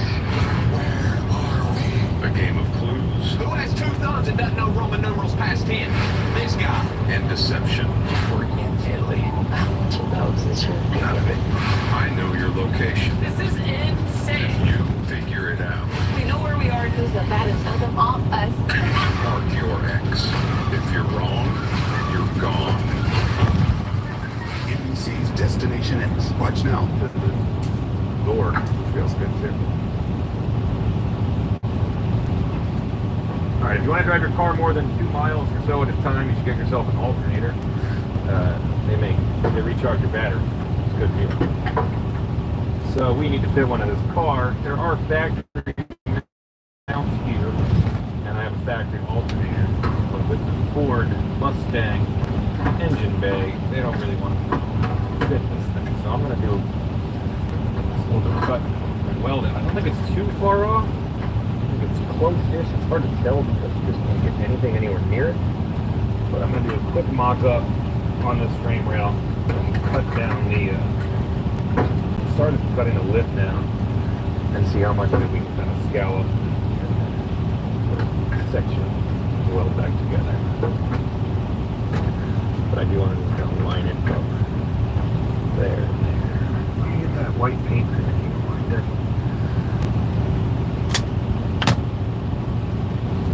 There, cut. Do you want a fresh one?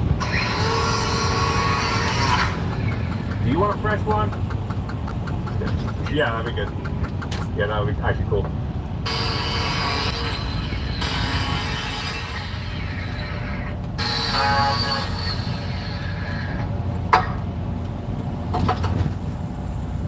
Alright, so we've got it cut enough that the alternator does fit in here, but the main lug is like right here, the main output of the alternator is pretty close to this metal, and I'd like to clean it up. It's got this random square cut out in it, so I think what I'm going to do is cut to this square on the top, lay a complete piece in. I'm going to back this up so I'm cutting this square off too, so it's not just randomly hanging out in space. And I'll be able to lay an angled piece in and a couple triangles, and it'll be all closed. So just a little more cut on the old Fox bottom. We'll be in business. There we go.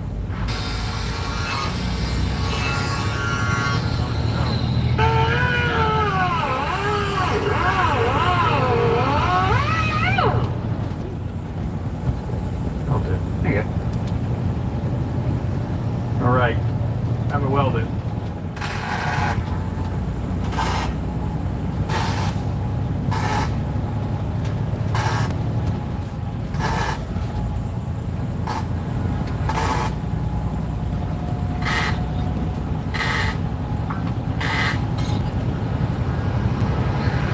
It's sheet metal with a gap, so it's happy to be welded.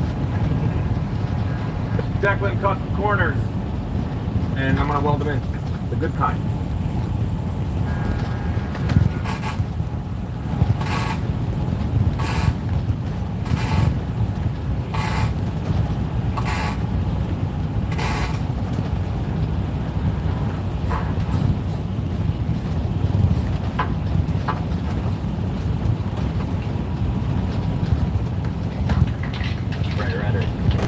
How red is that? Fire engine red.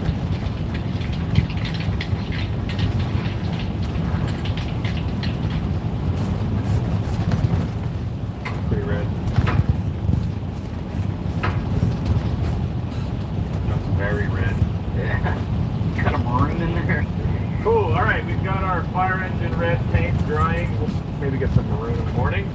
Feeling good. We're gonna let that dry, pass out, come back, get rocking.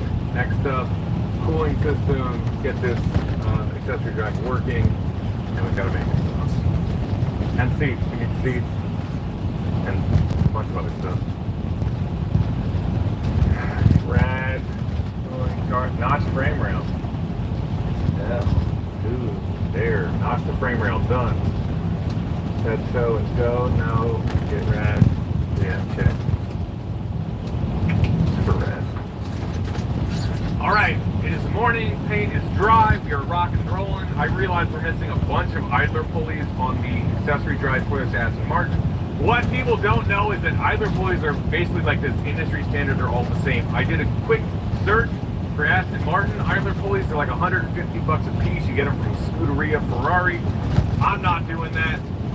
Basically, every single one made on a modern car rides in the 17 millimeter arbor. The inside diameter of the bearing is all the same. So I went out and I just Googled my local parts store, just looked for some that were in stock. I didn't care what car they were for. I drove either pulley in stock, found some that were smooth pulley. And I had looked, I found a diagram online. You can see I'm throwing a smooth pulley here and here, just like Aston Martin did. That's it, goes right on, beautiful. Then I'll do your grid pulley here. And since we are going to delete the mechanical power steering, I have to make it idler. So I'm going to make a little mount here. I'll start that up right now, just to hold in the separate ribbed idler pulley. So a little bit of fab. We'll make a plate, weld a sleeve to it, and bolt this thing in. And then we can get a belt on this thing, and that'll be awesome. Then we can move on to accessory drive will be done. Maybe cut up this whole engine stand block. Yeah. And then just tap the end of it, drill and tap it. Yeah. You said 3 inches? Yeah. Alright, so we're making our quick, if not so dirty, tensioner idler pulley.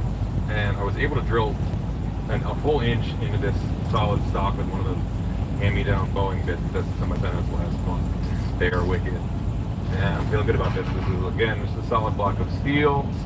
Declan made a plate. We're going to weld it all together. Essentially, I'm going to tap this to M10. M10 fits in this collet beautifully. This comes with some of the pulleys. Sit on there, the pulley will sit right on it. We'll weld it up and we'll be done. Power steering, delete, activate.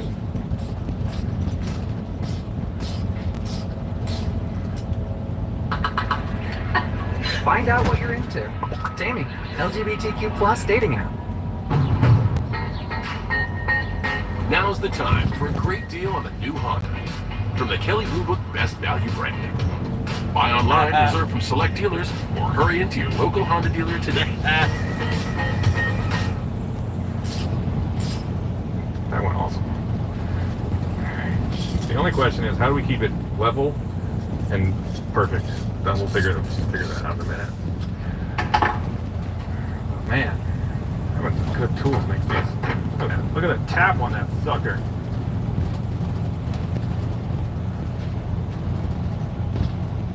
Awesome. Blow that out or brush it out. Call it.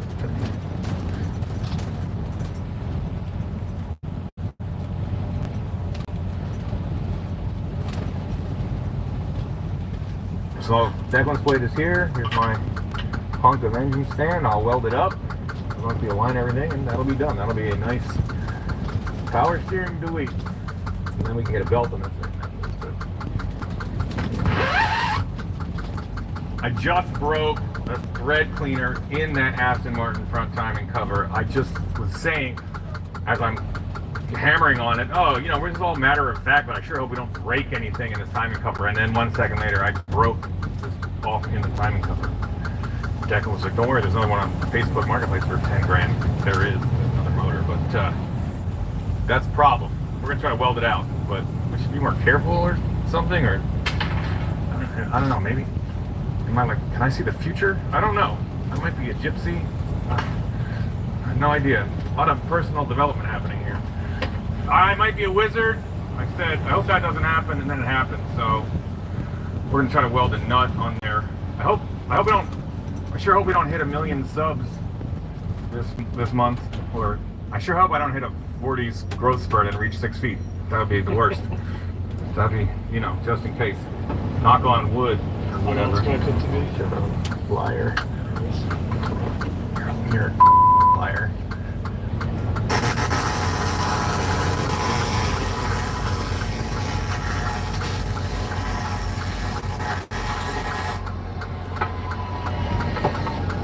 Please come out of there.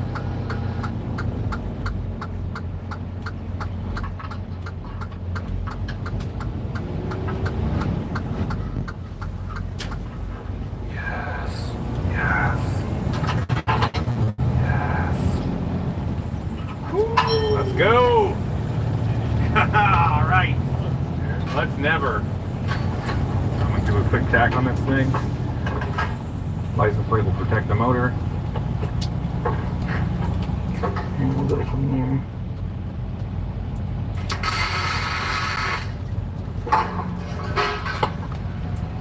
Now, this is for the 911. We need this one. Put it backwards. Pull it tight, buddy. Hella tight. Good? Awesome. Sick. Alright, that feels good. I'm gonna weld it up. Alright, so if your motor's been sitting forever and you have a steel pulley, it can get corroded and gross and covered in garbage and it'll tear up a new belt. So we have that on our crank pulley. We're gonna clean it up right now with something we call kinetic cleaning. Fire it up, Declan.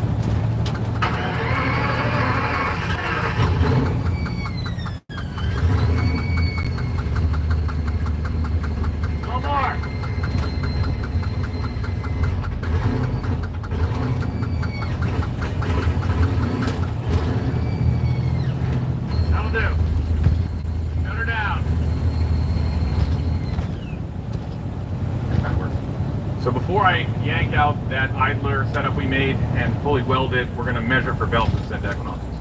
So it's going to be 40, 46 feet long, it looks like. Very long. Down to those two and then back under. So these two split under these tensioners and then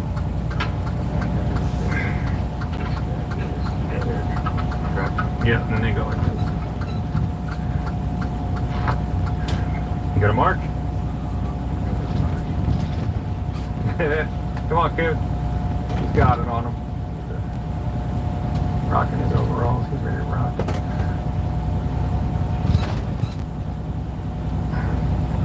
Got it? Cool.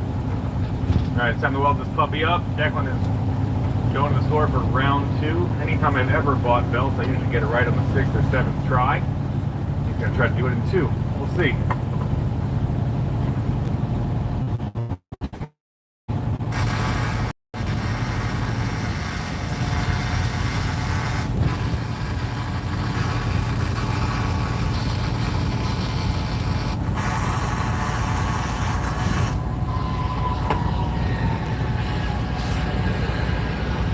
Time to paint that fire engine red. Well, after it cools down a lot.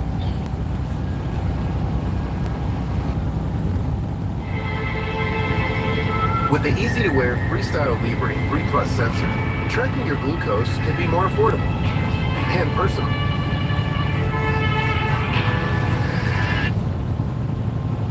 Now, more people pay $0 for the Freestyle Libre systems than other CGMs. This is progress. The #1 CGM in the U.S.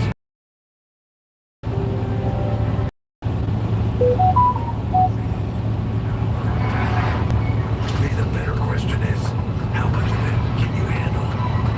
In the GMC Sierra EV Denali, we are professional grade. I said we were going to paint it fire engine red, but that painted it black. It's fine. Quick deal. But we're going to have a belt in this thing for the first time. Stoked about that. That'll finish up our accessory. Our little either pulley is in there looking strong. About it. Definitely been to the parts store twice now for belts. Now we got first try, baby. No way. Please go down here.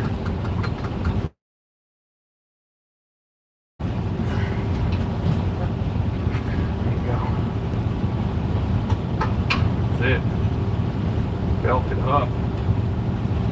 A little clearance there. That's all we need.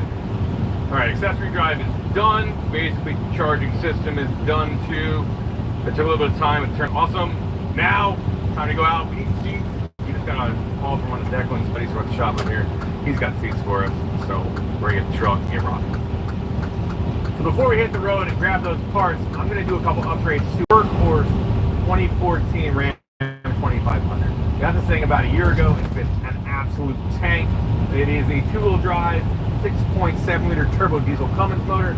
It has 207,000 miles on it currently, which means we've put 15,000 miles on it since we got it 8 months ago. We use it for everything. Run around town, it gets great mileage. like with unloaded, it will pull an enclosed trailer. It does it all. Upgrade. Solid truck I can. I always buy the cheapest solid thing I can. Actually, not solid. I always buy the cheapest thing I can. This one turned out to be really solid. And I want to do a little bit of upgrades to it. It's the Tradesman, so you see it's got like no frills. It's two-wheel drive. It's got the black plastic grille. It's got the black painted bumpers. It's really like the stripper model. But I want to do a couple things to upgrade it. We're doing right now. Let's just get it up in the air. Assuming my lift will lift it up. This is going to be exciting. Fingers crossed, everybody.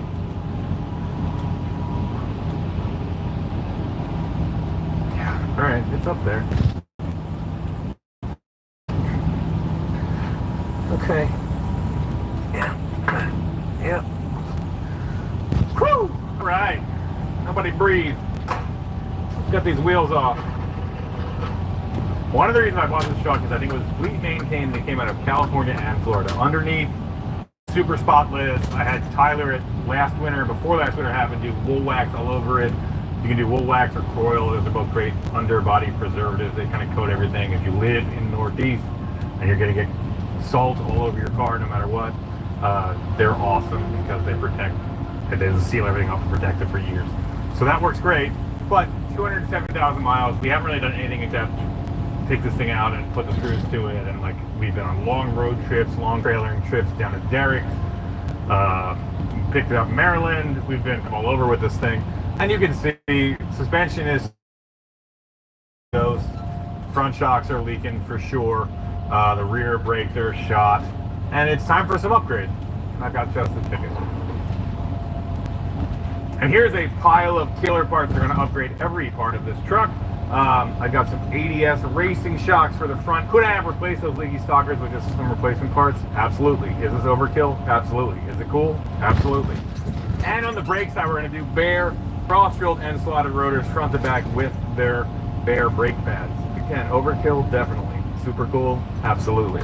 And since we're going to do a wheel and tire upgrade that's going to throw off the OD of the whole package, we're going to run an Edge tuner as well. And Holly owns all these brands, and I'll tell you about a sweet deal I have going on today.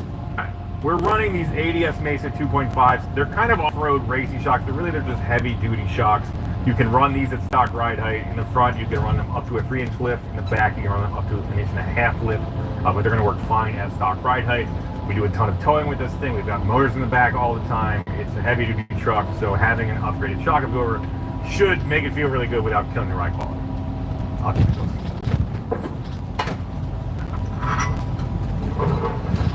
No. Much greasy.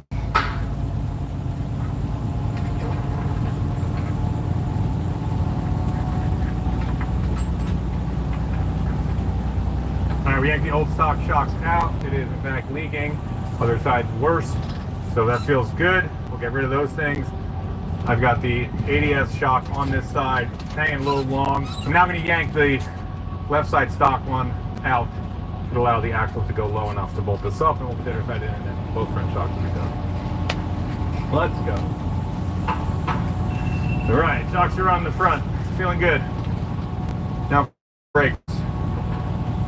All right, it's a new day here. Declan is tearing apart the rear brakes. I've got the front apart. I'm going to get ready to load up my calipers with new pads and clean out the sliders and stuff. Make sure we're rocking, and we should have this done pretty soon.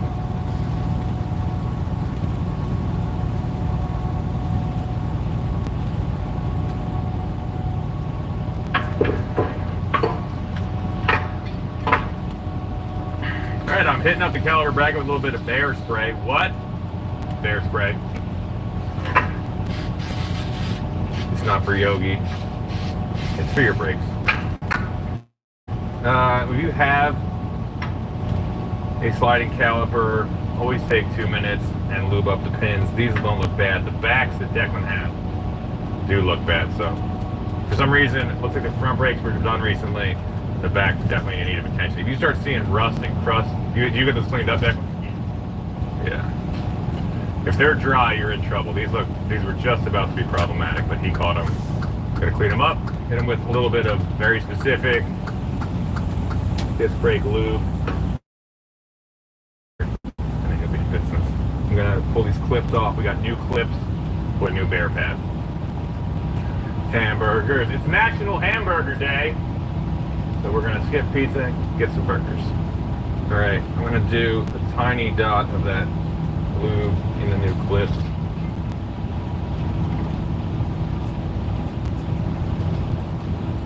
Just right where these things ride, obviously nowhere near the friction surface. Some people say don't do it, those people I say, let's live dangerously. These things have more clips and springs and squeakers and what kind of brakes I've seen, but if you do it just right, there we go. Get them level, slide it down, put it in. Boom. There it is. Beautiful.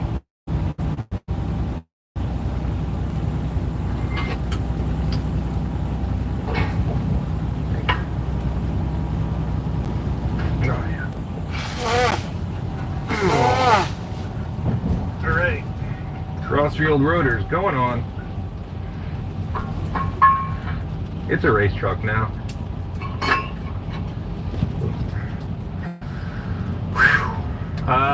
You always want to check the rotation. Sometimes manufacturers looks like should be going the other way or not. Bear says the leading edge out spin this way, so there you go. Leading edge out forward. So just there's a picture. Look at it. I'm just pushing the pistons back in their bores with a C-clamp. No special tool needed here on the Dodge. Excuse me, on the Ram. I don't think they were a separate company by 2014. So, I don't want to... It's a Dodge to me, I'm being honest. I don't care what you call it. Alright, got my loaded up. Disc brake pad, slider bracket.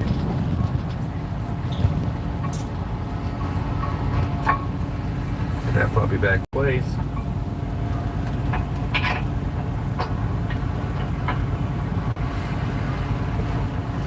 Get these little weasel sleeves, anti-sleeves.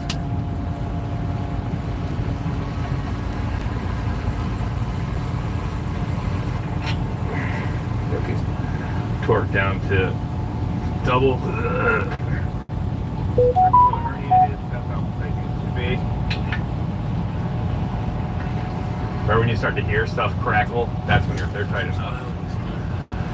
Right before your vision goes out, you did it. Torque spec is 85 foot-pounds. In the ballpark, for sure. All right. Now, hopefully these have been pushed back. I can slide it all on, wipe it down with a little brake cleaner, and I'm done over here.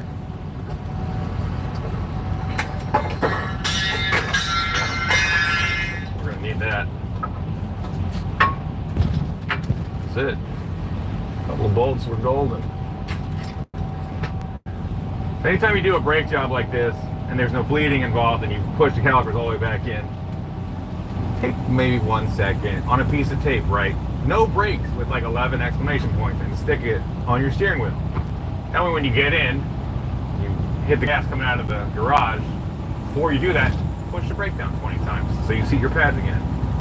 If not, first time you hit the brakes, they're not going to be there. And that's troublesome. Alright, I'm all wrapped up here.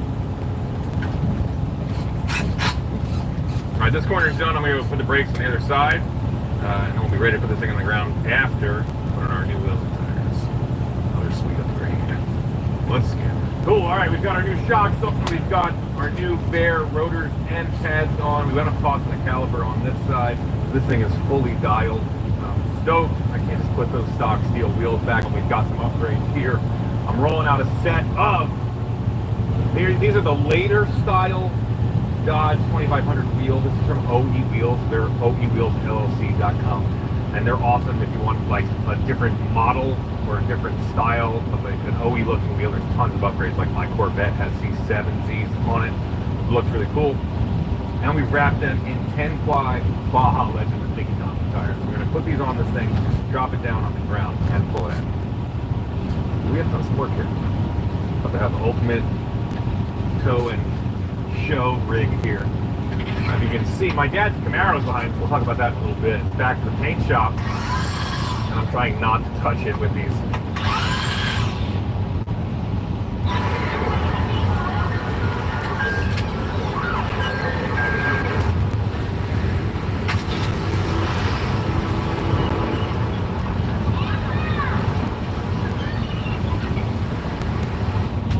Ashley Sleep offers mattresses for every level of comfort, with affordable options that meet every style of sleeper. 20-inch truck wheels. And the overall diameter is a little bit bigger. It's about, I think it's like a 2.5-inch jump. It's the smallest one we can get. Oh boy. Yeah. I'm gonna sit down.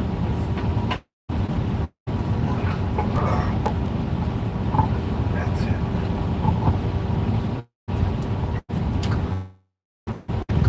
Good. Alright, that's looking sweet. Killer. Yeah. That's last one there.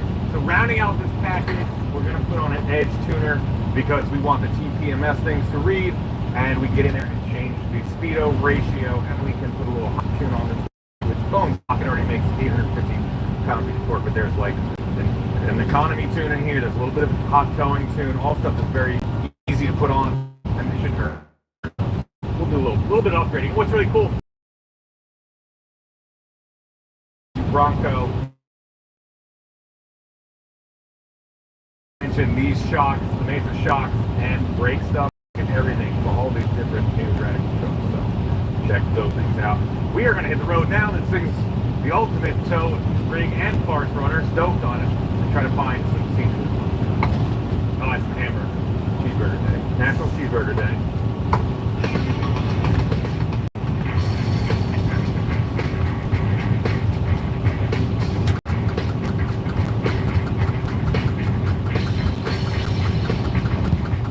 So being outside of Philadelphia, again, we have all the best racing stuff.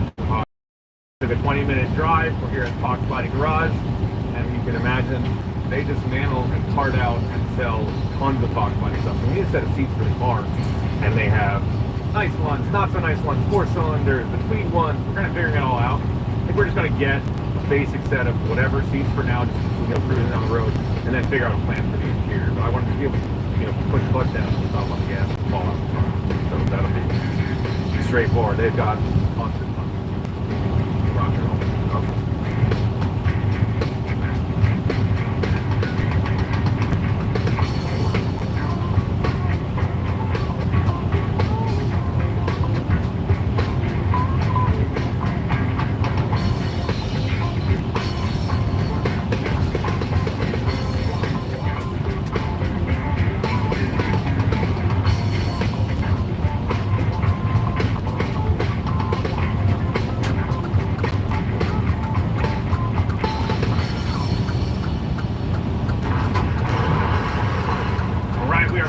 We got some killer cheeseburgers for World Cheeseburger Day. I feel like we keep changing clothes in this video. Oh. Wait, we should put on our new clothes. Yes, Stay Tuned is back in the merch game. We've got a bunch of new designs. Check it out. That's better. Feeling good. We have fully upgraded our merch program. We've got tons of stuff in stock, all the old classics, plus 3 new designs. You want to get after it, get them while they're hot. Declan's going to toss in these seats. Picked up $350 with rails. And I'm going to start working on the cooling system. I'm going to have to help you out on the road in no time. Alright, the plan is, and everyone's always noticed there's no room really for a radiator. We're going to sink it into the front core support where the AC condenser was.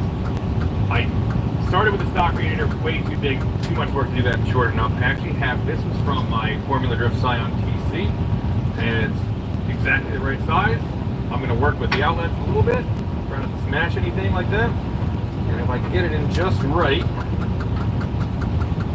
shove it forward like that, and, you know, we're 60% of the way there. So I'm going to start taking some room in here, getting it mounted, and start making pipes and hoses and other stuff. I don't know. Let's get running. You do the seats. Yeah. I'll do this. I'm going to lower the AC condenser mounts a little bit. See if I can get it to fit in the hole here. Alright, so Aston Martins have like a crazy radiator with 2 inlets at the top with 2 different hoses. I capped one side here. I just bought like an 1.5-inch silicone cap. It looks very short. It may blow off. If you guys know better, the vendor or manufacturer that makes like a deeper cap for that, that's awesome. The upper hose fell together very easily. The lower hose, this radiator is obviously upside down. It's got a smaller hose in the bottom. So we're just going to lop that off anyway and re-weld it. It's pointed directly out, towards the outside of the car and into the radiator support. So none of that's good. I'm going to knock it off, try my hand at some TIG welding, and I'll put a bead on this and weld like a 3-inch extension where that 90 is, and we'll see if it works. It's been a while since I've welded aluminum. See what happens.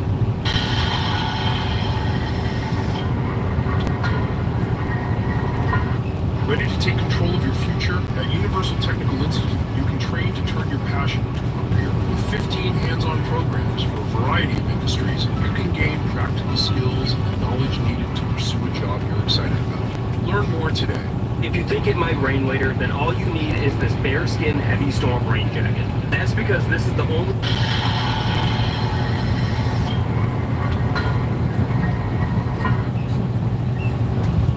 We use the hand bead pipes with pliers with bends in them.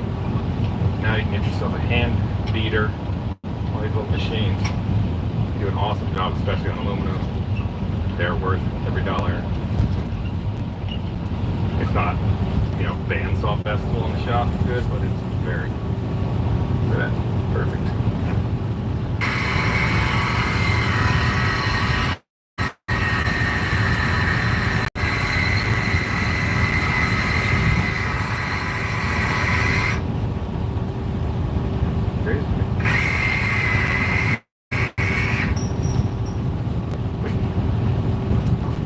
I'll blow this all out. Get ready to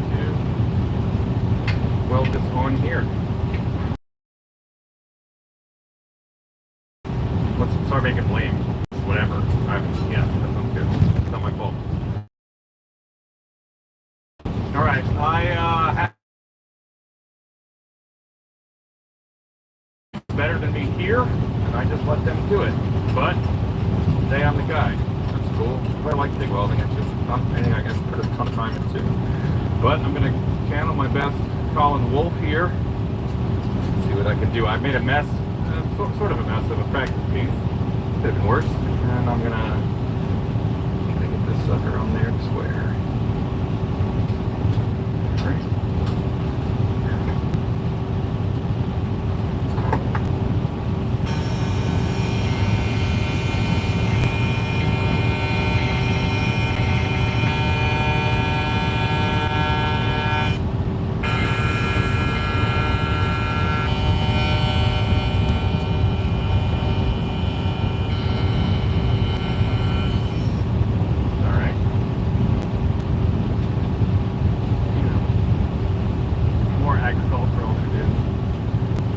Dropping dimes, so I think it'll work. Hopefully it's sealed up. Yeah, nobody will ever see this, right? Yeah. Alright, I've got it welded on there. Hopefully it doesn't leak. Not on whatever. Declan flipped the lower mount we were using upside down and was able to put the isolators back on there. That's awesome. We're trying to do stuff just once, not 40 times. Let's call it like makeshift temporary solution just to be driving. So that's great. I'm going to make a couple tabs here.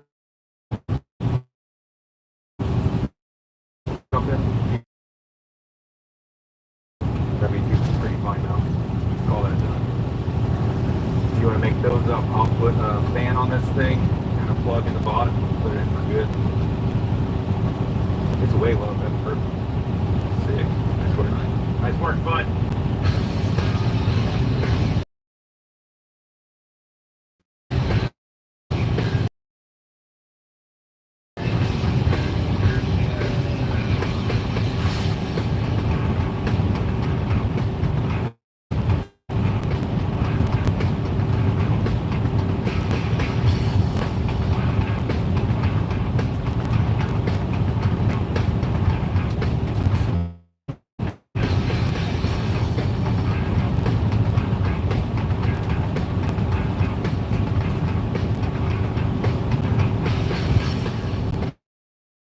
We're going to put on all fan. These are my favorites. They're made in Italy.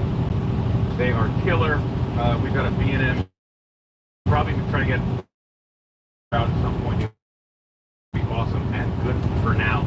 And it reminded me that Holly is having killer Memorial Day they sell right now on a ton of the stuff that they have. All these different brands. They have B&M and they have Small, but they're doing like the Flowmaster Signature Series. You can get a ton of money off. Like popular V8 swaps, they work really, really well. You get $300 off those. Those accessory guys are awesome, use them all the time. They are really great about fitting a swap into all sorts of different chassis. Obviously, probably carburetor, Sniper 2 EFI, which is a really great system if you want to get rid of your carburetor and run a compact EFI unit. All awesome stuff, and all of it is on sale for Memorial Day. And if you don't mind, use the link in my description to get there, because probably will think that's, support our team. Thank you. When you strap one of these puppies on, give a thought about where the wires are coming out. Texan already did that. Get the fire this week. So this goes here up through. Right spot. Match the bigger fins.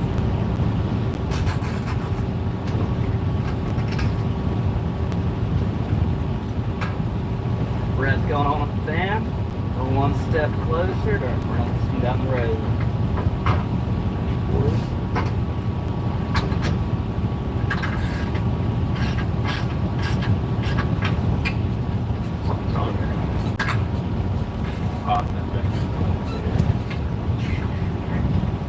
Push with your Frankie, maybe. Alright, if you watched last time, our exhaust wouldn't fit. So now we have flipped and tried the primaries like 3 different ways to figure out a way we like it the best. And there is a 6-inch cap here. I'm going to cut the pipe, extend it, hopefully make it all fit. The boys in the back are holding them up there steady, so we know it's all going to work. I think what happened is whoever built this before came in. There's like 3 slip joints. It's 3 into 2 into 1, and the header tabs weren't on, kind of locking it, just finally into place. So this is going to happen. You get a lot of in and out, a lot of hammer, all the pipes all the way up, and then put tabs on it, and that's fine. Now, so we are going to put tabs on it, and then build the exhaust, and we should be good while holding the mufflers in place that we like. Everything looks fantastic.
Hello. What we about to eat? What we about to eat?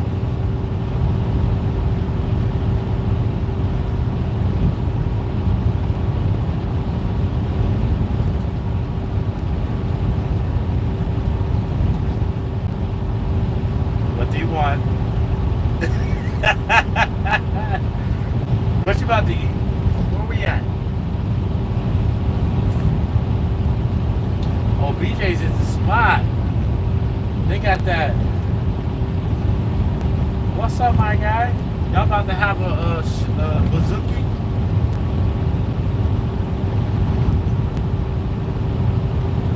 I know he'll eat that cookie and ice cream. Yeah.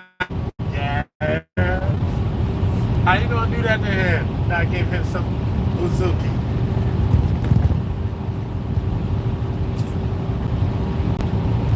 Oh, baby.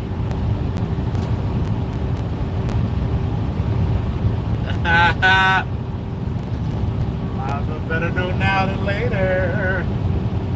Huh? I usually get wings or some kind of pasta and that Uzuki.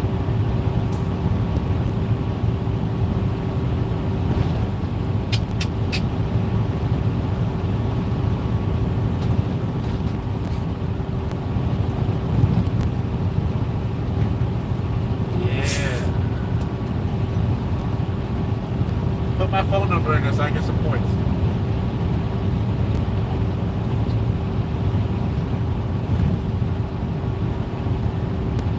I think so.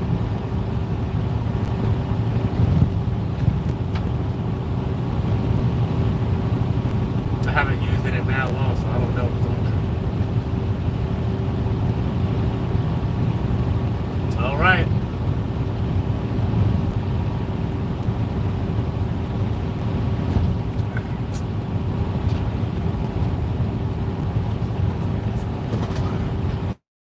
Oh, man.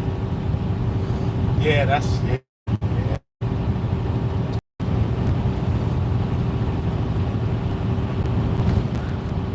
Huh? Oh, I hit the final level of monetization on YouTube, so that's a check. I didn't get to do anything else on my list because yesterday I did my walk, ate and went to sleep, assuming I was going to wake up and pick up later. But they called me and told me it was done at 10 o'clock. So as soon as I woke up, I just went back to work.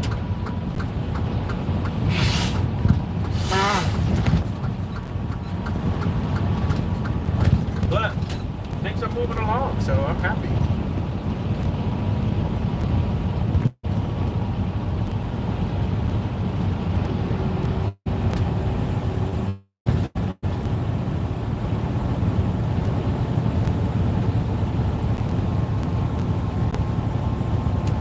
You just lied to that lady's face. Why you do that?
Oh, you back? Welcome back.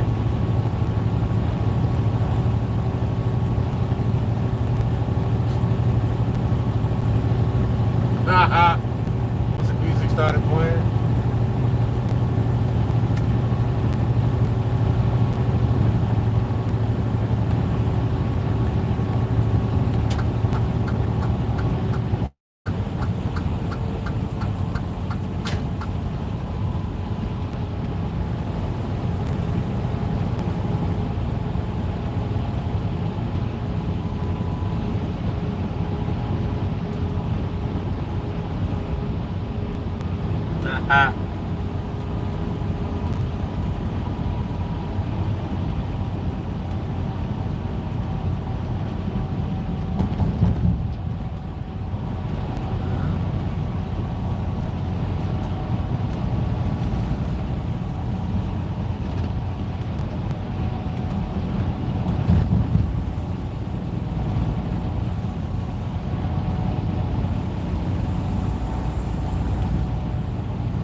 Yeah.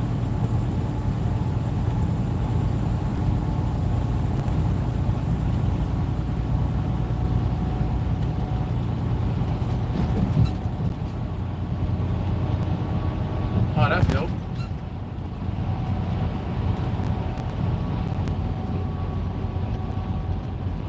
Okay. Shit, I only got 13 credits. Whatever else I do, it's like I'm starting from scratch.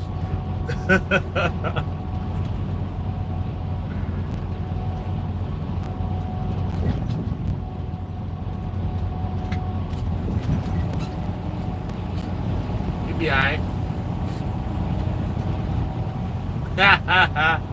Yeah, but he'll be done before he even starts walking. Well, you'll be done by the time he starts walking.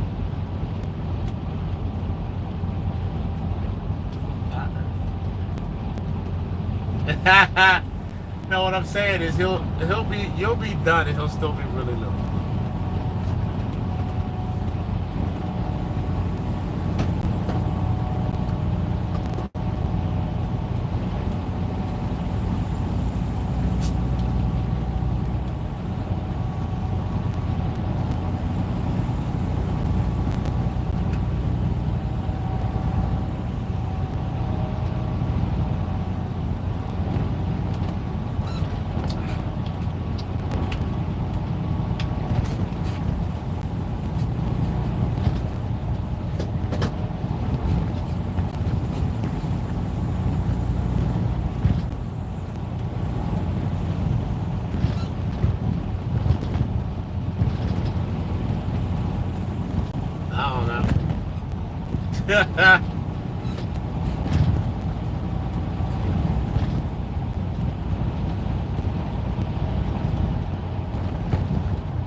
Guess what?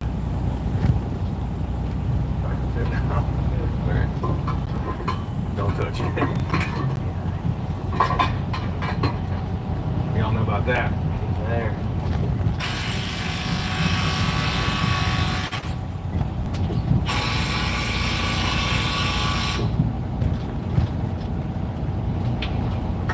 All right, we're gonna toss hangers on this thing and then fire it up and see what it sounds like.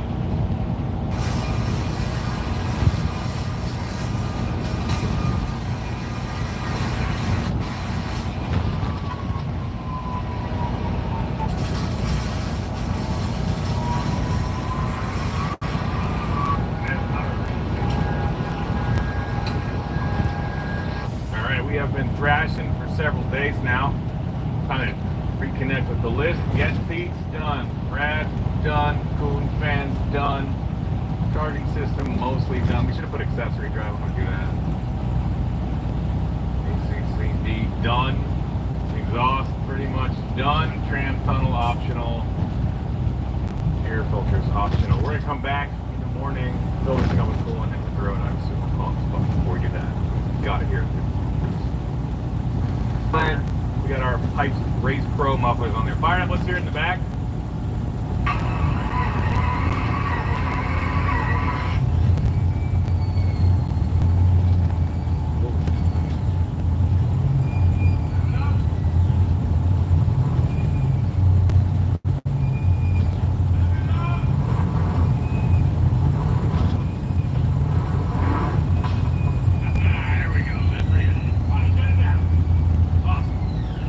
Sounds awesome. That'll finish the night off beautifully, and I'll be pumped in the morning back here in 5 hours or whatever. All right. Devin and I came in the morning. We put the radiator hoses on. We finished up fin wiring, intakes, got some filters on them. We're fired up to rip this thing down the road, but it's running kind of wonky. Remember last time we had the firing order wrong, and I finally figured out what it was.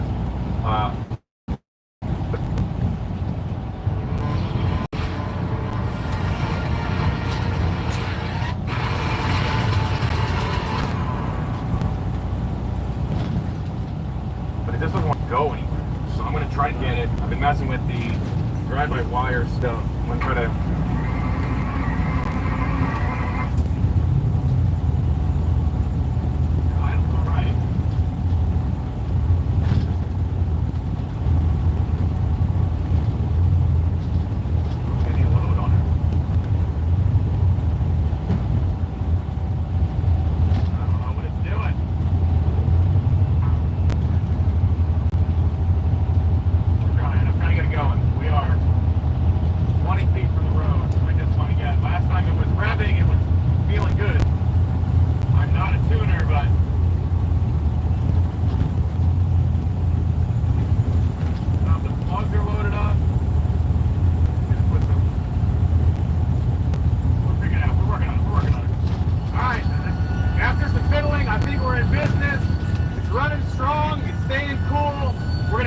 For the first time ever in my V12 Fox Body Mustang. Let's go. Let's go. So, here we go.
bed, and we're gonna figure it out. But this thing is driving. We're doing it. It's not great right now. Little smoke. We're gonna try to find a place to pull over, let it cool off, and see if we can at least get a rip or two. But it's doing it. It's been. I don't even know. I think the ignition was blocked before, and then it finally came to life. But it's been a mess.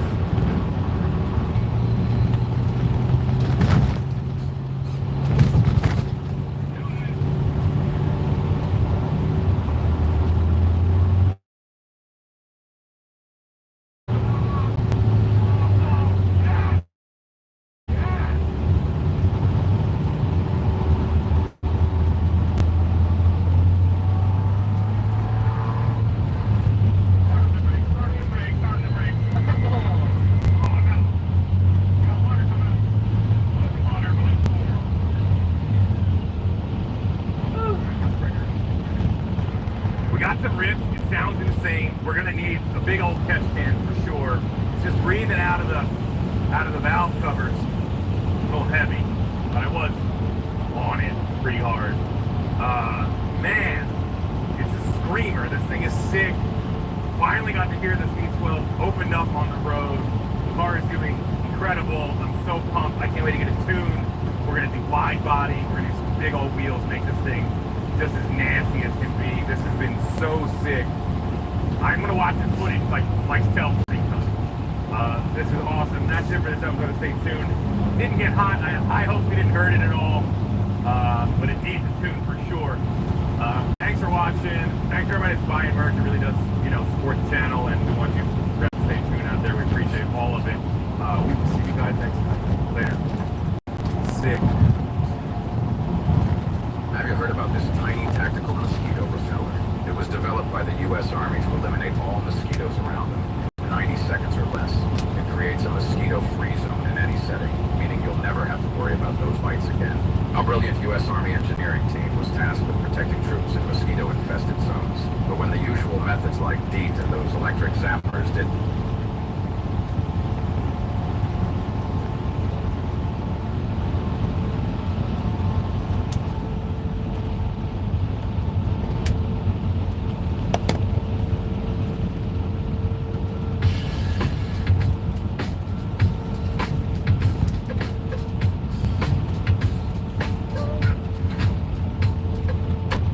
another installment of In where we give it to you straight, no chaser.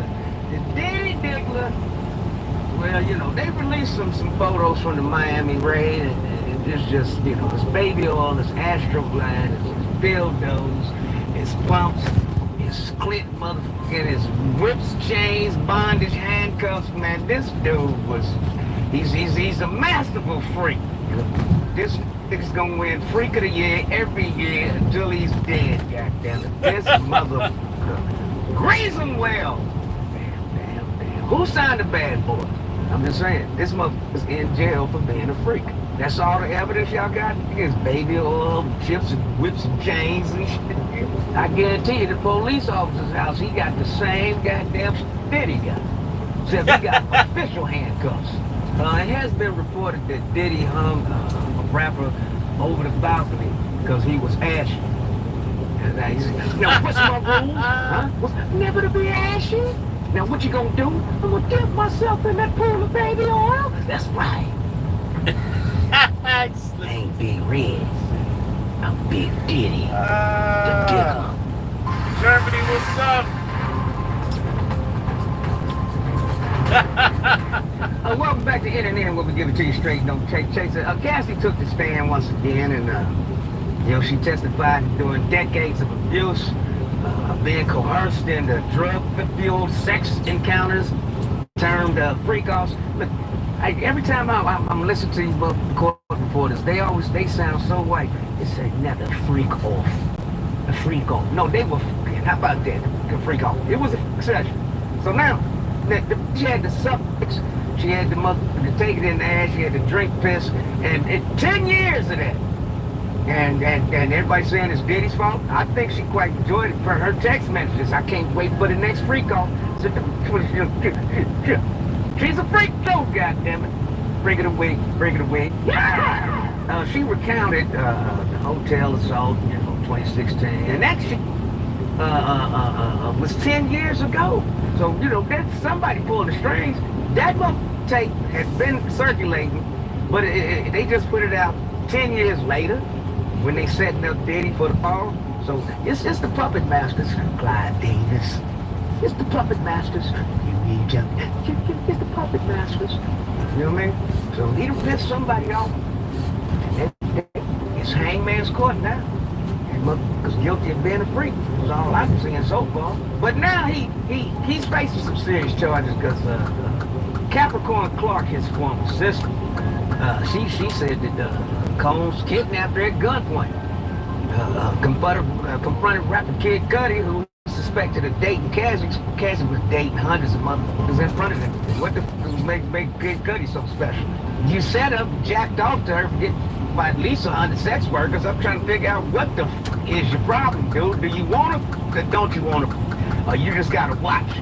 I think that's what it was. Kid Cudi didn't want to come over in front of you. So now he got to burn his motherfucker's car up, run his house, steal all his kids' Christmas presents. What kind of shit is this, Diddy? Kid Cudi, he got on stand saying he recounted the break-in at his home by calling himself a firebombing of his car. And he didn't put no gasoline on that car, just mistrust and believe that it was baby oil. He baby oiled that car, threw some mattress at it, went up things. Anyway, so that's some sick kind of jealousy. You can watch and get, but you don't want to get what you out to watch. Yeah, we'll be right back after this commercial break. She's a big old freak. She does break on freak. She's a freak of the week.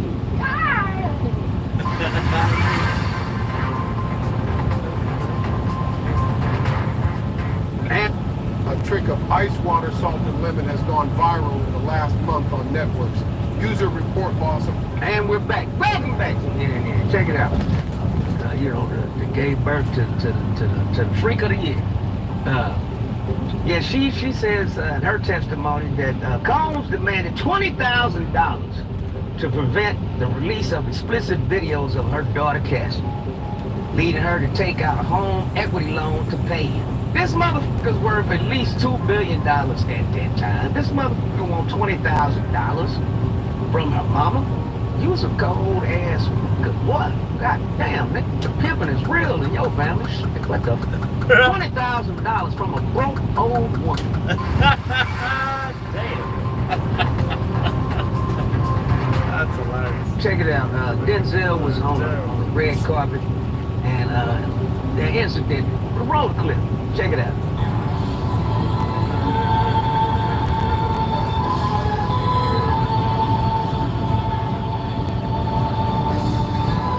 Denzel Washington est toujours avec nous. Il a réalisé 4 longs métrages. Je vous ai parlé d'un t-shirt, il y a eu aussi les Great Inventors, Fences. I don't know who the dumb paparazzi was, but mother D-Money. Leave that brother alone. He got nice hands. That motherfucking boxer. And he known to knock a motherfucker in the dirt, goddammit. Now just be cool, mother. You don't put your hands on nobody. What's wrong with you paparazzi motherfuckers? All you goddamn hunting for stories. Take a picture of a motherfucker taking a shit. Take a picture of a motherfucker. Take a picture of a motherfucker walking across the street. Now it's a red carpet. It ain't Denzel's fault that everybody else that you should position yourself better, mother paparazzis. You're gonna fuck around and find out. You're gonna fuck around and find out, trust me. You don't want to see that, brother. King Kong ain't got nothing on me. He got a whole lot of pent up aggression, trust. Now you want to touch somebody, go touch Diddy. Sure he like it. He'll touch you back too.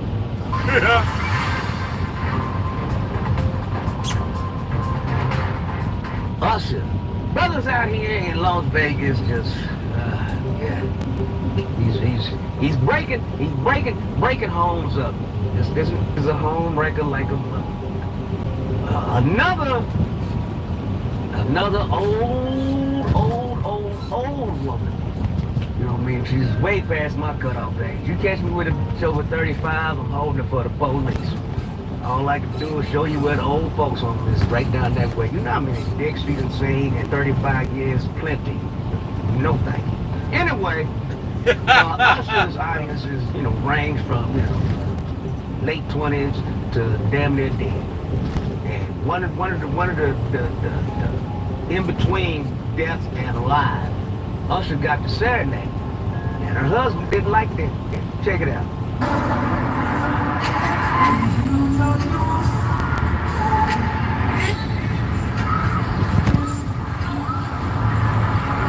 He learned all that shit in Diddy Flavor Camp.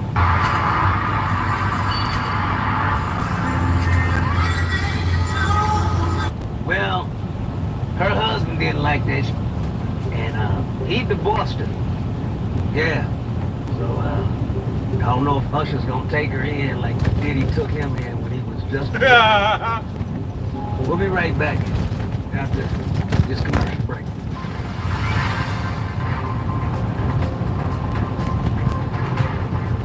Welcome back to NNN. Yeah, Almighty Whitey is at it again. The white supremacist terrorist group called White. Yeah, they just love marching with them little flags and dressing up like little army boys and Yeah, let's check it out. They just like marching. This is in Kansas, by the way. These are the same little white boys I used to whoop in school. But yeah, here we go. For the life of our nation! For the liberty of our people!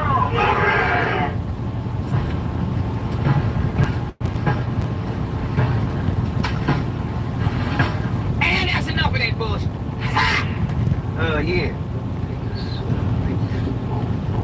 America to themselves. We were here first.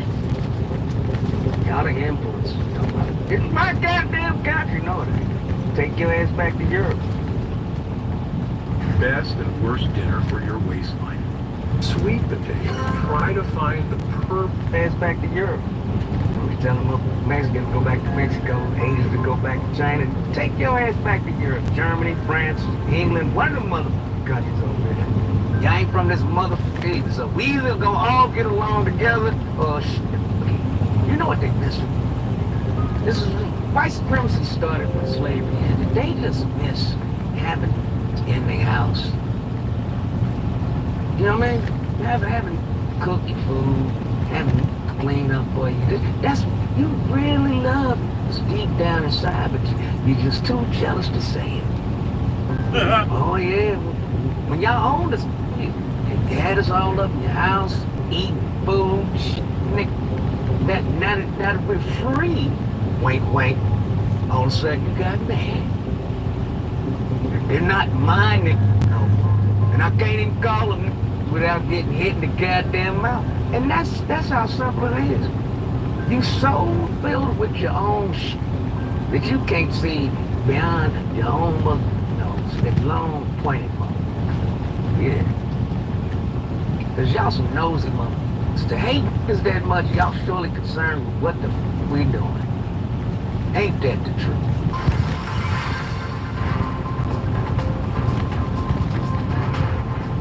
Abraham Traore, they tried to tempt his life once again. They sent this small white woman in a UN Red Cross late truck. And she pulled up to the compound. And Abraham ain't no fool. He's watching where they set up at, where the electricity's at, where the how many guards in there. This don't sound like a doctor who's come to help people who are sick. And with nobody in that motherfucker sick. And Abraham just kept giving her enough rope to hang herself, put her up. And she didn't know the whole place was above. She on the phone telling him everything. And he woke up he waited till the morning, let her get up, let her set up her little doctor's office, and then he hit her with, "Bitch, who was you calling me?"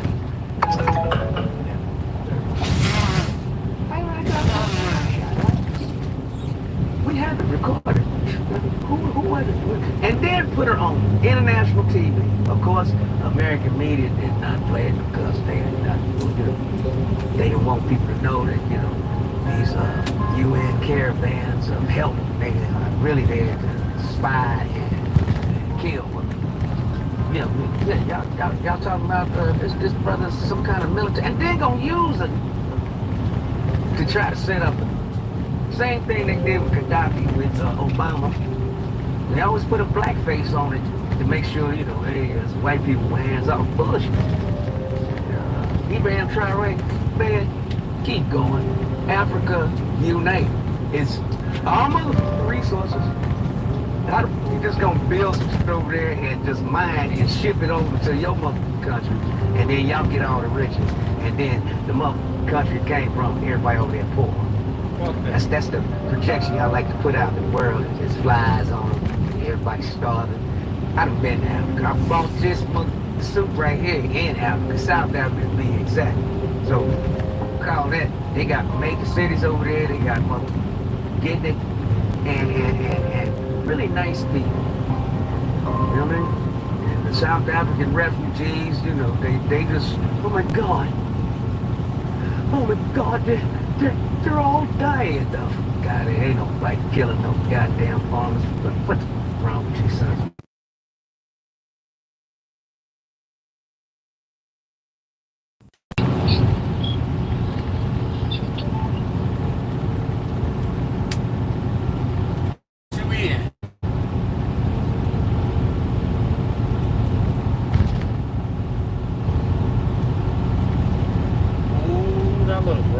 Right there.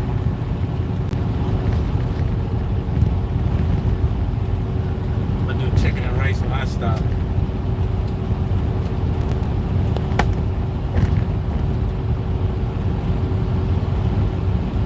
Nah, you wasn't feeling it.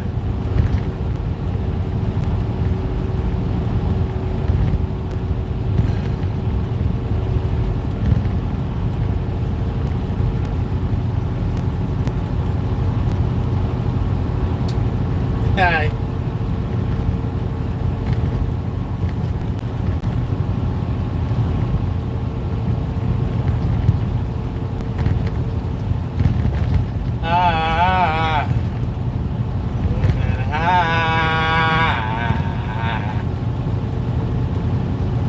I love that shit.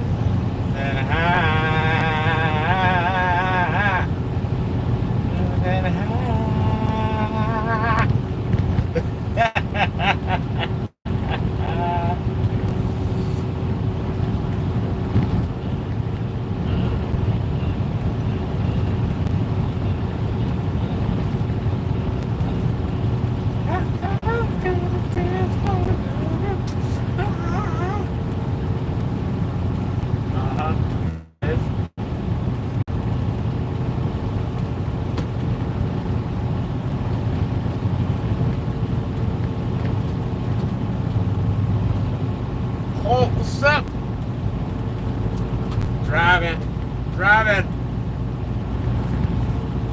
Groove is in the high. Live.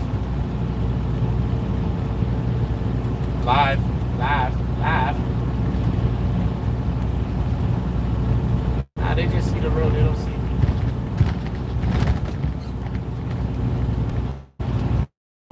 They don't want to see me.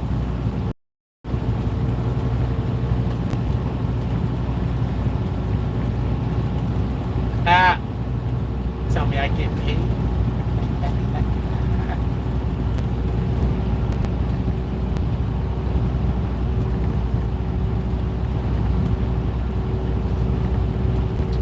Now I'm fully monetized now. All the way. As of today. Thank you, wonderful viewers, for riding with your boy.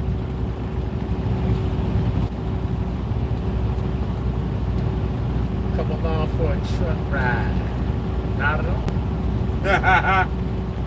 I should though.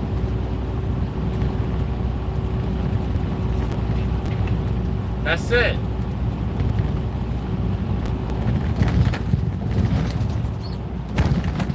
Hey.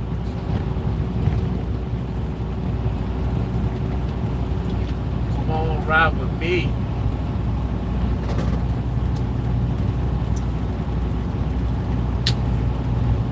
Where it's nice and quiet. Sometimes.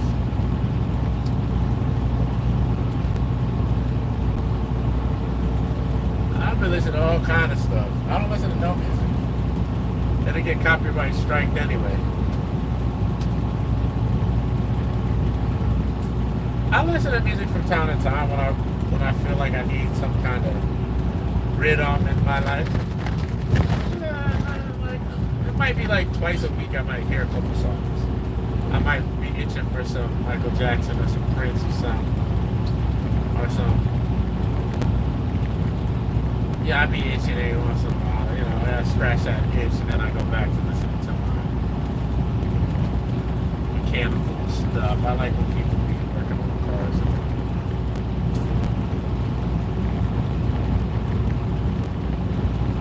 No. I didn't say that. That's how I like listening to it. Nah, I'm good. I just want to work on my own car. My own bike. Cut my own hair.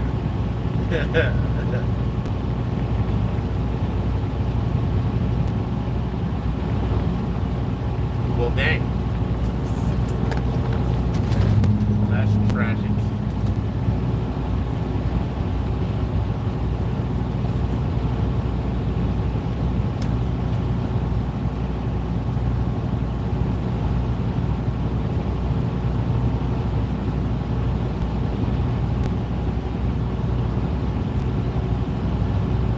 Nah, you didn't leave Vincenzo over there long enough.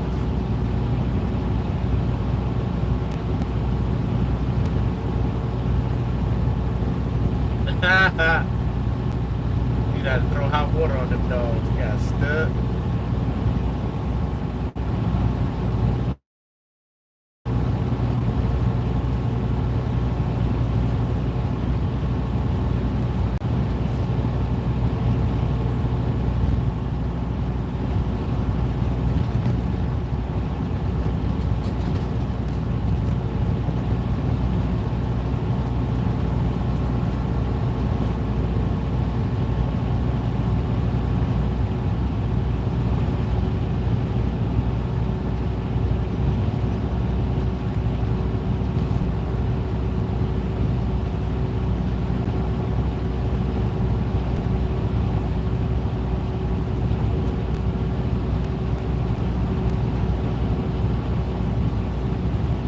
$50.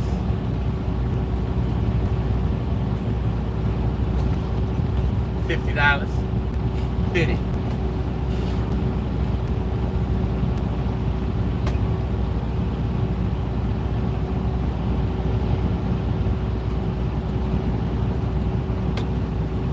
Nope.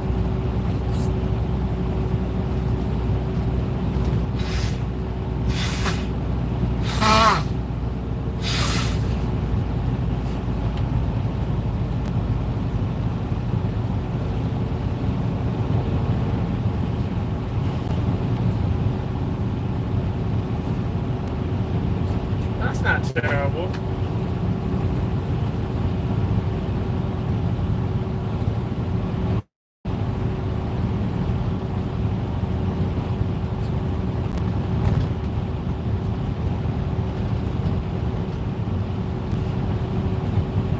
Oh, you didn't get the Bazooki deal?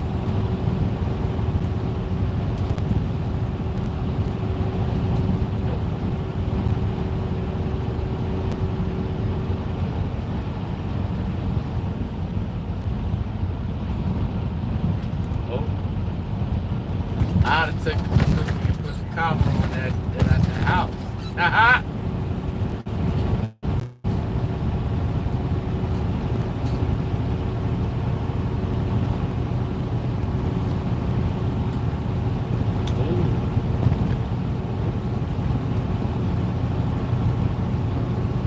Talk that shit.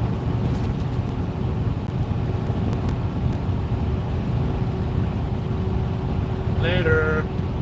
Enjoy.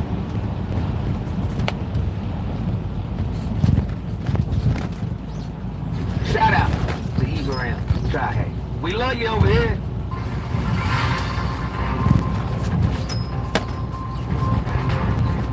Don't forget to like, comment, and subscribe. Like, comment, and subscribe. And don't forget to catch me live at the Saks Theater inside the Miracle Mall shops inside of Planet Hollywood in Las Vegas, Nevada. 8:30, Monday, Tuesday, Wednesday, Friday, Saturday when I'm in town.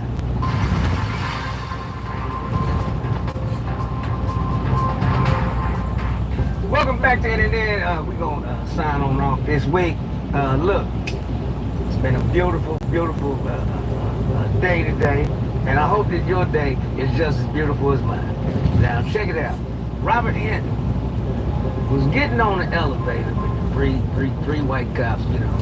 And this black cop refused to let that brother take that elevator ride by himself. Because he could sense that they were out to whoop this brother's ass on that elevator. His ass! Check it out.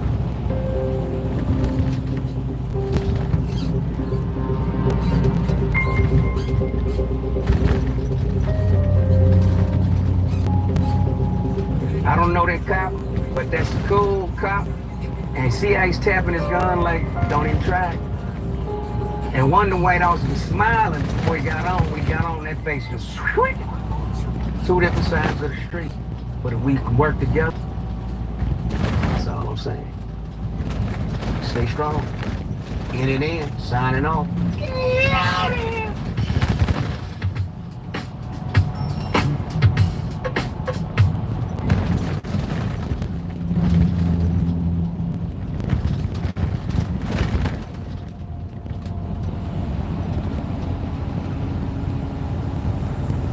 For senior women who keep going strong, discover lightweight all-day comfort in your new wardrobe savior.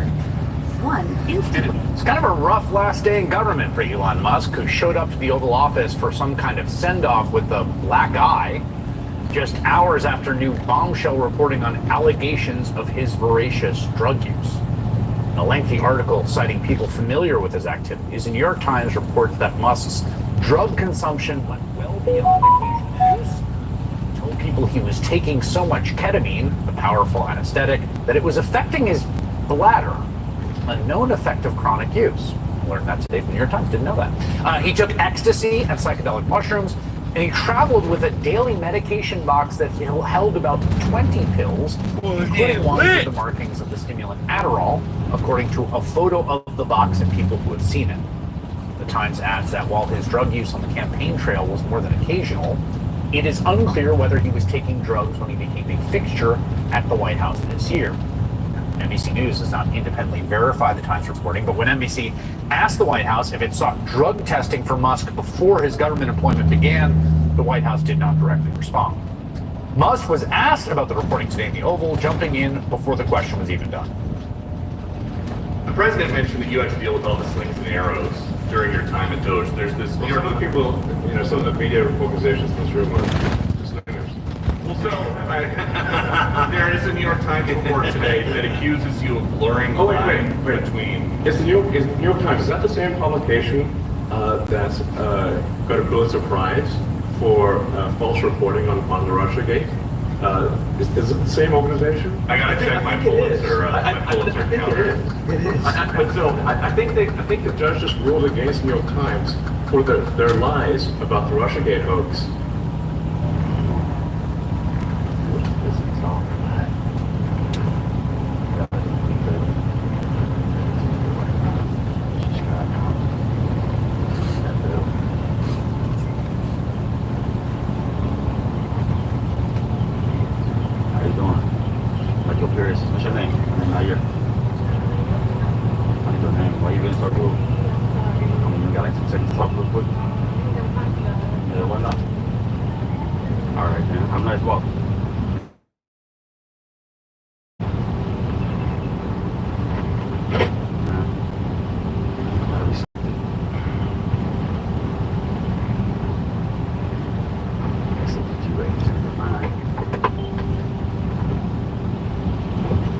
said what? What'd you say?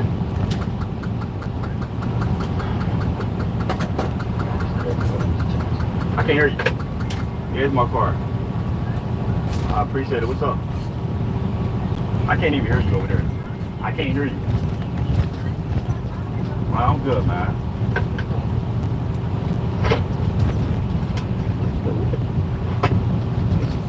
Sorry, we're both crazy. Yo, why you touching my door handle? I don't even know you. But why you touching my door handle though? Show me something. I can't hear you. Come on inside over here. Come on inside. Word. So these girls starting to get bold nowadays. Like, put my door handle. Yo, why you touching my door handle though? I don't know you. You don't know me. You can show me something. What you want to show me? Find out. You said you was good, right? On the sidewalk, right? No, I got some right now. But you got a man though too, right? Yeah, I do. It don't matter if you're not, though. You got your man, right? Hi, my name is Alina, and I would like you to give you a few reasons why. Ladies and gentlemen, this next round will determine who will walk away with these chips in front of me. Sorry to say, everyone, but this one's mine. I've got 1 million power and George Washington. Whoa, it's a beautiful day to do these reactions. Listen, like it before you light it, bro. I know that title got y'all. Whatever I decided to name, because I ain't even gave it a title yet. I have a question for some black men. Because I know it's not all, so don't come for me saying she said all, I never said that. But I do have a question for some. Specifically, the black men who choose to date white women. Because that is where I have seen it the most. But I was about to go into the store, right? There was a black man there. He was with a white woman. You can tell they were together. Okay. As I'm getting ready to come into the establishment, I'm right behind him. He holds the door for me. I said, thank you. He said, oh, you're very welcome. Okay. There was a black lady right behind me. He let that door go and slam in her face. And I looked, and I even said to him, I said, oh, that was very rude. And he said, what happened? I held the door for you. I said, yes, you did. I said, but why did you let it slam in her face? And he just kind of smirked and walked off. I have noticed that a lot of black men that specifically date white women like to treat black women horribly. And I will never understand this shit. I do not give a damn who you choose to date. You can date whatever race of people you want to date. I don't give a damn. But why must you treat black women so horribly when you choose to date outside of your race? And I have seen this more than once, so don't tell me that was just him, because it's not. I have witnessed it, that when a black man chooses to date another race, he chooses to treat black women like trash. And that's the most ignorant shit I have ever seen in my life. I will never understand it. You have a right. You can have your preference. You can date who you want to date. This is a free country. Nobody said that. You can love who you want to love, but why must you just treat black women horribly when you choose to do that? That is the most insane thought process I have ever heard of. And I'm going to tell you right now, if I was dating a black man that specifically treated black women horribly, that specifically just degraded black women, talked down on them, that would be an automatic deal breaker for me. Because why? Your mother is black. Your sisters, if you have them, are black. Your grandmother is black. Why would you do that? Why? Just because you choose to date outside of your race never, ever, ever gives you the right to degrade black women. It's the most disgusting behavior I have ever seen, and I have seen it so many times, and I would love for someone to tell me why. Why do you do that? Them niggas don't love themselves. I just, but that just pissed me off, so whatever. Damn, baby, you sure you not black? Shit. If you close your eyes and talk, you'll swear to God that was a black woman in the South. No.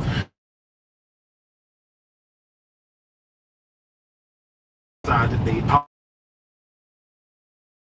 Who you hitting? I promise you I don't, but like if you hitting Asian women, why you talking so much shit about white women? Do you hit your mother? Like, that's all I'm saying. You ain't gotta hate one group and like the other one, you know, she got a couple of valid points there, but goddamn, I can't get over the fact that she sounds black as hell, bro.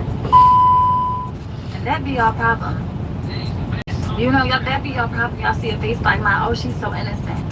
You would never think I was doing what I was doing. You would never think I'll be up to the crimes that I'm up to. Even your life hard, brother. Try to convince a bunch of that you don't have, while you have the ability to have her. Track. You track. Cause I nigga, this shit harder than the. Nah, dude not lying. Trying to convince a woman that you ain't just running around with a whole lot of women is crazy, but that also means that she sees you as a very attractive man and can't fathom how you don't have a lot of women. It's crazy. It's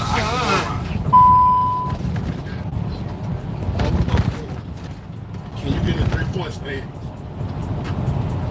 Can you get in the 3? Can you get in the 4? Can you get in the stance? Have you ever been in a football stance? Have you ever? I don't know what it is, but them football playing niggas, especially the ones on the defense, just be country niggas strong for some reason. And that nigga looks strong right there. I wouldn't go head up with him. All you need to actually start trading profitably is a laptop, an internet connection, and 1 hour a day. If you have these 3 things, I wouldn't go head up with him.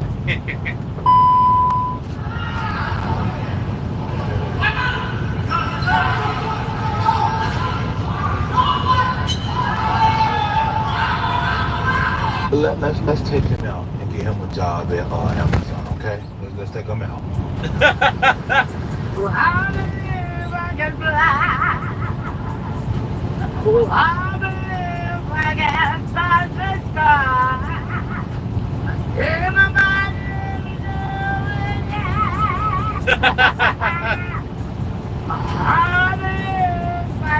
You got any girlfriends? I'm a single individual right now.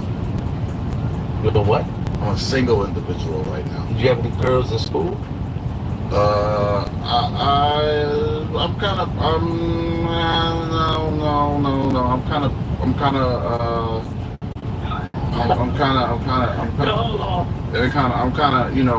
don't speak about. Wait, hold on. Yeah. This video reminds me of that Drewski skit when that big buff nigga came out with the braids on. He was like, pop, pop, pop. He was like, nah, nigga, you don't like women, nigga. Whatever, just look at like, you know what? I just want to make sure your bowls are empty and your stomach is full for the rest of your life. Rest of my life. Because I love you. I'll walk to China for that day. I will take a bus, plane, and a train. I love you. I ain't gonna hold you, bro. This whole setup, it make me think she with a homosexual, bro. Like, that nigga don't have nowhere to live, and that's why he deep diving in that thing the way he is. I don't care how gangster you are, how many bodies you think you got, I will end your bloodline. That's a fact. I don't do the whole gangster rap shit. I don't, because I know real violence. And what I'm capable of doing, like the whole the shooting stuff, no, I will end your bloodline. And anybody who looked at me when I was doing it, they're going, that. That gangster violent rap shit doesn't do nothing for me. Hey, this is my first time running across dude, but I believe that light-skinned brother, man. I think he capable and willing to do everything he just said. I don't think y'all want to play with dude, bro. I'm just saying. You're talking about some, I hate that I'm your first baddie.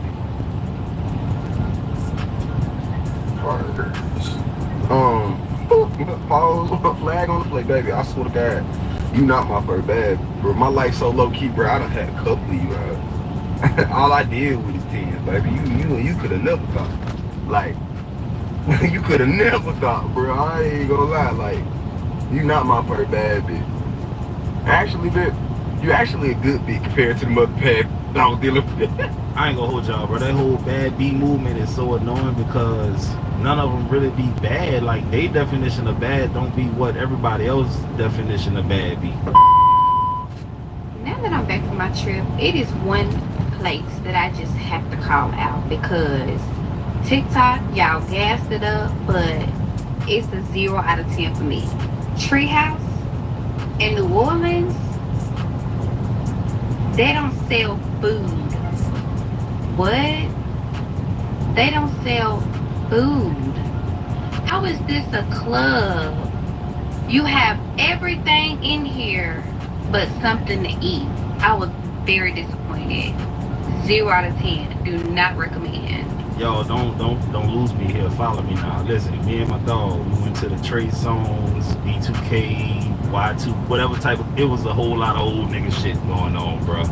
But we went to Treehouse afterwards, bro.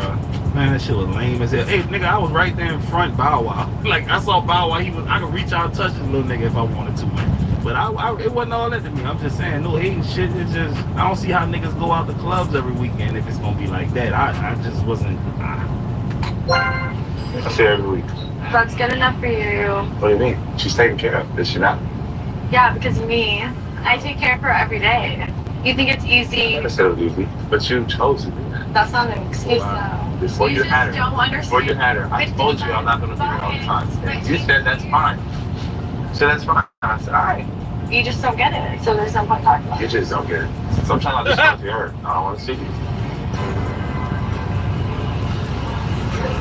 Damn.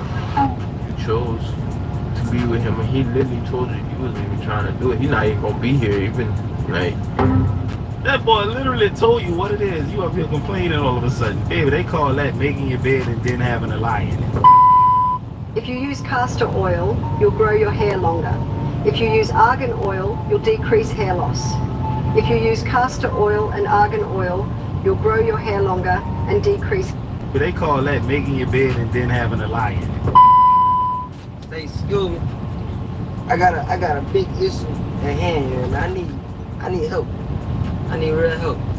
I had put $15 in my tank, and I just put 15 in my tank.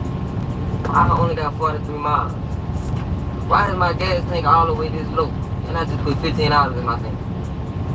Like, I understand it, I know duh. Like, I understand I ain't put no gallons in out of the bar. Like, I just put something in my tank. Like, this big ass Jeep gotta go. Can I please drive one of y'all cars? Can I use one of y'all cars? I'm gonna put gas in. I'm gonna have y'all shit on full, and I can't keep putting no $60, $70, $80 in this car. No, I can't do it. Now what? What you talking about? Now what? If I did, your ass loved it. So now what? Now what? Get you talking about? Your ass an ass eater. Get talking about? Your ass can never make me mad with any you ever put your ass. Put your whole talking about asshole in my whole booty hole. You talking about? Not the blood, the hole. Now what else you got to say? What's wrong with you? You weak ass nigga. Your ass can never embarrass me. Yeah, let's talk about all that shit now. Yeah, let's talk about all that shit now. Yeah, you feel? Look at my dirty ass, man. Bitch, stop picking on me. Bitch, stop. Yeah, I'm a main nigga. This you never go nowhere. No. These fellas eating the devil's mailbox is the same thing as you telling a woman one of your deep dog secrets. It's gonna come back to bite you in the ass, and that ain't no pun intended. I'm dead ass serious. They gonna, yeah, bro. But if nigga wanna play house, they got to pay. If you want to get on the merry-go-round, baby, you got to put chain in and make it spin. My merry-go-round ain't gonna work if you ain't put no chain in.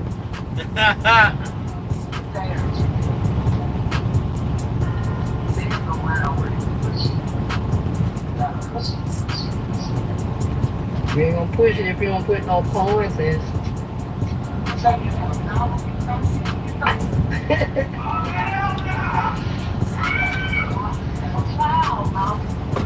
Yeah, I tell them where I'm coming from. Yeah. 6 days. No, I tell them, let me stop this. I make a nigga on the street. I don't play that shit with.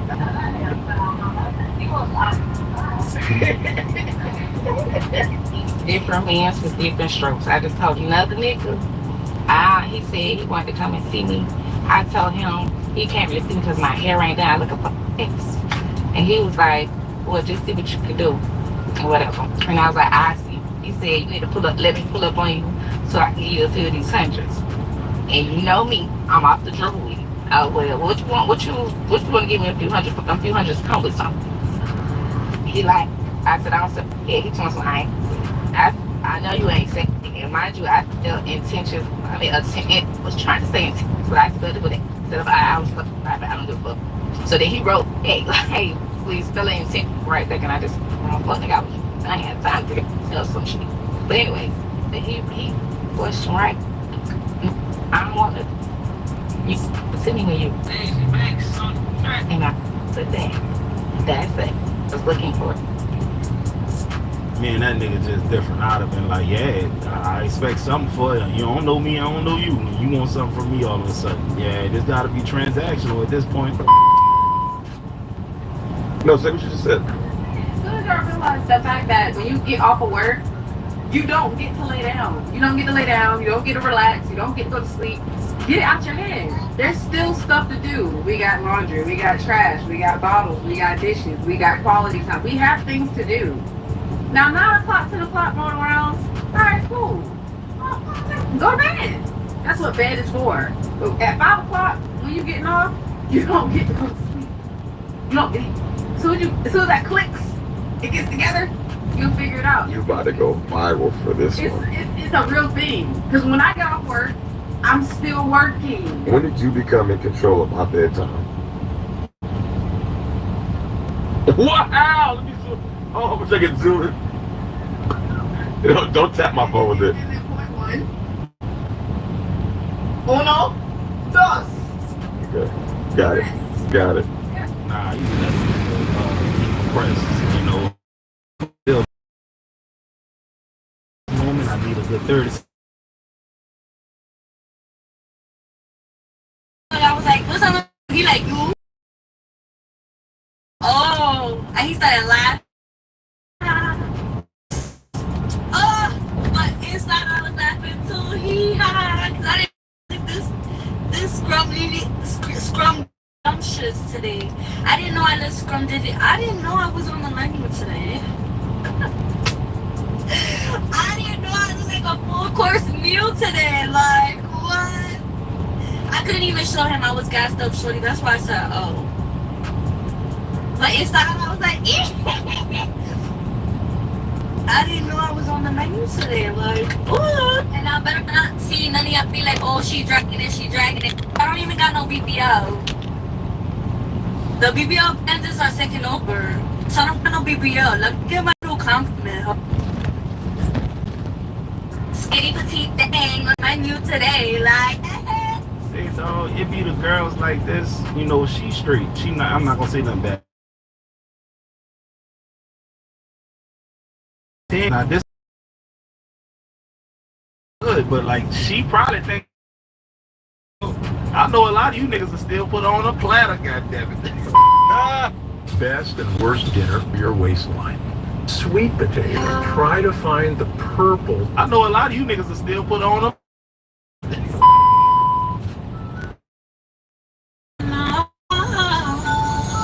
Baby, I know you.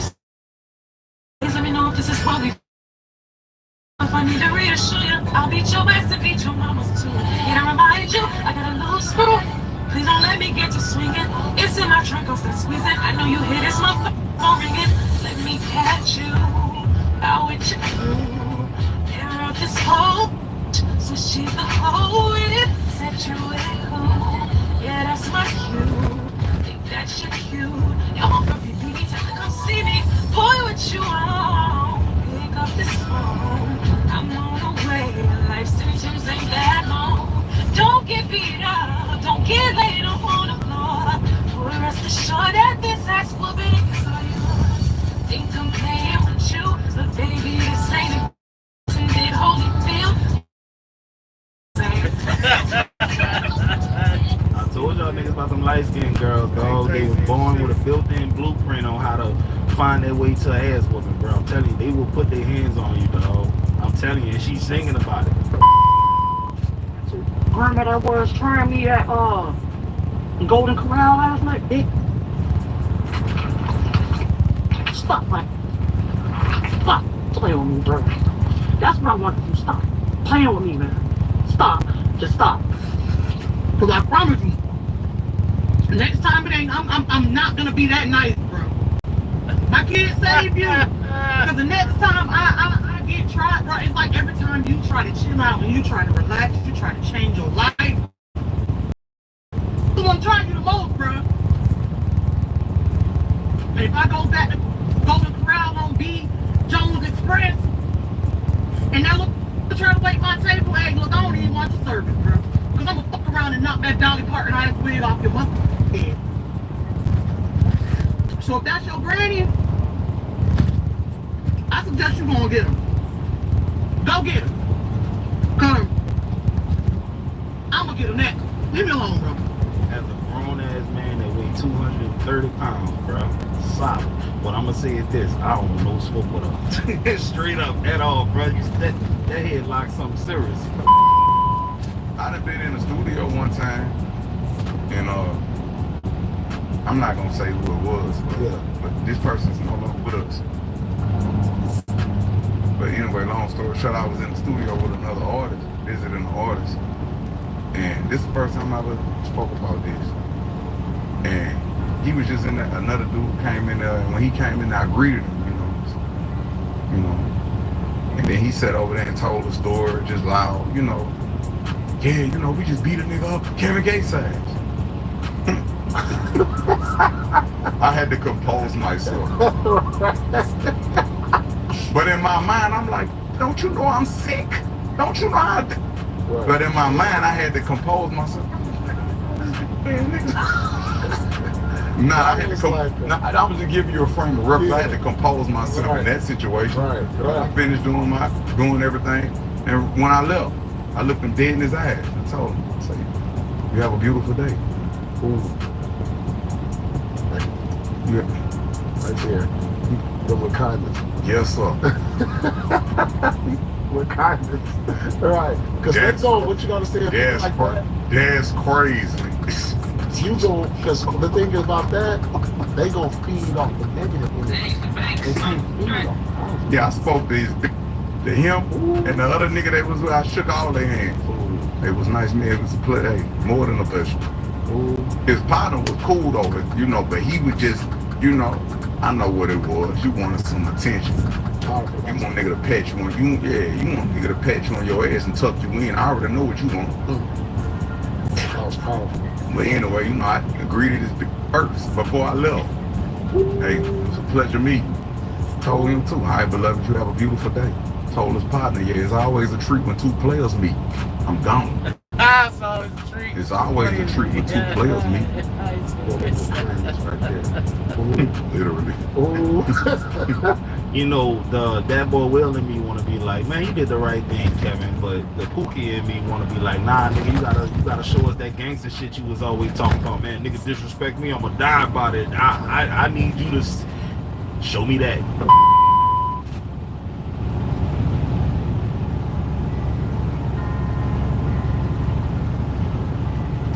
Whoa.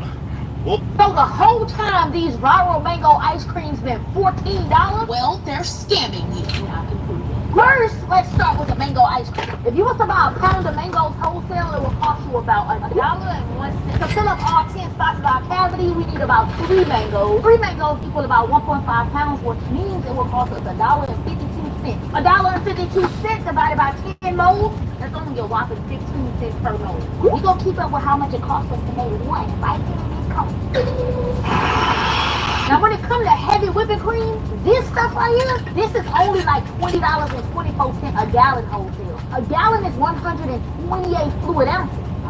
And to fill up all 10 cavities of our mold, we only need 12 ounces of it. Well, $20.24 divided by 128 ounces is about 15 cents per ounce. The 12 ounces of this that we're going to use times 15 cents is about $1.90 for all 10 molds. So $1.90 divided by 10, a measly 19 cents. You can get a gallon of vanilla flavor for $26.99. That's 21 cents an ounce. We only using 0.125 fluid ounces. 0.125 fluid ounces times 21 cents, 2.6 cents. I know I ain't crazy. Let me do that math. That's 0.026. That ain't even a penny. You know what? Fuck, folks. I'm selling mango popsicles. As for this condensed milk, I'm gonna go math. Just check the caption if y'all want to know the breakdown of every little home thing that we can discuss. At this point, I'm disgusted. You know what's put this in the fridge while we prep the molds, that's about 1 cent of electricity, but we could. They sling about a 25-pound bag of this for $87.50. 25 pounds is 400 ounces. $87.50 divided by 100 ounces. That's 22 cents per ounce. We only use up 9 ounces. But when we multiply that, 22 cents by 9 ounces, that leaves us at $2 per batch of tea. Now our total is only at 67 cents when it costs $14 for the whole box, which is $5 a piece. I'm stealing somebody's ass or I'm suing, because this is bet. These are chilled. Add you some mango cream to each mold. That's 2 cents worth of electricity right there, but I ain't tripping. But Mom, the remake isn't exactly like the original one. I know y'all not gonna sit there and complain about mine. I made y'all some mini ones for the big complaining mouth y'all got. And why you talking so much? Do you realize that they get to keep 86 points? The sweetest moments deserve the boldest flavors, like our new concrete mixers and lemon ice coolers, made for the skip up.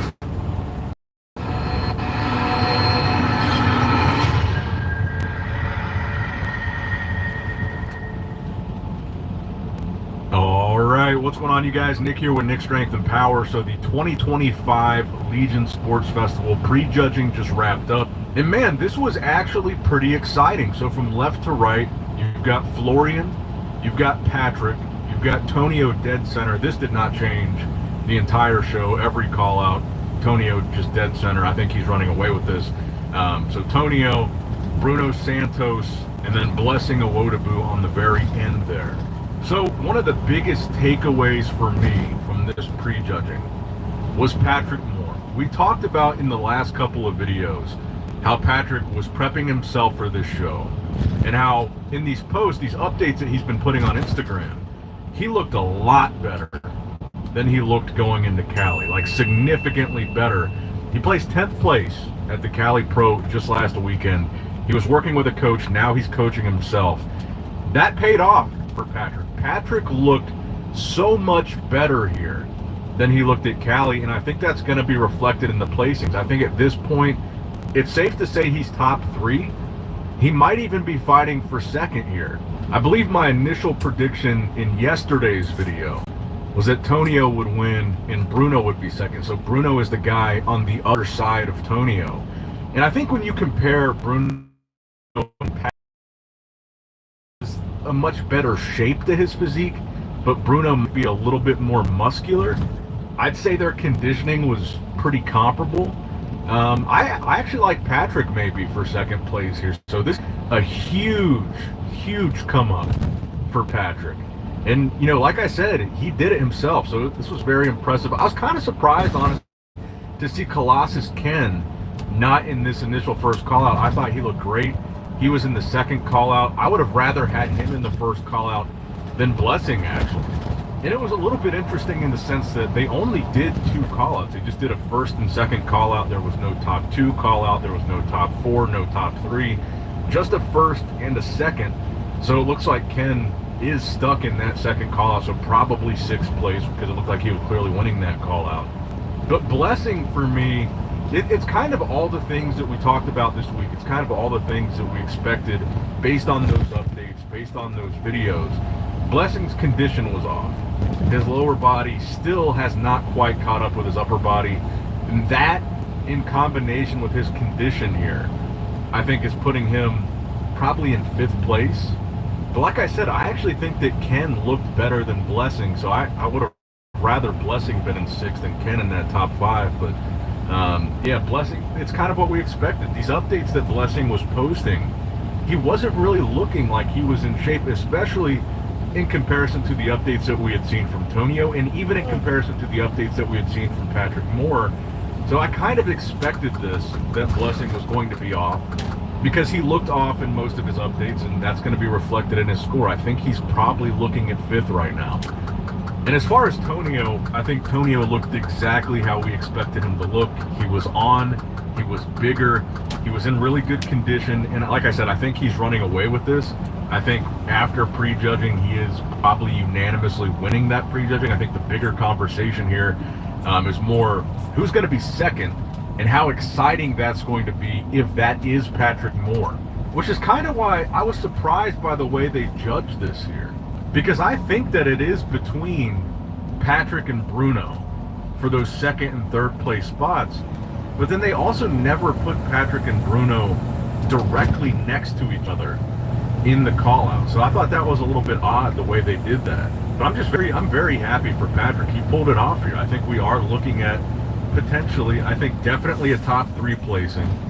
Potentially Patrick is going to be the runner up here. He's going to be top 2. So going from 10th at the Cali to potentially top 2 here is massive for him. And I said this a couple of videos ago, that the thing that I like about Patrick is some of the posts that he was putting up this week.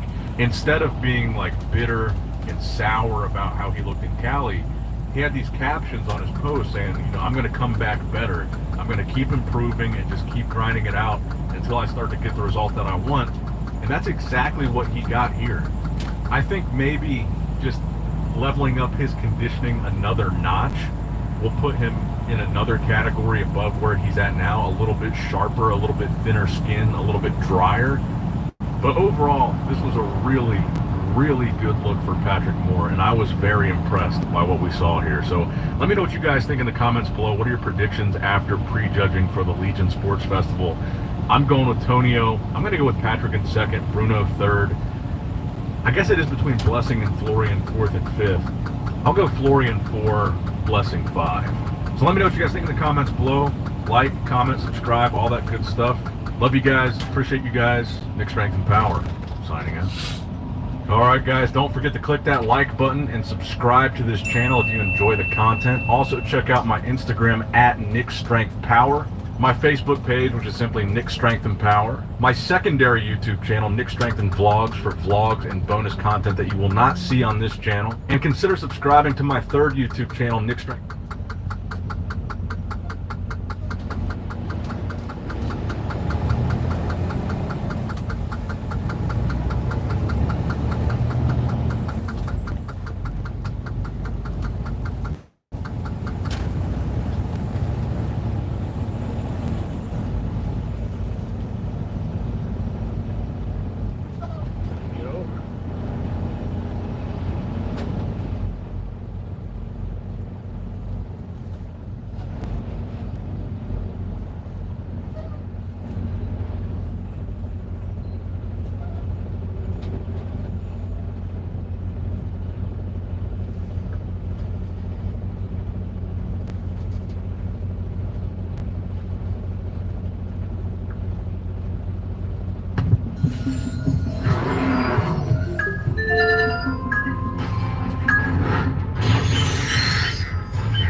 Please let me out my room, please.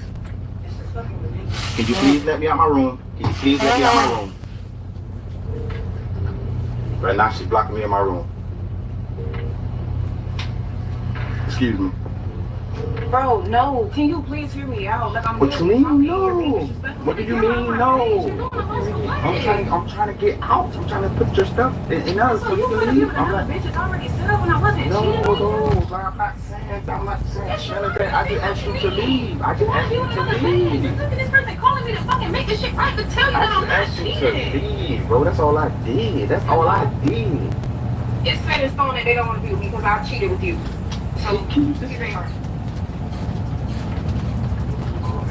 The police on the way. Can you please hear this man out? I've been telling him to please leave me the fuck alone, bro. You gotta get the fuck out. Can you please hear them out, bro? Thank you. Move out the way, please. She's not letting me. She's not letting me be the wrong way now.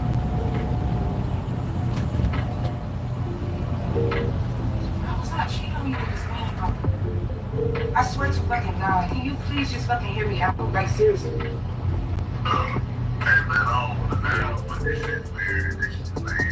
Cause they're not even fucking a part. Like I didn't cheat on you. That's not fucking weird.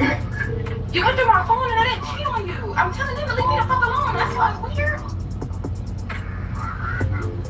And they're steady calling back and calling back to let you know that that's not what the fuck is going on with your bitch. So what are you tripping for? You let me out, please.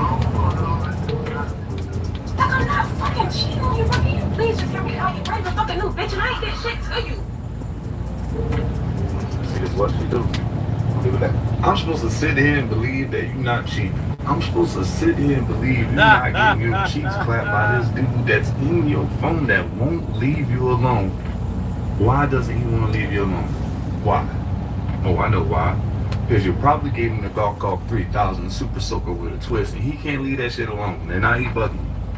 Alright, now he bugging you. But you want to mess over this man. He got his own house, and he want to put you out. Oh, now it's a big one. Why you don't go mess with the other dude? Yeah. And then had the nerve to call. Bro, that's disrespectful as it is. I'm accusing you by being with this dude. Not only accusing you, maybe even called you. You gonna call this man in real life right in front of me? No. Excuse me, man. Let me get the hell up out of here. You two. Please find another place to leave. Emotional, damn it! All I'm saying is if you have a boat this summer, I have a throat. Hi, can I rent a boat for the entire summer?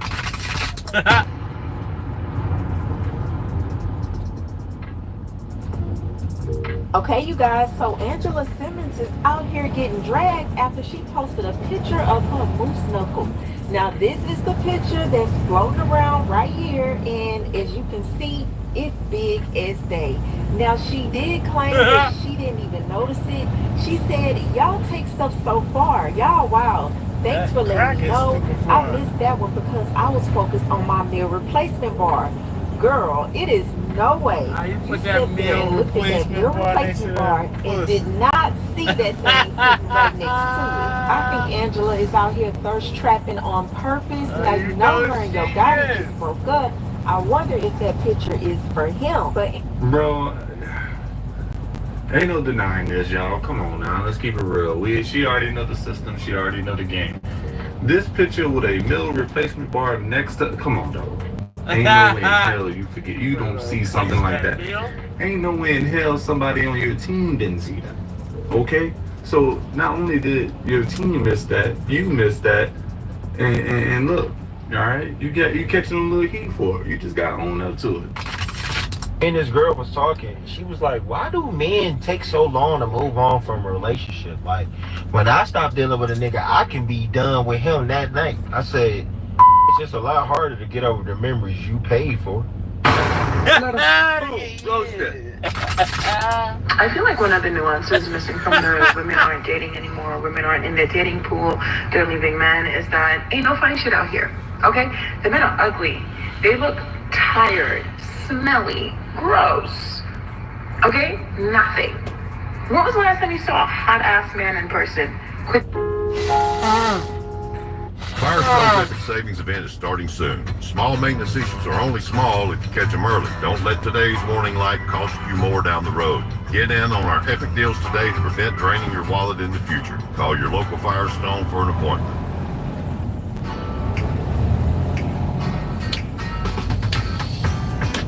My name is Al, and I'm a professional adventure photographer.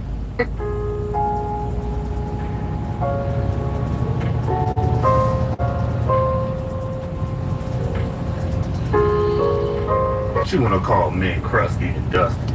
You better go, man. You better be lucky that the men that are approaching you, yeah, they're the dirty ones anyway, because that's what you attract. You look dirty. You don't look healthy. You want a healthy man to approach you, but you don't look healthy. Make it make sense, guys. Come on now, dog. Come on, man.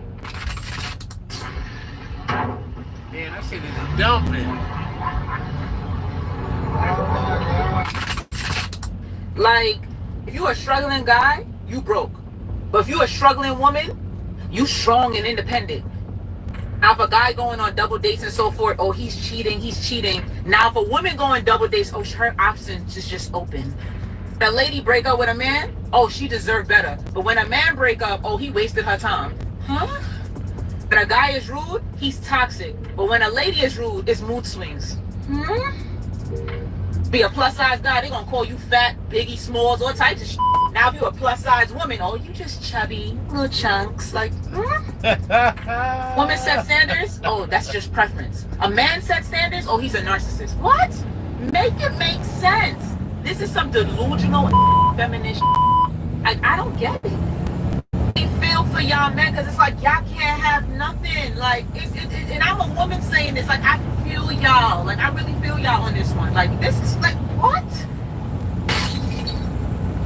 She definitely gets the picture. She definitely understands what men have to go through. I like the first part just way too much. If a man is struggling, he just broke. If a woman is struggling, she independent. Why we can't just be strong and independent together, huh? Because we both grinding and trying to live out here. It don't make no sense. And then when you get a little bit ahead and you want to take you on a man wants to take you on a date and do the best he can, the best he can is still not good enough because you, woman, can't show any gratitude or appreciation. Even after a long shift, all I can think about is going home and pleasing my man. Like, what's up, babe? What you need? You want me to rub your feet? You want me to cook you a meal? You want me to suck it?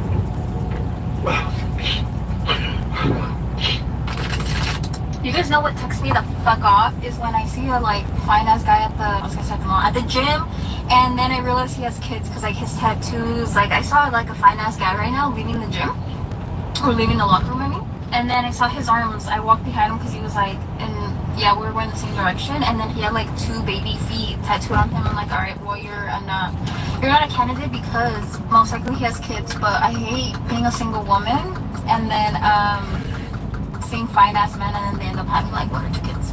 Bro, it's the same struggle that men go through, lady. Now you're seeing a little bit of what dudes have to go through or what they feel like when they're trying to date a woman and all they find is women with kids. Alright, as soon as you have a woman with kids, you know it's just not going to work because it's not what you want. Alright, the same thing goes with you. Maybe you should just go look in a different, I don't know, environment and find some luck. I'm not mad at you for not wanting to date a dude with kids, but hey, look, you know, you just got to keep looking. Single women own more homes in the United States than single men. So, they make these big, bold, divisive statements like the reason why don't matter. First of all, there are more single women than single men. So yeah, there should be more single women homeowners. Secondly, men don't give a fuck. We minimalists. We'll get a little bachelor pad, a little condo. We don't care about buying a house. Most men buy houses because they woman want a house. We don't buy it just for us. Fuck we need all that space for? A lot of these chicks be divorced, got a sugar daddy. When we buy a house, we buy it with our money. A lot of y'all ain't gonna do nothing but move a nigga up in there anyway. At the end of the day, the only reason single women got more houses than single men, because we don't want no fucking house. We don't care about no house. We cool with a condo, nice car, small crib that we can maintain. Y'all want all that extra space to overcompensate for not having a man at home. Respectfully, this shit is not a flex. Alright guys, just to piggyback on this a little bit more, and after a quick Google search, about 11.14 million single women own homes. Alright? But they're gonna spin it, they're gonna use verbiage to make it look like men ain't doing what they're supposed to do. Here it is. Men. The viral 30-second pink salt trick that melts fat was actually featured on the Today Show. But for Single men, they actually have 8 million homes. So about 3 2.7 million, right? Is that a big thing? There is really more women in this world right now. There's literally more women on the face of the earth. Hey, at the end of the day, he's right. Men don't really need all this. They'd probably be happy with something chill, to be honest. But look, 8.42 million single dudes out there got their own house. That's still enough to celebrate. How are y'all girls getting to 200 plus pounds? Y'all only 5'5". Alright, Big Back Man is about to be mad at me. There's no need to be 200 pounds unless you're doing shot put, you are a professional athlete, or you are one of the exceptions of the fit girls that's actually fit, that actually work out on a regular, that actually eat clean with a bomb body and it looks a certain way and you 200 plus. Outside of that, there's no need to be 200 plus. Some of the top wide receivers in the world and some of the other top athletes, some of the top NBA players in the world ain't even 200. And those are contact sports. I don't care what dude is telling you that you like 200. That's fine. But most of y'all are what, 5'7" and under, 5'5" and under. That's a lot of weight on your joints, And I'm telling you, there's probably a lot of visceral fat there, and it ain't good for your heart health. I'm just keeping it 100. And yes, I understand certain things pop up, certain issues, certain hormones, menopause. I don't care. Well, let's take an audit of them eating habits and them workout habits. Eating, working out is not a part of your lifestyle. I ain't trying to hear nothing about 200. What's crazy is some women that get mad that you don't like them because they over 200 plus. Man, if you that much in weight, if you over the level of obesity that much and you don't like it, right? You're not attracting a man that you want to attract. You're not interested in your own self-care. Why would I not want to care about it? Why would I want to date you if you don't care about it? All right, but you want a fit man who cares for himself to want to walk up to you. And then you downplay all the big guys that walk up to you. Make up your mind. Stupid, I'm not gonna let you get the chance. Yeah, why does one nigga tell my sister he wanna fuck with her but he in grind mode? I love how self-aware he is. That mean I wanna fuck with you, but I'm fucked up right now, so I'm gonna double back when I get my shit together. I love the fact that brother is self-aware. He says, man, I ain't got the money or the time or no. I'm in grind mode. I need to focus on myself. Stack my paper. You bad, shorty. You real bad. But when the time is right out, maybe we will link up. I don't know. But right now, grind mode. Do any of y'all got a homegirl that got a suspicious source of income? You never seen this bitch with a job, but some type of way, the bitch always got money. You call her one day, she at home. The next day, she in motherfucking Punta Cana somewhere. You don't even know how the fuck she got there. You're starting to think she sell pussy on the low, but you don't want to ask because you feel like that's a little bit disrespectful. That's me. I'm that friend. Bitch, I always have money, never have a job. I always find these random ass ways to make money, and one of them I'm gonna tell y'all about. I already been telling y'all about it, but now that I've made over $10,000 in 1 month, I made 10K in 1 month. Hold on, let me put it on the screen. 10K in 1 month doing this. I'm gonna tell y'all how easily in the next, hopefully, 60 seconds. I seen a video of somebody doing something called SaaS, otherwise known as software as a service. Software as a service is when you have basically a program and somebody offers it to you over the internet, so you don't have to install it into your own device and do it all individually. Examples of this are Netflix. So on Netflix, you have a whole plethora of thousands and thousands of movies. You don't have to go and download each movie individually or pay for each movie individually. Canva, Google Workspace, etc., etc., etc. These are the ones we know, and it's all a passive income because once that person subscribes to that specific thing, they paying for that on a monthly basis, recurring, blah, blah, blah, blah, blah. Seen somebody make a video about that, looked into it, seen how easy it was to do it because I did it all through AI. And I made a software of Google reviews. And I did Google, AI generated Google reviews because small businesses need it so that they can pop up higher on Google search spaces so that they can attract more business. I'm trying to keep this short. I already went over my 60 seconds. Anyways, I found AI to do the Google reviews. I got AI to do the leads to businesses that want to subscribe to the businesses. They subscribe to the small business and bitch, 4 weeks later, I made 10K in a month and I didn't do a goddamn thing except set up the AI for the Google reviews and set up the AI to give me the leads to contact the people with the Google reviews. And I didn't contact the people myself. I got an AI to email all those people, blah, blah, blah, blah, blah. Anyways, if you trying to be that bitch, they got a suspicious source of income, and one day you in motherfucking Atlanta, and the next day your ass is in Valley, I'm doing a Zoom call to give y'all more information on how the fuck the process go. If you too lazy to look it up yourself, and the Zoom call is on Wednesday. If you click the link in my bio, you can get the Zoom link, the Zoom password, and yeah, I'll see y'all there. Ain't nothing really suspicious about this. We already know what's happening, bro. She tricking her cheeks off. We already know what's happening. It's the type of girl that goes on vacation and you don't see nobody in the background. For some reason, she's at a hotel room, far from where she was yesterday, with nobody else with her. How? How does that make sense? My disappointment. Best and worst dinner for your waistline. Sweet potato. Try to find the purple sweet potato. My disappointment is immeasurable. These men don't be lame when y'all are with them. These men don't be bad dads and horrible boyfriends and husbands and he never bought me anything. I was the one paying all the bills. That's not what y'all be saying when y'all are in relationship with these men. But the moment that these men leave because they're tired of your mistreatment, they're tired of your poor character, your cheating, whatever it is that these women be doing to these men. The moment that these men leave, then y'all want to assassinate these men's character. Now all of a sudden he's little. Now all of a sudden he never treated you well. He was verbally abusive. He didn't pay no bills.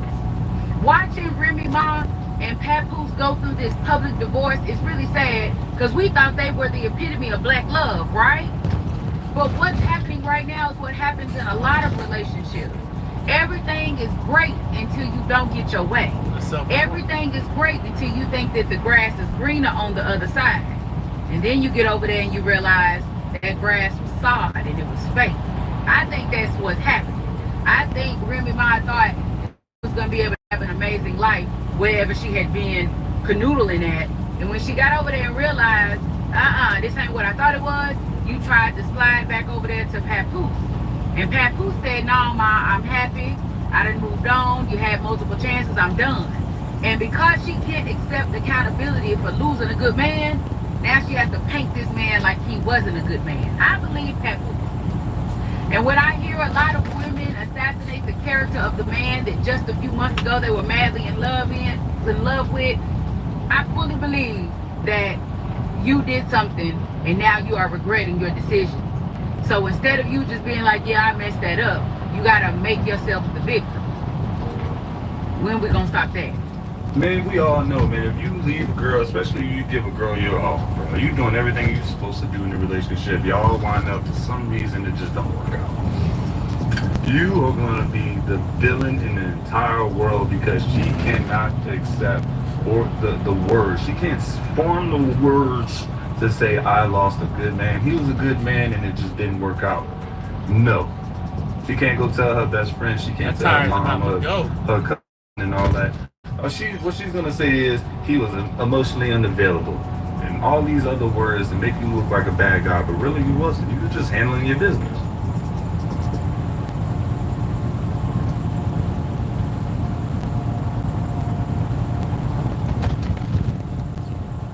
This Dodge Viper was listed as is and sold at an auction amongst cars with some pretty severe issues. But at a first glance, it looks darn good, except for the cheesy plastic wing drilled into the rear deck, and the red stickers placed on the fenders and wheels, and the heavy crusty buildup I found inside its cooling system. Okay, so the last thing I discovered after I bought it, but right before I bought it, it started strong with a jump, and it seemed to idle fine. It went into gear and drove for a few hundred feet before it started overheating. Okay, this is why these cars are sold like this, and with a very hefty discount. And while we'll talk specific numbers in a moment, the main thing that has me concerned right now is that like half the other cars I looked at in this same lot had some sort of catastrophic engine damage because of overheating. On these other cars, well, they're basically disposable, but on a second-gen Viper, these have become desirable, be worth a lot. Either way, the Viper is loaded with old school tech, so we can fix it. It's just a matter of how much it will cost to fix it. This thing's not coming off the trailer until we can get down to the bottom of that overheating situation. 9 out of 10 of these auction cars that I get that overheat, especially as quickly as this Viper did, have blown head gaskets. So I'm really hoping that's not what we find here, but we can do a few simple checks to see what's going on. We'll just start with the engine oil here. And that is clean. That is way too clean, like someone just did that. And I hate seeing clean engine oil because usually it means that the car had a problem and they're hiding that problem by just switching the oil out. So that's not telling us much, at least not right now. Ready to take control of your future? At Universal Technical Institute, you can train to turn your passion into a career. With 15 hands-on programs for a variety of industries, you can gain practical skills and the knowledge needed to pursue a job you're excited about. Learn more today. Have you heard about this tiny tactical mosquito repeller? It was developed by the U.S. Army to eliminate all mosquitoes around. Switching the oil out. So that's not telling us much, at least not right now. What's going on with this coolant cap here? All right, this took a little bit of figuring out, but here we go. Now, just gotta get a good look at that coolant. That's a problem. There is, in fact, no coolant. That would make sense that the car would overheat. It has no coolant. Where are the radiator hoses in this thing? Got one down here. It looks like it's got like a it's got a tube in it to, you know, keep its structure, so I can't really squeeze that one. Here's the upper one. Oh, that is completely empty. I hear a little bit of stuff moving around in there, but this system is really, really empty. This right here, I'm now noticing, this looks like a aftermarket radiator. And these Vipers were known to overheat, but like overheat just sitting in traffic, not just under normal conditions, like driving out of an auction at 5 miles an hour. So we're gonna start off with our trusty old pressure testing kit here. Looks like one of these caps will do it, probably the bigger one. This is one of the most simplest and straightforward ways to test your cooling system. You get one of these caps that fits the stock reservoir, and I think this is the right one. Yeah, there we go. Just got to get it on there tight, and you take the pump hose and just slip it over. And we're going to want to pump this up to about 1 bar pressure here towards the high side of the green area.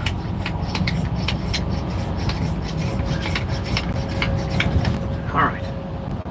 You can see we're not building any sort of pressure, well, any meaningful pressure at all. That probably means that there is a leak, and the air is going right where that leak is. And oh, we got good news. I hear water, and I can actually see a little bit of water. Let's see that here. Let's come over here. Where is that? Let's see if we get under the car. It's coming out from under there. Oh yeah, there we go. Well, that's good too. That means that there was a little bit of coolant, at least in the system, when we were running the car. I'm doing good, man. How's your vacation going? It's a good day today. Nice and smooth. It's beautiful outside. Already on my way back to the next drop-off. We'll get there early. Yeah, man. About to be done for the day in a couple hours. Chill out. Taking it easy. Underside of this pump, I'm just trying to get around the valve here, this tight engine bay. Oh yeah, it's real damp right on the engine itself, right underneath the pump. The way that these things work is that they're pumps, when the seals fail and turn to its solid blue, this is a fantastic sign that we've got a healthy engine. Just like this test, Revenue gives you instant clarity with no origination fees, no draw fees, and no maintenance fees eating away at your cap. Now, through all the research I've done, it seems like the lowest price used second-gen Viper on the market right now is $40,000. Hey man, I'm glad you're having a good day. You take it easy. 30% less. You know, I always appreciate when you come check me out. Because of my Revenue Flex line. If we're able to fix this thing on a budget, and I think we can, there's a decent profit to be made. So check out what Revenue can do for your business down at the link in the description box. They're rated excellent on Trustpilot with several hundred positive reviews, and there's no credit checks since approvals are based on your business revenue and not your personal credit. So hit that link down in the description box and learn more about Revenue. And in case you're wondering what this would end up looking like if our results were bad, here, if I just breathe into it, watch.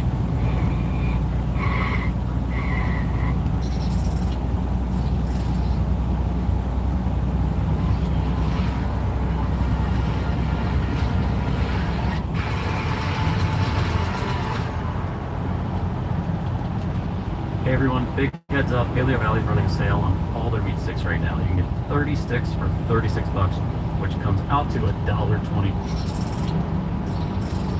Since we exhale carbon dioxide, it'll actually turn this fluid because carbon dioxide is exactly what's in those combustion gases that reacts with this test fluid. So I just pulled the upper radiator hose off, and you see all that inside? That is not good looking. Although, again, touching it just feels like corrosion. This is awfully reminiscent of what head gasket sealer looks like, and it tends to just stick to everything. But see how I'm kind of just flaking it off with my fingernail? That could just be buildup and corrosion from there not being enough coolant in the system and it just sitting for a long time. We're going to really hope that's what that is. And when we actually get the water pump off the motor, if head gasket sealer was used, I think we'd see a ton of buildup on the impeller and all the internals of the water pump. So let me go ahead and try and get this thing out of here. It's going to be a little bit of a tight job, but hopefully we can get it, and we'll give us a little bit more insight as to what's going on. Now, this V10 Viper motor was based off of Dodge's V10 truck motors, so the layout's really simple, and you can get to all the accessories with ease except for this big brace that runs right in front of the engine. Once I loosen all the water pump bolts, the water pump itself won't just pull out of place without also removing an idler and tension employee. With those out of the way, you can get access to hoses that are connected to the lower part of the water pump and then get it up and out of the car. And even though this is really old and crusty, the inside of it isn't as bad as I thought it could be. If this was a head gasket sealer, I think you'd see it jammed up in all the fins of the plastic impeller here, but it's actually pretty clean. And at first, I assumed that it was just leaking out of its weep hole, but when you take a look at the baked-on paper gasket around this water pump housing, I'm betting that was the failure point. And realistically, we could go and just get a new gasket, clean everything up, and re-seal this car. It would probably work, but these plastic impellers are known to fail over time. Really, any water pump that uses a plastic impeller over time will get brittle, it'll crack, and then it will just stop circulating water. It's not worth the trouble to reinstall everything without upgrading this first. And I say upgrade because nobody makes a Gen 2 Viper water pump anymore. It's an obsolete part. If you can find one, they're well over $1,000. And again, they come with this plastic impeller.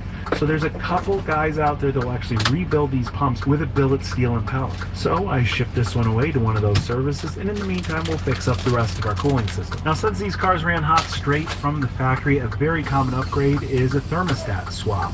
They make thermostats that open about 20 degrees cooler than the factory. They're readily available, and they only cost about 20 bucks at the auto parts store. Now, I went and grabbed one of these, and I looked all over for the thermostat housing, and it's not visible in front of the engine. That's because it's hidden underneath the intake manifold. On this generation Viper, it's big, it's chunky, and it's a solid metal. But it's not all that hard to remove. There's 10 wiring pigtailed up top for each ignition coil, and a few dozen bolts holding it in place. And while this seems a lot of work for a simple part, you can actually admire how basic these cars were back in the day. Each wiring plug has no push clip. They just insert, they snap into place with a thick, chunky piece of plastic that's clearly stood the test of time. I wished all the European cars I worked on used this same style plug. Anyway, when we lift the intake manifold up, of course, we're going to destroy paper gaskets that sit in between it and the cylinder heads. And then we've got access to the 3 bolts holding on the thermostat housing. And out of all the paper gaskets, this one is the worst. It is completely baked on top of the engine, also the housing itself. And so there was quite a bit of cleaning and scraping to do before I reassembled this.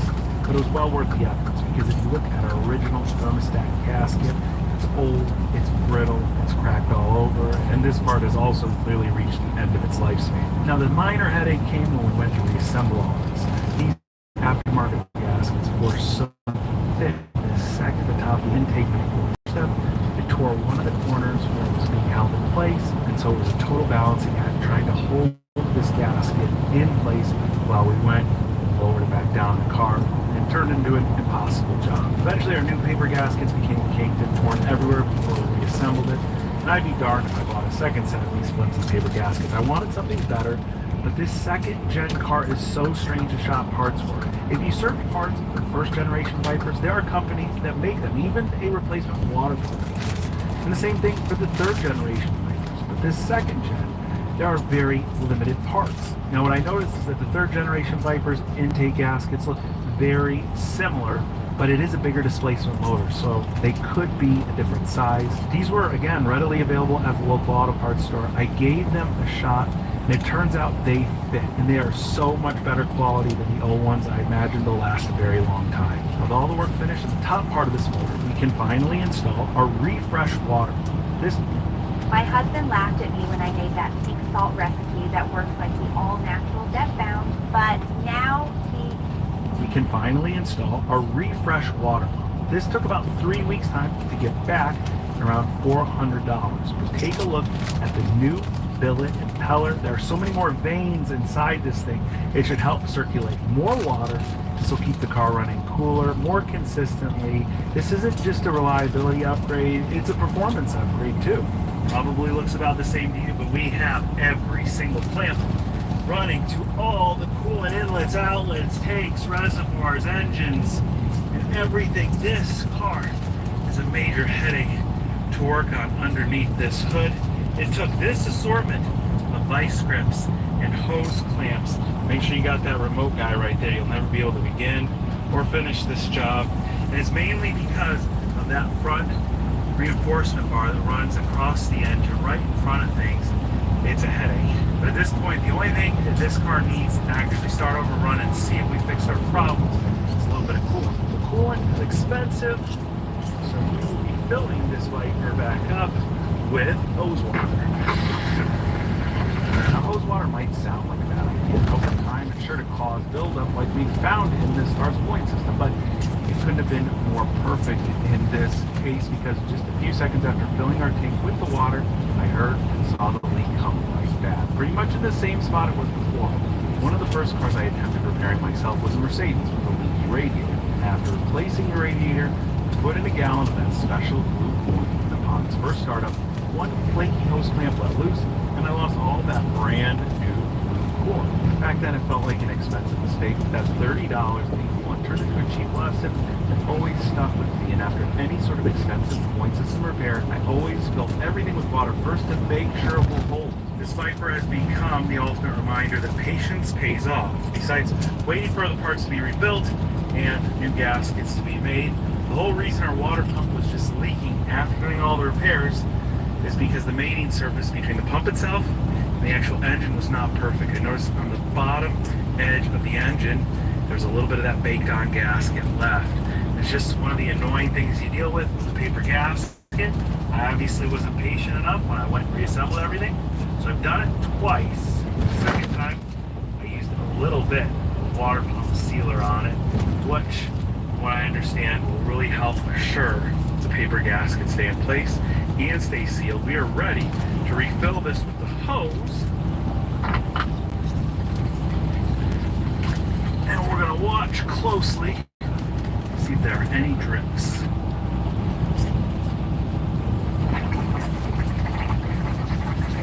You'll see the sport brace down there is completely dry. I don't hear any dripping. I think we're finally good. The reservoir is finally holding some water, which is great, but to double check and confirm that water is going to stay put when we go on a test drive, we'll go ahead and pressure test it again. Now, in a perfect world, we'd love to see the pressure that we built on this gauge hold, but again, I don't trust these tools 100% because they're not made specifically for this car, but I don't see any leaks there. With our inspection showing no leaks while we put the car under pressure, we should be ready for test drive. Now, while the car's running, we'll top off the cooling system to make sure it gets the capacity. But before we start it up, I'm just going to add some of this radiator flush. That way, it breaks up any of that corrosion that we saw and that we couldn't see that's left over in the system. I'm planning on leaving this flush in for a few days and several heat cycles, just so everything gets real clean before we fill the system with oil.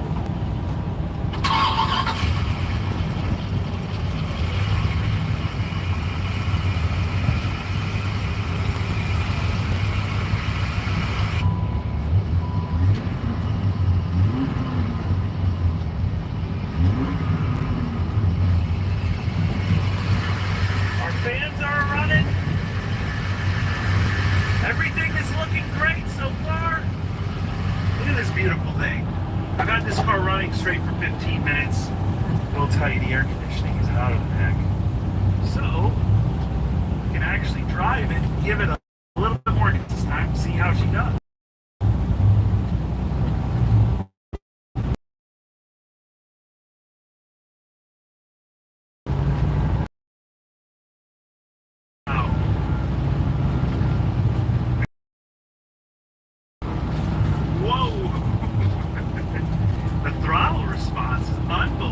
I'm just in first gear. I'm just on my driveway in first gear. And, well, we need a lot more of an open road to get this thing going. We need the top off, too, to get the full experience, but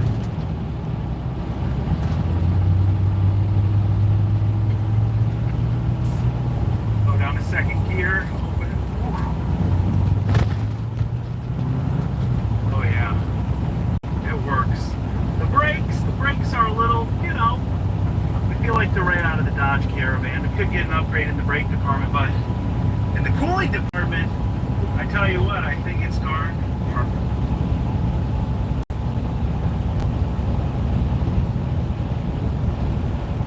Perfect. All right, we got to talk the numbers. 2000 model year. It's got 55,000 miles on the clock, which is a bit higher than average, but I only paid right around $30,000 for it at the auction. I think the final bid was like 30. Probably paid another $500 or $600 in auction fees. The water pump upgrade service that was $400. And I probably spent about $150 in gaskets. Of course, we got to throw some coolant added.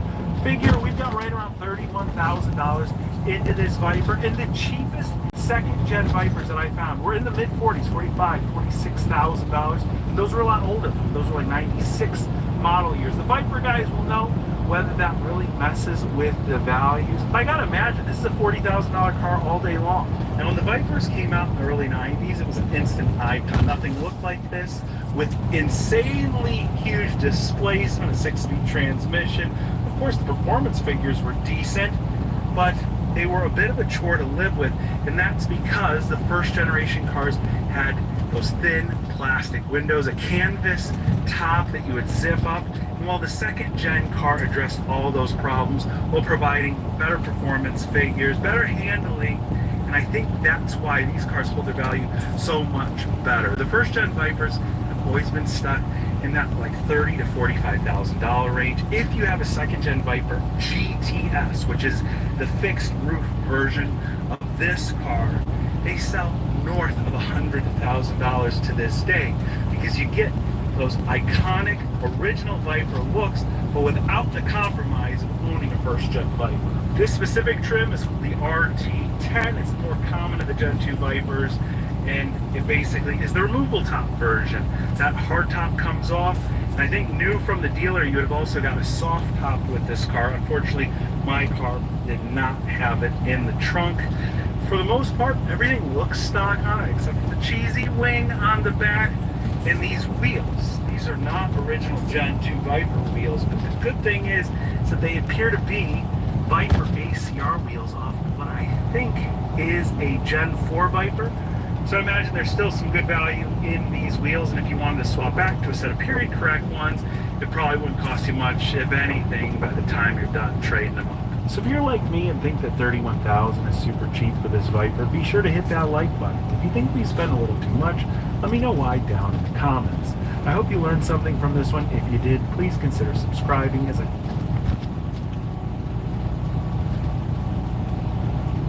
Let's be honest, Zion Williams' career has been extremely disappointing. And it's not because he doesn't have the talent. He does. He just doesn't try hard. Not only has his game not really developed, he can't stay healthy. And part of that has to do with his weight issues. In the few games that he plays, and he does play well, he always has some level of drama going on, either with his baby mamas or with OnlyFans models. Well, now that your NBA career is officially, potentially over, that means no money for me equals no money for you. Pick your battles wisely. Okay? Next time you run up on the clock, just know there's consequences. Bye. And despite disappointing a whole city and an entire franchise for about 5 to 6 years, things are getting worse for Mr. Zion Williamson. We all know what Deshaun Watson went through. We see what Diddy's currently going through. We also see what Shannon Sharp is going through. Many of you are seeing what Tory Lanez is going through. Now it seems that Zion Williams' time to go through the grinder. And of course, this has everything to do with some allegations of a young lady that he dealt with from 2018 to 2023. These allegations include rape, physical assault, and abuse, occurring in over 3 states, including California, Louisiana, and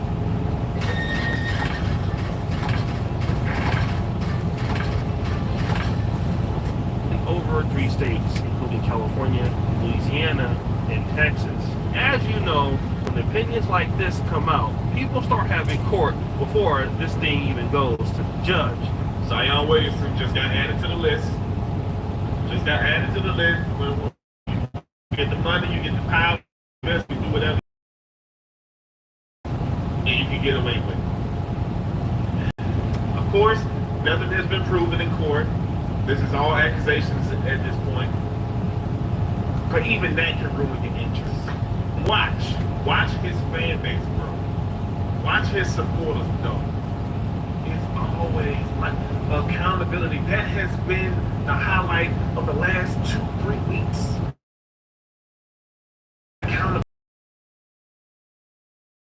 Woodwork, defender. Oh, there ain't really no proof. It's just he say, she say. Sometimes men are just thinking, boy, y'all sit your stupid ass. You ain't. Who is this guy? Seems ridiculous. That's true. But the guy is already occurring and he's completely guilty. In my honest opinion, I don't believe so. All I gotta say, bro, kissing booty like that for ladies is not gonna get you any cheeks. Hell no. To the no, no, no. Yeah, to the no. Then there are of the belief, as just watching other things happen in sports, been in the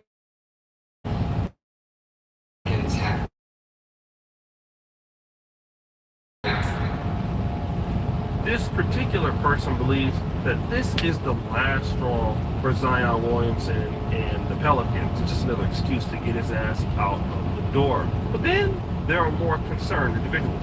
Just because that BBL is doing something to your spirit don't mean that you need to be up there. Just because she talking good in your ear, just trying to get it bad, that don't mean that's the type of woman that's for you. We can all be aware that, yes, men have to start making better choices when we discuss women or the kind of women that we want to deal with. And I guess not every BBL is clappable, and he's right. You got to stay out of people's cheeks.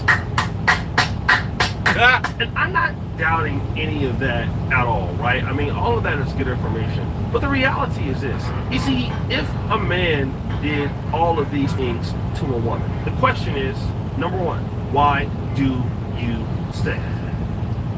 Any woman who has been in such a relationship for over 5 years, by this time, should have left the relationship. I mean, there's no way that you should stay. You should report these things to the police. I mean, he had money in 2020, he had money in 2021, he had money in 2022, he had money in 2023. And around this same time, it appears that he wasn't being faithful to you. He was dealing with Mariah Mills at the same time, and most likely dealing with his mom. So he had a lot of women that he was dealing with. So you have every opportunity, or you had every opportunity, to basically leave the relationship, which is something that any person, male or female, should do. The question is, why don't you leave? Now I understand it's easy for a person to use the, well, I was abused and it hurt, or she hit me in the face and I didn't know what to do, family. Cool. You got hit in the face with a few sandals and a few pieces of peanut butter and bread. Got it. It hurt so much you wanted to stay. So then why didn't you just go? I mean, if you felt that your life was in danger, if you felt that you were being harmed, if you felt that, you had issues, why didn't you go?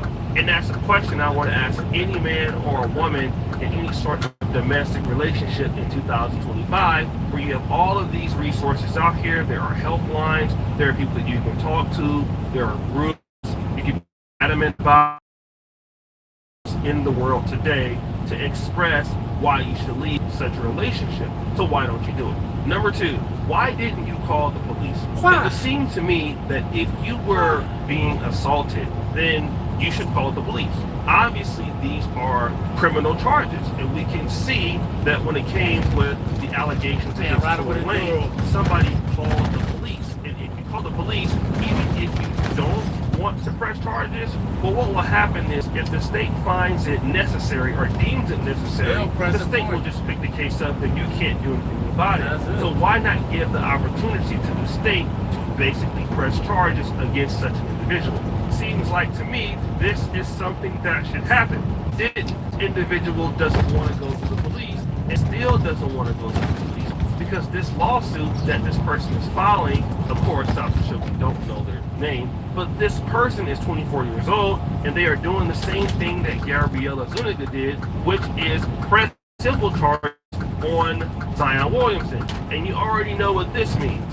It means that, hey, listen, if you have enough money, literally you can buy me out. And what I typically believe is they probably have some level of evidence of like admitting to something that was wrong on text messages or videos or something like that. You know, nobody's perfect. And then what you're seeing right now is, okay, listen, Zion, give us $10 million, then we'll go away. And Zion is probably not agreeing with that. So now they're saying, all right, well, listen, let's go head on and file the civil case, and we'll do the same thing that Gabriella Zuniga is doing to Shannon Sharp. And thirdly, why do you wait until now? And the reason why you wait until now, in my honest opinion, is because, well, you didn't get the upfront money that you were looking for. And he said no, and this is exactly what Zion Williamson's attorney, Michael Palacio, said. Do you take these allegations with the utmost seriousness? And we unequivocally deny them. The allegations contained in the complaint are categorically false and reckless. So my question is, what if this person is lying? This is the pink salt recipe that took me from 178 to 126 just a few weeks. It's natural, simple, has 0 side effects, and takes less than a minute to make. Forget those $2,000 injections. This one's just 4 ingredients. So my question is, what if this person is lying? What should happen to them? One unpopular opinion that I have that can make people want to me is women that make false accusations about men when it comes to rape, molestation, harassment, assault, all those things. Those women need to serve time in prison. I did not say that they should pay a fine. I say they need to serve time, go to prison. For those of you that want to say that I sound like a pick-me or whatever the case may be, I don't care about that. And the reason I don't care about it is because it could be your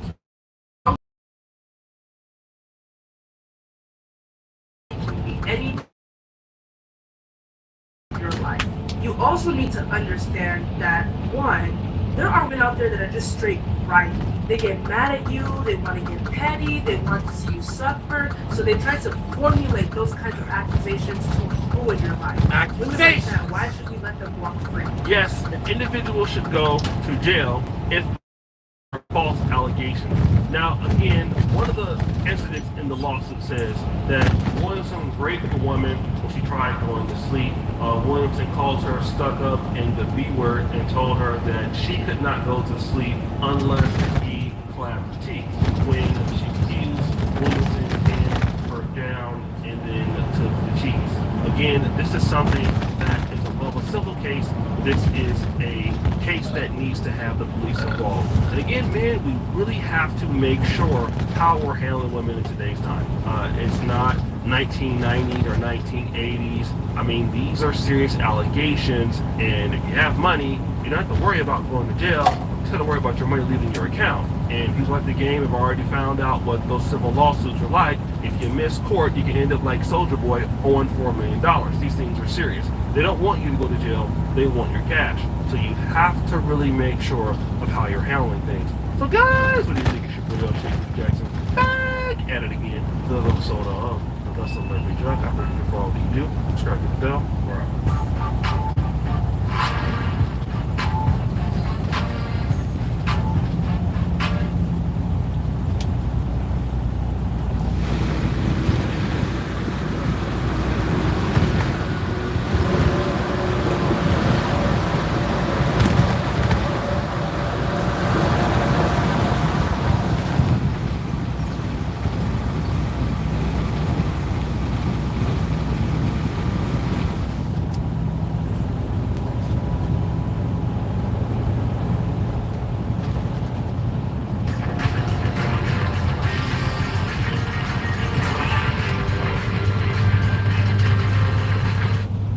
Let's get everybody.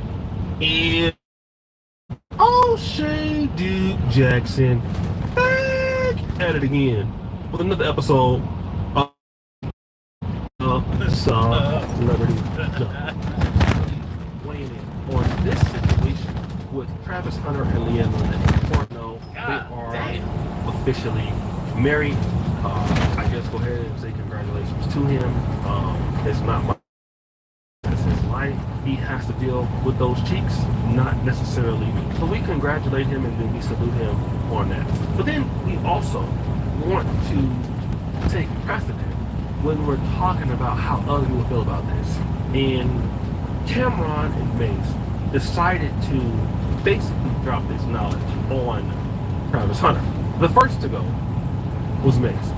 I think when it comes to the young lady, she does have like different things that have transpired. For me as a dad, if that was my son, I would definitely be concerned about it. I think there's other ways you could protect his assets, but I definitely would think he should look in the direction of protecting his assets. Maybe not with a prenup, but there's other things you could do these days.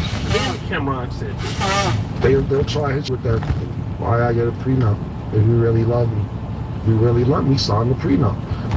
What you here for? If you here for love, just sign this joint and you don't get none of my money because the love is free. What are we doing here? I'm not signing. I mean, do what you want, Travis. That's up to you. I'm not signing a prenup unless you're getting as much money as I can, or more than me. If you're not getting more than me, you have to sign a prenup. It just works like that for me. I don't get it. I don't know why love needs to be defined by a piece of paper. Why we can't just be love each other and do paperwork got to do with it. Now, guys, obviously, this could have been much worse. Fortunately, for Travis Hunter, not that he would hear anything, it was done. But he said something that was interesting. He said that if you ask for a prenup and a woman says, well, hey, what's up? You don't trust me? Like, what's up with the prenup? Why are you asking for a prenup? Ultimately, what she's saying is, well, then we should get married. Let me make you feel bad for wanting a prenup. He mentioned something very interesting. He said, listen, if it was something that both of us were getting money with, I have a lot of money and you have a lot of money, then it makes sense. But if I have a lot of money and then you have nothing, and then you come back and try to run a guilt trip on me and asking me, well, a guilt trip asking, well, you don't trust me, then that's concerning. Because it's not just Travis Hunter who's worked, very hard to achieve whatever he has. I think all men, whether you in the lower class, middle class, or upper middle class, can we be honest and say that it didn't come easy? Okay? It hasn't come easy. Most of us, like, if you start making money in your 30s, literally, for most men, you started on that path when you were like 14, okay? Like, you started on this path a long time ago. This was something that you started a long time ago. It was hard, okay? It was something that you worked hard to do. And so at the same time, this was something that we gotta talk about. But a lot of folks don't want to talk anything about it, okay? This is the situation. Then why don't they about it? So, and the reason why they don't want to talk about it is because they know they're full of shit. We're gonna be honest. They know it. They've always knew it, okay? This is something that's always been known. Always been. It's always been talked about. It's always been discovered, right? It's always. Now, guys need to know that, listen, if you have less than me and I've worked hard to get this, no, I don't think it is cool for you to take what I've worked for. No, I don't think so. I think you're ridiculous to ask me to not sign a prenup when you were not there. I don't care if you've been with me for a long time. That's great. But what about all the stuff that I've done for myself? What about that? Do you care? Do you care at all? Do you care at all? And you need to care. So why don't you care?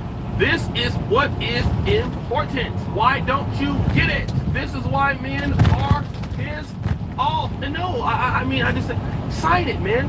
Sign it. If it was the other way around, if it was her and she was paying for a dude, want to know what she do? The first thing that a woman would say, oh, girl, sign that prenup. The same ones out here telling somebody, oh, girl, he don't love you. No, she gonna tell you that, get half your money, and the next dude that's gonna get those cheeks, that hasn't done nothing in her life at all. Zero. Okay? Not a damn thing. But if it was her with your money, she would sign a prenup. And as soon as she was through with your ass, she would throw you out, and she would say, oh, you didn't come in, but you came in with nothing. That's what a lot of women do. When they have some money, oh my God, they'll let you know in a minute. This is my house. This is what I got. This is my stuff. This don't belong to you. You don't like it. What can you do? You can go. you can go, okay? You ain't gotta be here. You can go. They'll tell you that in a minute. Don't be like the old folk will say. Don't be no fool. Don't be no fool. Don't you be stupid. Don't be stupid. Don't be dumb. They will tell you that all day long. In a New York minute, your ass will be there, and you will look like you are crazy, like you are insane. It won't make no type of sense. Don't do it. You better stop playing. Seriously. Okay? You better stop playing. Better stop. Get your stuff together. Get your shit together. Get your damn signing off. And your ass out there in the wind. Be gone. Peace. Bye-bye. Sayonara. So whatever she came in with, her ass can go. You can give her a little something. Oh, no. Your ass somewhere wearing sand. Listen to damn the city girls. We love to see it. Yes. How were y'all was talking about period. You was talking about period. And talking to the dude the whole damn time. You crazy as shit. So guys, we think you should put Duke Jackson back at it again. Fill up a soda up. What's the level? The junk competition for all you do. Ready to go? We're out.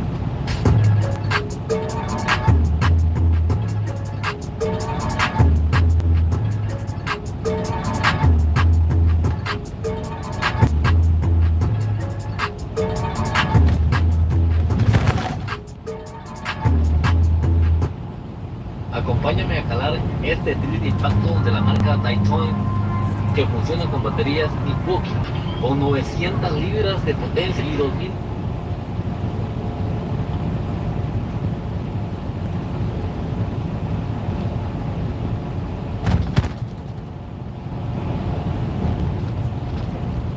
Why was it important for you to come here today, to be here the first time here? Why did you want to come here?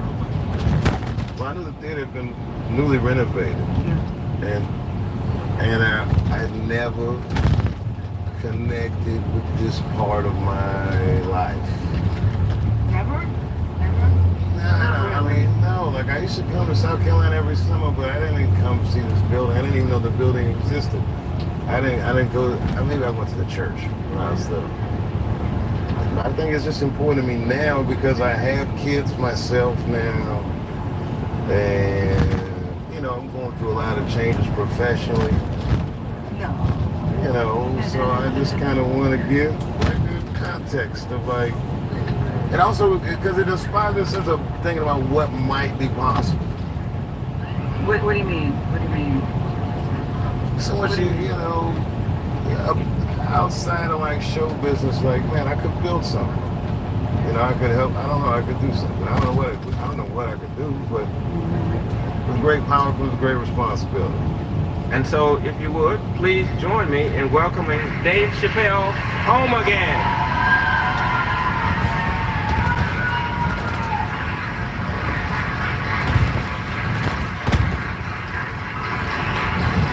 Oh, thank you. You know, I speak for a living, and I'm a little nervous today. I wanted to say thank you, Mr. President, and thank you, Bishop Green, and thank everyone at Allen University for.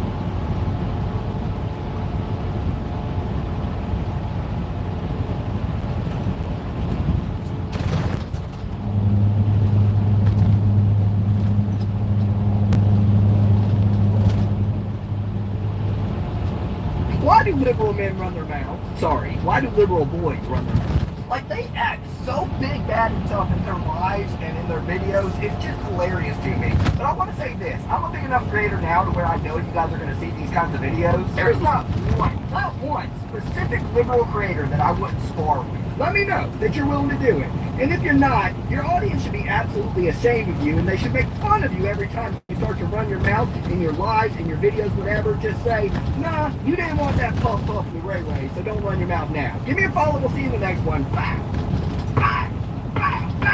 Cool. So, guess who accepted?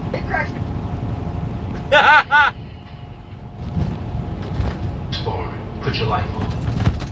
Put your life on the line. That's where I'm at. We ain't doing no sparring, no celebrity boxing, TikToker versus TikToker. I'm a liberal content creator. Put your life on the line. Let's go ahead. You make it back to your family and you can tell the story on social media, or I make it back to my family and I'll tell the story on social media. That's where we're at right now. See, you bull playboy, you're not serious. I'm in Conroe, Texas. Get into my inbox. If not, get your Bible grill fixed. Continue to make your bogus content. Because moving forward, we playing for keeps, playboy. A trick of ice, water, salt, and lemon has gone viral in the last month on networks. User report. We playing for keeps, playboy. And guess who else? Scotty K Fitness, a gym influencer with over 3 million followers, gladly accepted the challenge. Because of this, a block fitness, which will become a theme throughout, and there would be more. Liberal creator that I wouldn't spar with. For Congress, Ray Ray's video with footage of him competing. Been a few years, so maybe. I mean, I got some time today. Go on through. Another creator would jump in. I wouldn't spar with. I am not a regime that they are turning into. You're about it, be about it. I will leave you the choice. MMA, 3 5-minute rounds. Boxing, 8 3-minute rounds. Muay Thai, 5 3-minute rounds. MMA is my preference, but I assume you would be scared to round. And I saw your other video, I went 6'5", 220. 6'1" on my best day, 5'10" when I walk around, I slouch. Bad posture. About 175 pounds, so wearing Wayne doesn't bother me one bit. Once again, if you're about it, be about it. And another. You're like 5'8", 160. I'm 5'6", 175. I think it's fair, right? Right around the same weight class, right? Yeah, right around the same weight class. So you can come down to Austin, Texas. I'll even pay for your ticket down here. We can do a live.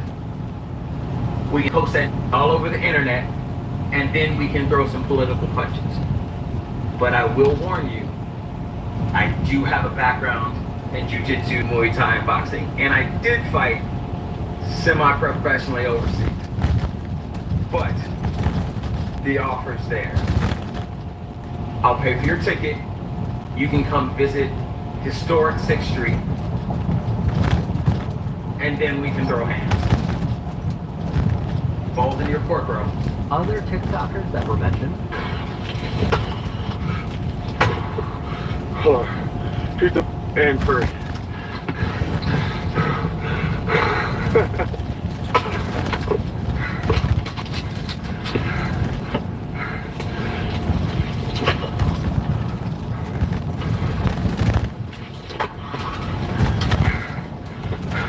This guy, Thorne Bradley, and suddenly Ray Ray was like, no thanks. Ray Ray wanted to box until he was a 6'4" black dude, man. yeah. Y'all talk all this stuff about liberal content creators, but y'all definitely don't mean us. I've said that before. This happened. He would then posted another video with music underneath it, with some narrating, saying, and I quote, "Men who are 290 pounds, 6'9", are challenging me to a boxing match as if they don't know that anybody can get it means within the weight division." Now, obviously, that is complete BS. he's running. Alas. Well, I seen this little clip, and then this guy put out another one saying something about like people 6'9" messaging him, and he was talking about like classes. So I commented again, and I was like, hey, I am a whopping 5'8", 190 pounds, and I would love to take you up on this. And then he blocked.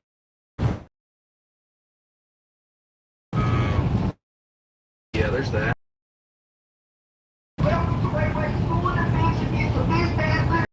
Fight and then block him. Block him. You gargantuan. I'm about to do this on all your accounts because you are a gargantuan and will likely block me again. And when the men were getting blocked, I wouldn't spar with. the women stepped up and accepted the challenge. He, of course, would not reply. They seem to be having a rough time, so I think I'd offer. An informed Brandon responded, but you said he was too big. Gina grazed that offer, but you also said he was too big. The trouble stepped up. I'm not actually clear on why you said no to that one. And then you're talking about how this person doesn't have a big enough account to do. And then you started talking about like you meant that you really wanted to be in your weight class. So here I am. So I think this could be a good match. I mean, we're the same height. I mean, I'm 5'5" on a good day. I don't typically offer to do this, but he seemed really excited initially before all backpedaling. But I figured, you know what? Let me try to help this guy out. And if you're thinking it's mismatched, don't worry about it. Don't worry, because I've also been doing Taekwondo for a little while too, so I'm good. So, you know, I got time, and I always love giving back. Then he backtracked some more. Hey, little Ray Ray. I think you forget that you're the one who picked the fight with any liberal creator out there. A bunch of people called you out, and now you ran back under your mom's skirt. Your dad took his MAGA hat back. Your little family's probably disowning you. And now you're claiming you're part of the party of peace. You're the cockroach, Ray Ray. I'm waiting for you, man. I'm still waiting. You got a bunch of people lined up that want to do pay-per-view. I'm ready, buddy. Okay.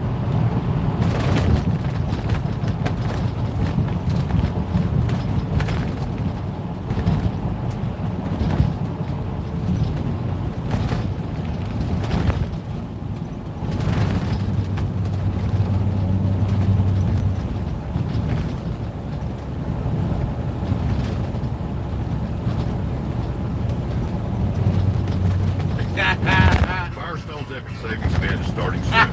Small maintenance issues are only small if you catch them early. Don't let today's warning light cost you more down the road. Get in on our epic deals today to prevent draining your wallet.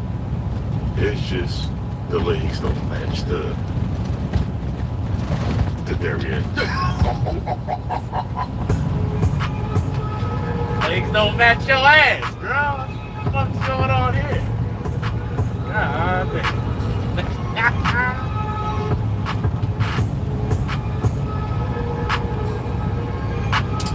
Pop the balloon. I don't know, bro. I don't know if we're gonna have many more of these, bro, because one of my damn videos got claimed by our elect community. So I don't know if they come out here trying to scrape up all their extra coins. So, you know, we'll see. Hopefully it's just a glitch in the matrix and we can continue covering this thing. But if, you know, they out here claiming they can't do them no more because they ain't gonna be working for free. You feel me? You know, this is fun. It's fun as fuck to do. But yeah. Maybe hopefully it's not. But you know, we're gonna see. Especially after I drop this one, dog. But yeah, I got timestamps and everything, bro. We're episode 54. Heard this one go. So let's find out. Before we do, hate drunk shop, speaknight.com, you feel me? I'm a masculinist all day, every day, man. Of course, my book. Available for you, written by your boy. Dead up, inspired by the bullshit I went through, getting employed by the U.S. Border Patrol for 13 years, dog. And then my self-development online community, man, for the pros. Women in there too, man. But yeah, feeling out here lost. You need to be found. You want a community just to rock with, chop it up, you know, connect with like-minded individuals, man. Pull up. Let's get it. What's your name? Hold on. All right, let's bring out our next single lady. They got a bunch of ninjas up here today, though, bro. Sheesh. 1, 2, 3, 4, 5, 6, 7, 8, 9. It's cool. I don't see nobody out there looking crazy, bro. So let's continue. Hello, welcome in. What's your name? Hi, my name is Shay. Hey Shay, how old are you? 38. And what do you do? I work for the county. Bruh, that's gotta be a distraction working for the county though. Right? This? Cause I mean clearly that shit fake as hell though. Like, asses don't sit like that. That dress is not tight enough to make her ass sit like that, bro. Like this, it don't. Let me see. 38. And what do you do?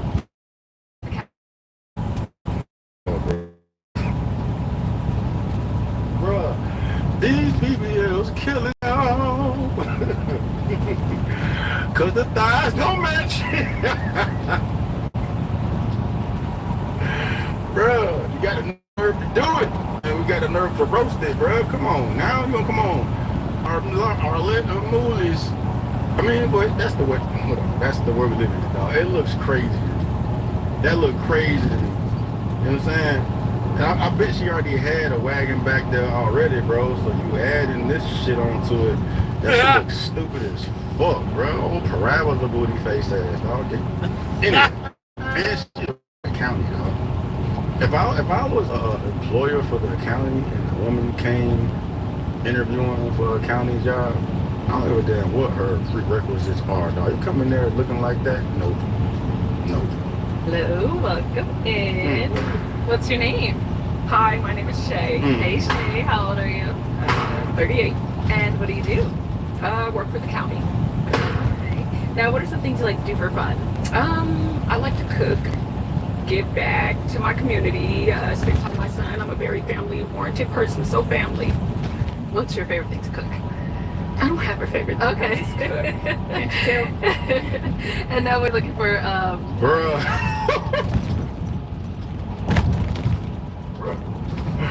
Bruh. Bruh. Come on, man. Come on, man. What the fuck is this? The fuck is this bullshit? Dog. Bruh, dog. But then look at the legs. The legs.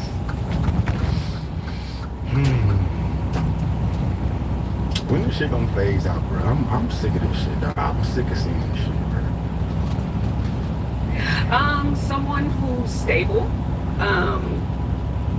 is driven, respectful, can communicate. Those are like the ground bases. Okay, and what are some of your deal breakers? Bro, I can't concentrate. I can't concentrate, dog. I can't concentrate, bro. Bro, that shit look wild. That shit look wild, boy. If you want more kids, deal breaker. That's fine, yeah. Pretty much deal breaker if you want more kids. If you don't have a primary care physician, deal breaker. Because it means to me you don't. That's a fire ass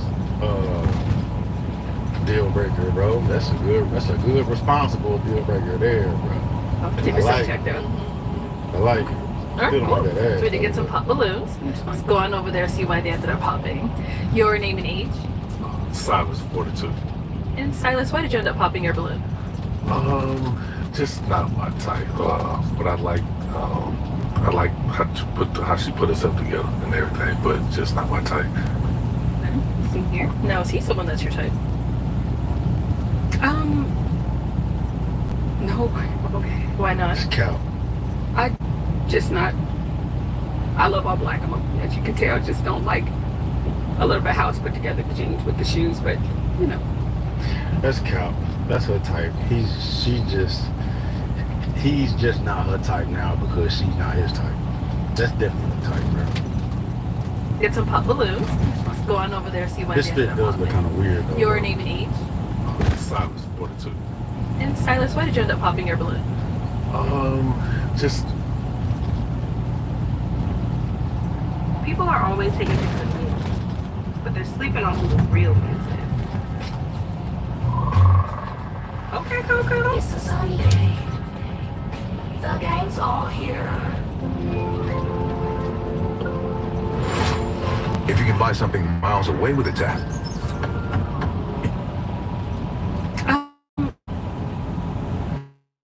Why not? I love all black. As you can tell, just don't like put together jeans with the shoes, but you know. And then they zoom in on the fit. Your name and age. My name is Derek, 36. All right, Derek, why'd you end up popping your balloon? Internally for me, you know, we just talking about not wasting anybody's time. And, just, I guess, the initial attraction, gorgeous look, just get to them. But it was just some certain things that I'm looking for. Just wasn't in it for me. And is he someone that's your type? Not my type, but my type as far as height, but just not my type as far as physical attraction. But it just highlights the delusion. She said her type as far as height. Right. You know, we need to pull up that old, good old delusion calculator. Right, once you put her prerequisites in, just the fact you got a motherfucker that's your type in any aspect, you should be pulling the trigger on, bro. As far as height, but she want a motherfucker that look like, you know, Michael B. Jordan, this goddamn height. You know what I mean? Like, bro, the delusion never ceases to amaze me, bro. I'm thinking about who the fuck digging her down because we're entitled to have, you know, a 6'5" motherfucker that look the way that she want him to look. Like, is he gonna rock with you forever, boy? an age, and why did you end up popping your balloon? Jamal, 40. Just initial attraction, just not someone I would typically go for. But beautiful woman. Okay. Is he someone that's your type? Nope. He can be my type. Darken it like up a him little light. bit, and yeah, other than that, a handsome man. Thank you. Your name and age, and why did you So end up his popping? fit was cool, but his fit wasn't. Okay. Alright, well, I guess I stand corrected. LeBro and the all black wasn't her type, but she admitted that dude is her type. So at least she's being honest. A handsome man. Your name and age, and why did you end up popping your balloon? Zachary, and 40. I definitely want another child. I feel like I can love unconditionally if I had a kid, instead of just trying to take care of a female and her kids, maybe, or her baggage or whatever. But I would definitely want a family of my own. I respect it. Someone that's your type. He's not a bad looking fella. It's just, again, I'm one and done, baby. Alright, thank you. Your name and age, and why did you end up popping your balloon? My name is Jody. I'm 37, and yeah, she reminds me of my child's mother. You look exactly like her, so I can't do that again. One and done. Uh-oh, not him using your line on you. It's okay. It's okay. Yeah, it is what it is, but you're beautiful, girl. Thank you. Most definitely. Now, is he someone that's your type? So, I'm going to be honest, I'm trying to steer away from my type. You have the more hooder look, and I'm trying to go on a more mellow look. My type is, yeah, so, my Damn, old I type. look good? You look a little, No, witty. I come from around the way. Okay, you look a little witty, so I'm trying to get away I'm from with you. Yeah. But yeah, so other than that, you're good. I'm just trying to stay away from my type. Understood. Thank you. Your name and age, and why did you end up popping your balloon? Eric, 41. I would say like the tattoo, and maybe just like a little thinner in the hips. What's so funny? But yeah. Why that make you laugh, Shay? No worries, it's just, yeah, we're just fun. How dare you have a physical preference? How dare you have a physical type? That's funny. You ain't allowed to like what you like. You must like what you looking at. You must like me and all this. What the fuck they pumping the bus? That's probably the fact they moved from somewhere else. Cause like, I would bet she had a tummy tuck or something. Right? Standing from the size of her arms, her stomach is way too flat to have her rest of her body look like this. So she done got her fat sucked from all this area, midsection, and her waist, and put it all in her ass. That's why it looks stupid. Because her stomach look crazy flat, but as big as she is, she should be gutting it up. I'm Shay, I'm from California. I flew in from California to Miami. This is my 4th time recovering with Nurse Joseph. Yeah, I said 4. Don't judge me. Finger in the hip. Let me push him in a little bit. Okay. Now, see some of those spread them out. You paid for them to be spread. I'm not feeling the grills, the mouthful jury, but yeah. So, yeah. Thank you. Okay, let's head on back. Where did that pop come from? Oh, look at me. I almost skipped over him. Your name and age, and why did you end up popping your balloon? Yasin 43, beautiful chocolate woman. I wanted to hear her out because I'm more based on personality than physical, period. But it's just the ladies don't match the derriere. And they sued.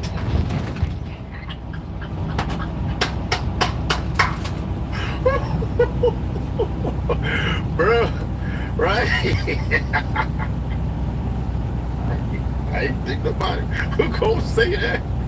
I ain't think nobody gonna have the ball. You like call shit out. You know what I mean? I mean, they got them pop the balloon whispering this bitch sometime, bro. But bro, call this shit out.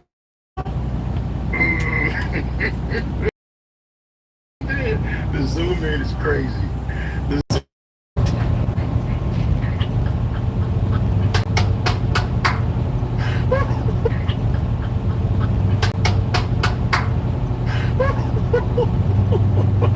Bro, right? I ain't think nobody was gonna say that. I ain't think nobody gonna have the ball. You like call shit out. You know what I mean? I mean, they got them pop the balloon whispering this bitch sometime, bro. But bro, call this shit out now. And they zoomed in. The zoom in is crazy. The zoom in is diabolical. Oh yeah, I feel it, bro. And they had nah, I couldn't expect that, man. I couldn't expect that, dog. Say it again. Rewind. Because I'm more based on personality than physical, period. But it's just the ladies don't match the derriere. The gluteus maximus.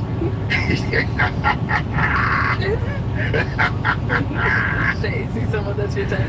Hell As no. I see it down there, my legs don't match my derriere. Your grill doesn't match your face, baby. So we good. We good. So, Bro, she not allowed. She ain't gonna allow that type of straight facts. Right? She drops facts. Dog. What you supposed to say? What you supposed to say? What you supposed to say? She's just not my type physically. Nah, bitch. Nah, bitch. That would we come here to see. Keep So we've got 2.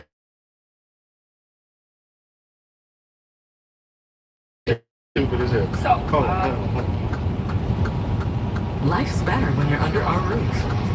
Save up to 23% by bundling your home and... Help prevent injuries, make you strong, mobile, or resilient. You need to strengthen your... Bro, that shit looks stupid as hell. So, hold on.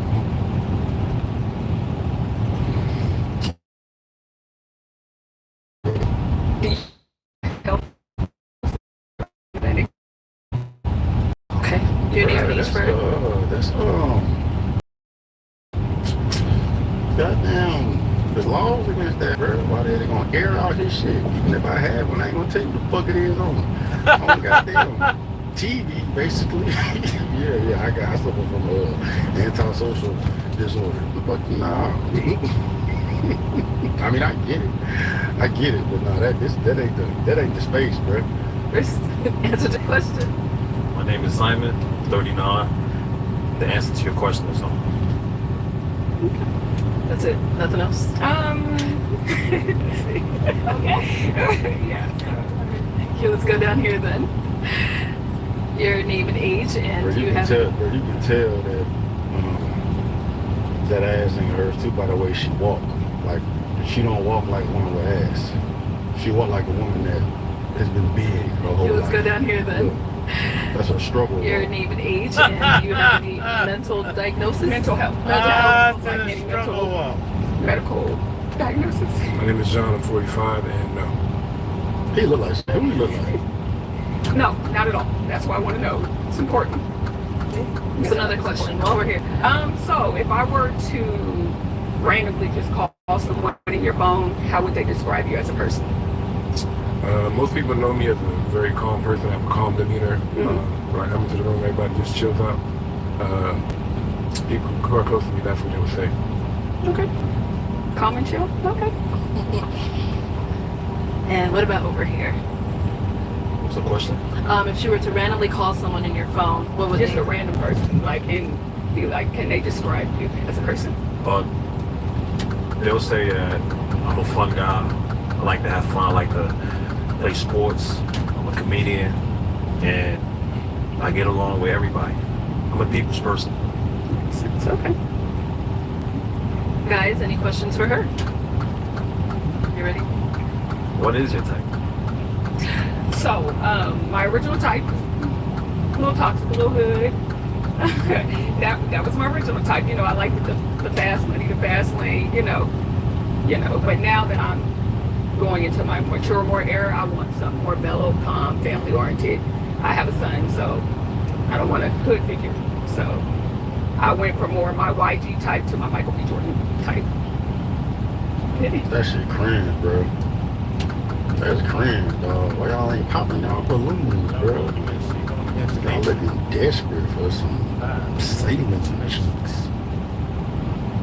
And then, like, if she's in the transition of the two, because she felt the need to say, yeah, this is where she is now, there wouldn't be no point in even bringing her past up, because I've been past it. But if that is mine, you have to make it, you know, apparent that that was your type, means that type is still influencing you, right? So you ain't over it, and she with the bullshit, bro. She with that life, so she gonna bring that toxic into whoever lives that she decides to get with now, bro. You know what I'm saying? Fast money, thugs, and all that shit, bro. Like, don't nobody want to sign up for that. Maybe another thug, you feel me? But not none of y'all up here. Any other questions? Nah, that would be it. Okay, all right. Let's go down over here, see if he has any questions here. What is the most valuable characteristic of your personality? The most valuable, I'd say I'm more. What's the most valuable characteristic? Like, somebody would have asked me that, bro. I don't know. Value is different from person to person. You know what I mean? It's like, what you find valuable, and I find the trait that I had that aligns with what you find most valuable. It's a weird question to ask, but anyway. Like a lover, a people's person. Yeah, like personality is just for itself. A woman that can adapt to the environment. Yeah. Any other questions? No, man. Okay. All right. So I am now going to hand you a pick. There you go. Bro said the legs don't match the derriere, I'm bro. gonna have you pop. That's why y'all got me here. That's funny as fuck. Okay. She matched with bro in black.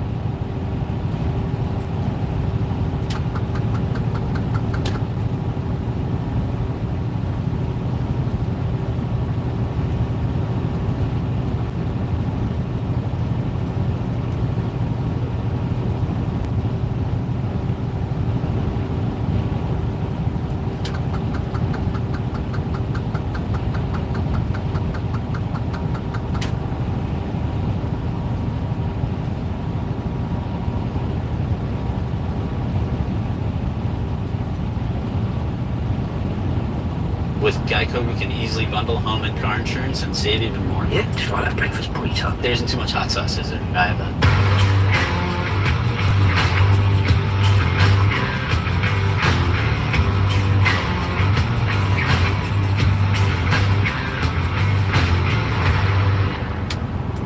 Today we're back with my super cheap $9,000 Mercedes SL 600, the bi-turbo V12 that has a slew of problems. So this is it, my $9,000 2004 Mercedes SL 600 with a slew of problems, because there's no such thing as a cheap European car. This is a 500 horsepower, 600 foot-pounds of torque, bi-turbo 5.5 liter V12 in a roadster, hardtop convertible, except the convertible doesn't work. But I think I know what's wrong with it. We're going to try to fix that here in just a minute. Next, the big thing. I think, and I'm almost scared to say it because I don't want to speak it into existence, but I fear that this may already be the case. I think we've got an entire bank of cylinders down. Yep, I ran a diagnostic on it, and I ended up with cylinders 1 through 6, which is this side of the engine, dead. That's a big problem. That's a big problem, because it could be one of two things typically. It's either going to be, you can barely see it right here, this is your coil driver, your coil control module basically, and it's cut in half. Half of it runs one side of the engine and half of it runs the other side of the engine. Well, it is 100% possible, this is a very high failure point, that it died and it has killed an entire bank of coils. Now here's the great thing, guys. The other thing it could be is the coil pack itself. And I know you're thinking, that's not a big deal. It's easy to change a coil pack. They don't cost a lot of money. You couldn't be further from the truth. And I'm going to show you why right now. Some of my OG followers, you guys remember this? I want to get up there and I can't reach it, but I want to get this off. Let's drag a chair over here. Let me pull this thing off the wall, because I believe, even though this came off of my, I think it was a 2000 S600 that was not turbo, it was naturally aspirated. Pretty sure the coil packs are identical. Now, if you remember my videos on the S600, it's that car blew up my channel. The S600 blew up my channel. And it was all because one of my subscribers dared me to buy the car. It was a non-runner from Insurance Auto Auctions in Tulsa. They said, I dare you to buy this car. And I was like, oh, what the hell? Let's try it. Well, this coil pack set me back $600 for a used one. A used unit is $600. Thankfully, the used unit functioned. I got it off eBay Motors. The problem with this coil pack is this crack right here. That crack. I was not aware it was there, and I pressure washed the engine of my Mercedes S600, and when I did that, water obviously got into that crack and killed it. Now, it's fully possible that this coil works. It's had a lot of time to dry out, about, I don't know, 3, 4, 5 years at this point. But being that it's the same coil, if you sit it up here, take a look. See the bolt hole right here? Same bolt hole right there. Label right there? Same label right there as well. Yeah. This coil, technically, hypothetically anyway, should work on this car. So here's what I'm thinking. If I'm going to clear all the codes, we're going to put the batteries back on, because the car's been completely connected while I've been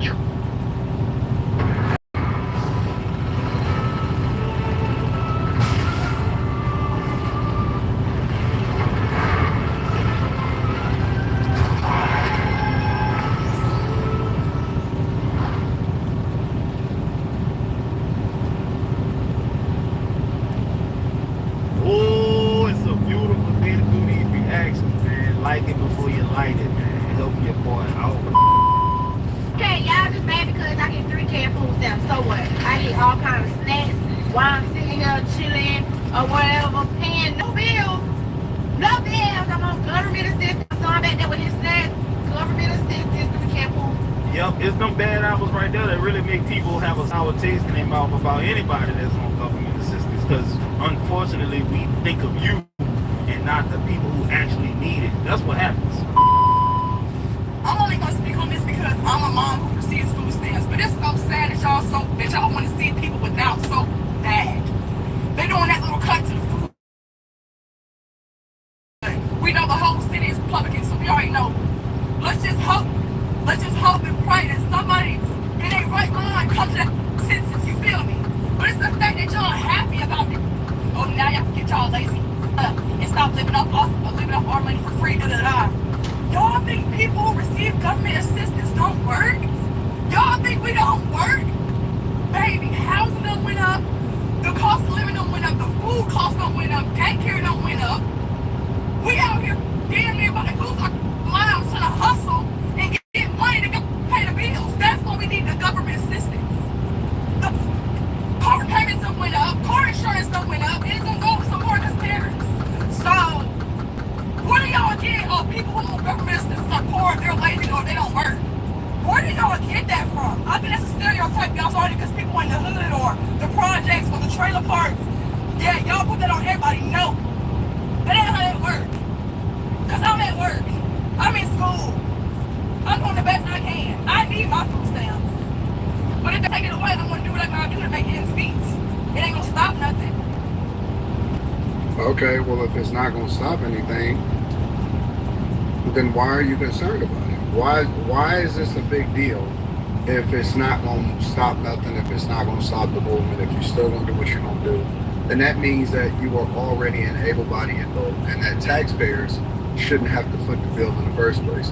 I think that these women are confused a lot of times, right? And the reason that they're confused is because they believe that they are entitled to it. And so a lot of times they speak as though they deserve it, as though the people that are really holding our legislators accountable for what it is that they're allocating budget for are not using our taxpayer dollars. That's the key.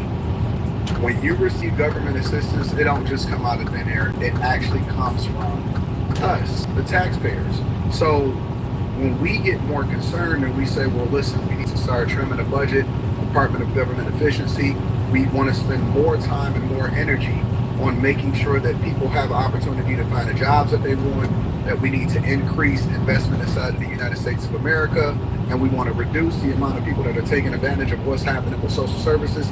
And let's be clear, there are people that need it as a bridge, but most of the people that I've ever seen in my lifetime sell their food stamps, they finesse, they lie, they act like they don't know where their baby daddy at, and their baby daddy be living with them. And it's so much finessing that we do need to make sure that we get this whole program over. I mean, plain and simple is like this. Imagine you giving up $10 every single month to a fund that you're never ever going to have access to, and most of the people you know are never going to have access to. That's what pisses people off. It's really that simple, dog. Prompt me to shut the hell up and sit down somewhere, because when I get my food stamps, I buy food with my food stamps. I like to buy Pepsi because that's what I drink. Pepsi, I buy 2-liter Pepsi every time I go to the market. And I like snacks.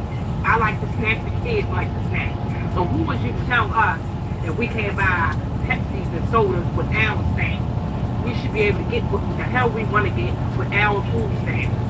Now you want to cut everything and talk about we just buy food.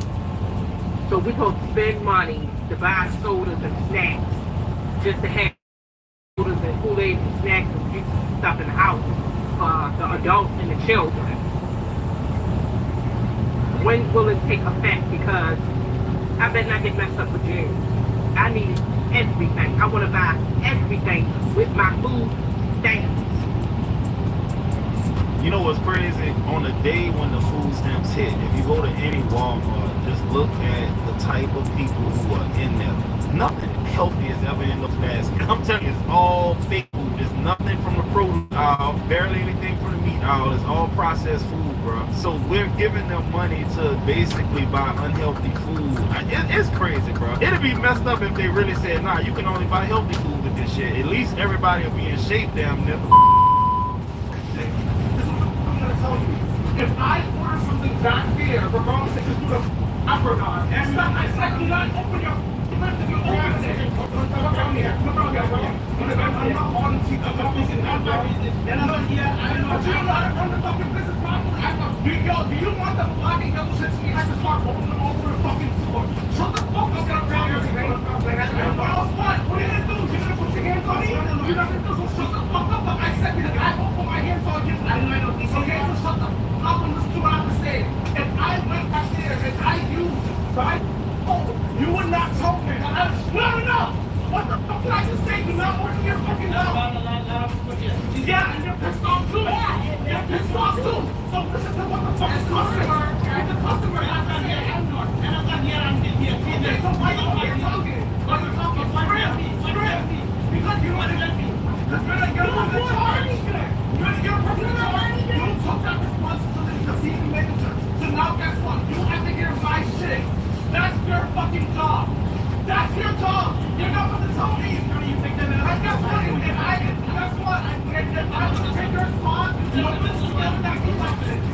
Guess what? And I'll take your fucking job. I'm doing better than you. And I'll take your fucking job. I'm doing better than the fucking way. Because you're about to talk like you can't pass the fucking shit to the fucking window. Yeah, what are you talking about? That's all. I think you're very respectful and for you disrespecting me. You know, stereotypes are crazy, man. But a lot of times, stereotypes are right, bro.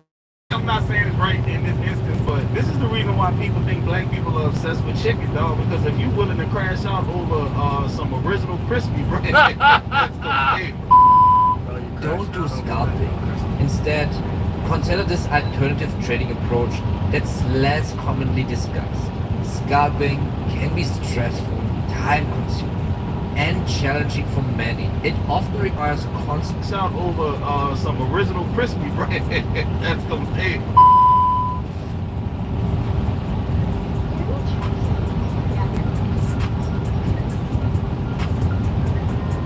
Fly liberally. Equal rights! Free healthcare! Black Lives Matter! You funky dog head. Black Lives Matter. Oh, what in the world? Hey, bro, people funny, dog. The bar shift with me at Hooters. By the time I got there, it was already really busy, so I had to jump right into action. This is my regular. He brought me cheesecake, but I couldn't even eat it yet because I had to get started. This is me doing my thing, making the drinks, and I didn't really get to record a lot because it was so busy. At this point, my shift was over, and it was time to put my tips in, and I just love when my tip jar is full. Like, look at that. So here I am putting my tips in, and my regular had things to say. Yes, she smells great. Holy crap. Why I drive an hour to see my yield? You've got an amazing body. You have a great personality. And I can talk to you about anything. It's just refreshing that I can do that. Hey, bro, if you check that man's parents' backyard, I bet you he grew up in a stable household, but if you check his parents' backyard and dig around, you're going to find small animals buried, bro. And that's usually the mark of a serial killer, dog. Real talk. Girl, your clip finna get blown. God, thank you. You want to I should have watched this. Hey, who registered this? You want to move? Like, you come over here? No. Sabrina, come on. I'm already here, so let me get 10 on come 12. Sabrina, get in here. Yeah, 10 on come 12. 2 quick pick. Hey, where y'all going?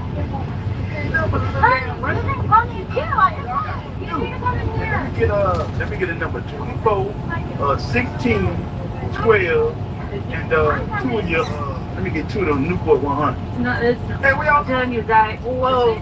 Yo, this man's ability to lock in and not give a damn about what's going on in the outside world is very impressive. That's what I'm going to say, because this man said, well, shit, I'm already, can I check out? I'm dealing with y'all a little more cash app, so don't call me with another cash app or nothing else, because y'all the dumbest I ever seen. $50 ain't gonna live big money that you give to some damn body. Do you hear me? Don't come down and lost my motherfucking money. Don't come talking to me no doing shit like that. But I ain't sent my information. You a damn, I know what y'all sent me, but then after what y'all sent it wrong, it was still wrong. Fuck you talking about? We all gonna be. You wanna take too much? Hey, right. Hey, I ain't just my blood pressure fucking from the zone. You the goddamn stamp.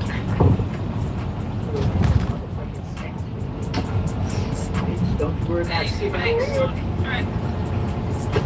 Don't speak motherfucking ass. Motherfucking diamonds, goddamn, yeah. Keep calling me, man, I'm pissed off. And you can't do shit with it. It's up to her if she want to send it back. If she don't want to send it back, she don't have to. No, you cannot cancel it. You can't do shit.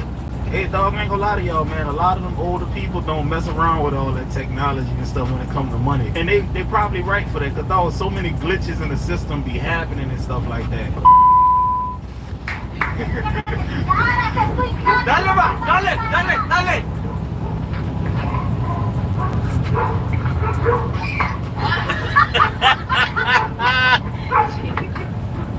I I ain't gonna hold y'all, dog. In her past life, dog, she might have been a hell of a hunter, bro. You know, like the hunter-gatherer days, you know, that era, you know, where they were throwing spears at woolly mammoths and fighting saber-tooth tigers and stuff. I know she was a fool out there, bro. I don't like the LED lights. Man, what the hell is that on our head? That's so damn well. Look, I mean, you keep it right up, man. man, come on, man. That's the LED lights on there. Yeah, ain't nothing in there. How much goes? 40 minutes?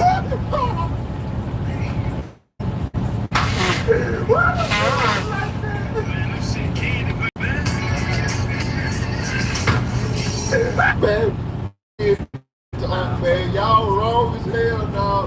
This is a wild behavior right here. Going to the barber shop and getting a patent leather haircut got to be against the law, dog. Oh, who was your barber? Sherman Williams did this hair drawing or hair paint. The damn ain't no haircut. You's a dirty nigga. Boy, y'all done try to put some panther skin on head. Boy, y'all wrong as hell.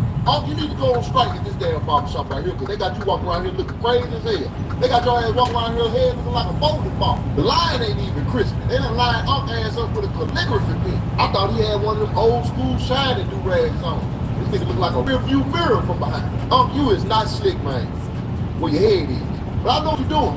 You try to save the little 4 strands of hair. You need to let that shit go. It's over. Talking about it wasn't number 45. You should have put a 45 to that nigga dome head up. Sit your country ass down, man. Yo, I saw something just as bad as that the other day at a restaurant, man. I don't know why this dude ain't gonna just let it go. You know, you gotta pick a struggle. If your hairline is gone, it's time to let it go. If you got the bird nest in the middle, let it go. This boy had both hairline. Listen, dog, the bald spot in the middle and the hairline was pushed back. He didn't even have a George Jefferson, dog. I don't know what you would call. There's no point to keep it, dog. A trick of ice water, salt, and lemon has gone viral in the last month on networks. User report log to keep it, dog. What classes did I steal? They Stop recording it now! You should not be recording it without our permission! I'll say thank you. What classes did I steal? What classes? Bro! My glasses. Bro, I know who it was! It wasn't my mother! So she got a white t-shirt or no? Yes! My aunt stole glasses! It was her! So she have a fucking white t-shirt on! No! No! No! White t-shirt, no! Get short, no! But did they say I stole them or she stole them? I didn't work in concerts or nothing. I don't have nothing. He had some swim. I don't have shit in my bag. I took my daughter to the Zorba to get an outfit to change because she peed on herself and that was it. So what glasses do I have? Bro, they not raising these little girls right, dog. As a man, if that's my little girl, I'm telling her, listen, let daddy handle this. I got it, baby. I know you want to fight for me. I understand that, but this is not your place. They're in a child place, bro. The child, it's crazy, man. I don't like it. Everybody deserves a chance to be heard, and I hope me and any of the other victims, you know, I just hope we all get justice. And the amount of bashing, humiliation, slander, and threats that I've been receiving these last 3 years have been a lot, and it's causing me a lot of stress, emotional distress, and I just hope we all can come to justice and this all can be resolved and nobody has to relive all these things ever again. Bro, you can't trust nothing that come out of a woman who look like her mouth. You just can't, bro. Just Google her body, bro. She walks around in public like that, bro. That means she don't care about nothing. She don't care about lying at all, bro. I'm telling y'all better go watch this shit.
our world with darkness. Civilization collapsed, and we were thrown into a brutal wasteland of death and despair. But I still believe. I believe that light will pierce that darkness and drive it away. I believe that someday we'll be able to laugh again under the clear blue sky.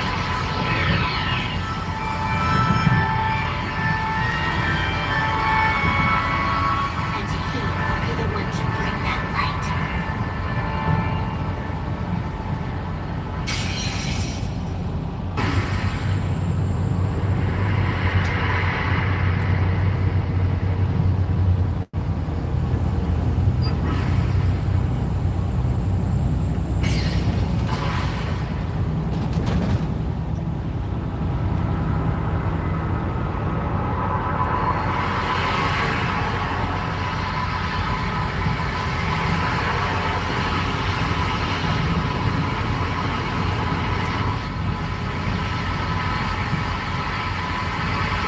This is a pretty nasty storm we're having, isn't it?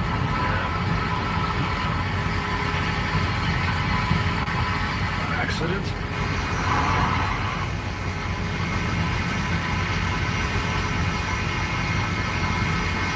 Why do these idiots always drink when it rains?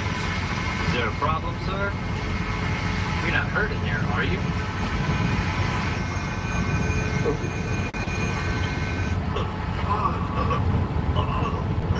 Johnson, something's wrong with this guy. Hey, contact the station. We need an ambulance and a fire truck. Yes, sir.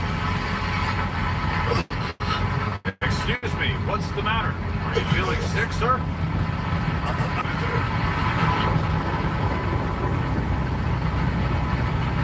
What do you have in that bag? Would you mind opening it up for me? I'm sorry, but I can't. Open the bag, sir. That's strange. What is that? That's clear. Looks like the car was involved in some kind of DUI collision. He has possible head injuries and seems aggressive.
budget request.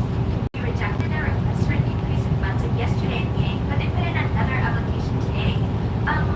If they keep this up, it might start interfering with club activities. Oh, wait.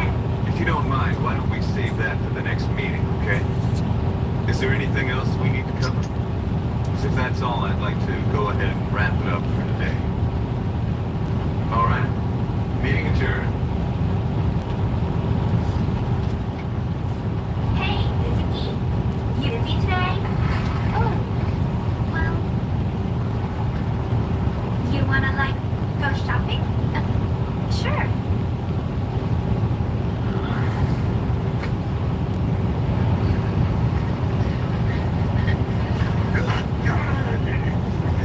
I'm almost there.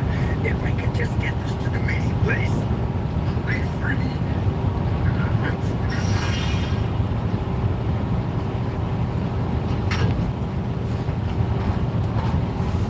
Use any means necessary to retrieve the units and eliminate the test subject. Yeah. All right. I know. Huh? You're shopping? Don't stay out late. Say what? Oh, come on. That's asking way too much. I'm not gonna make up an excuse for you. Hey! Joe! So who are you talking to? Just to Mizuki.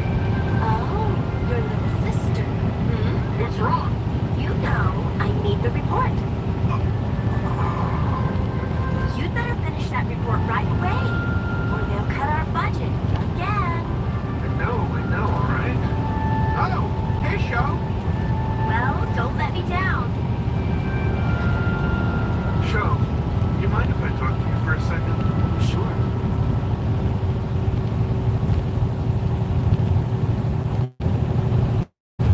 Must have found me.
flying off somewhere. Well, just stand there, Tim, and go find her. Sir! Commander, I found one. It looks a little scuffed up here, but it's nothing too serious. Let me see. All right, listen. There are 2 more units. You gotta hurry.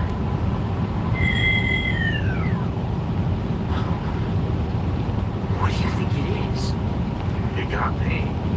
But you know, it kind of looks like, well, kind of like a UFO, right? A little one, maybe? Hey, Tetsuro, be careful.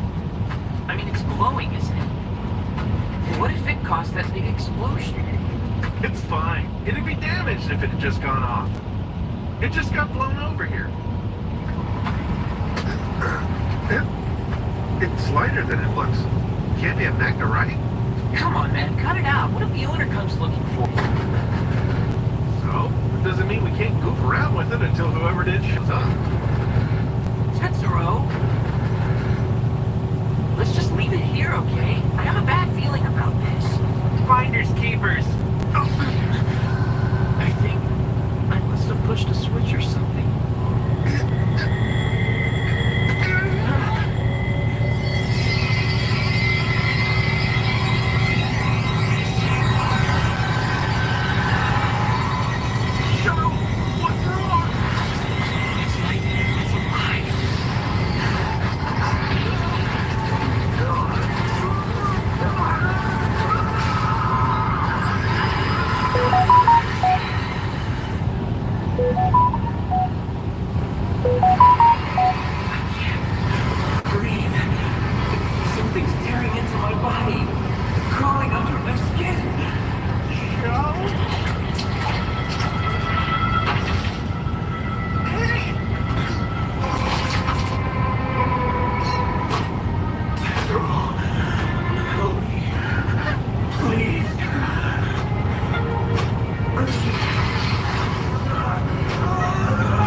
but our agents are looking into it. We've gotten the police to cordon off the site. And what about the witnesses? He goes to a local high school. He should be easy enough to find.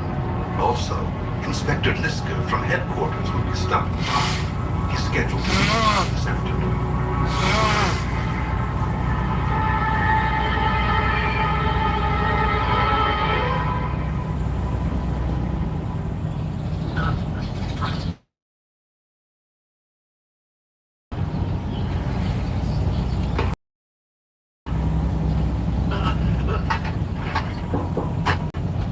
I'm coming in.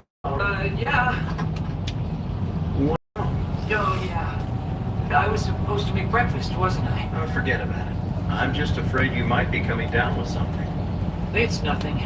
I think I might have a fever, though. I guess I should stay home from school today. That bad? Should I have Dr. Inouye come make a house call? I'm fine. Well, better safe I than said I'm sorry. fine.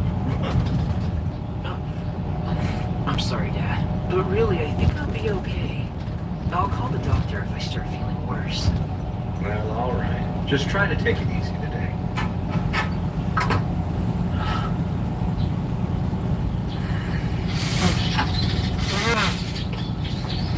Good morning. Hi, Mr. Fukamachi. Good morning, kids. I'm afraid Sho's staying home from school today. Huh? Is something wrong? He just has a cold. I see. Well then, we'll come check on him after school.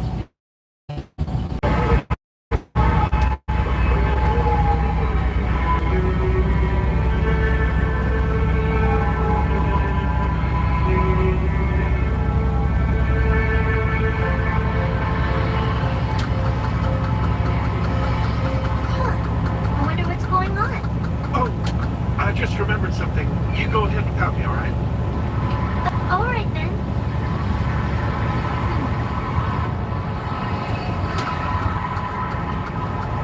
Mr. Tanaka.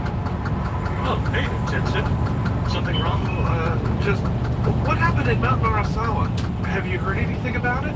Mount Narasawa? Oh, dispatch reported there was an explosion or something up there. The police went up and closed off the area this morning. So, what's wrong? Do you know something? Oh no, not really. Well, thank you very much.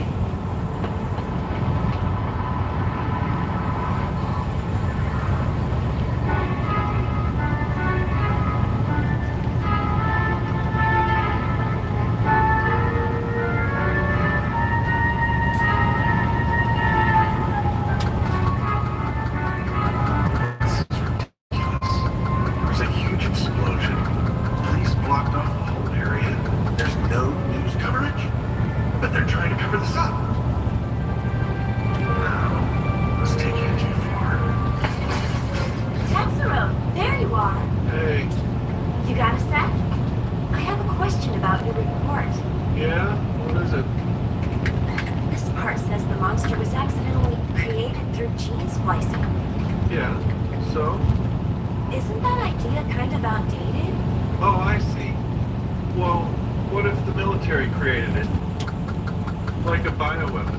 Yeah, that works. Bioweapon? Tetsuro? Tetsuro!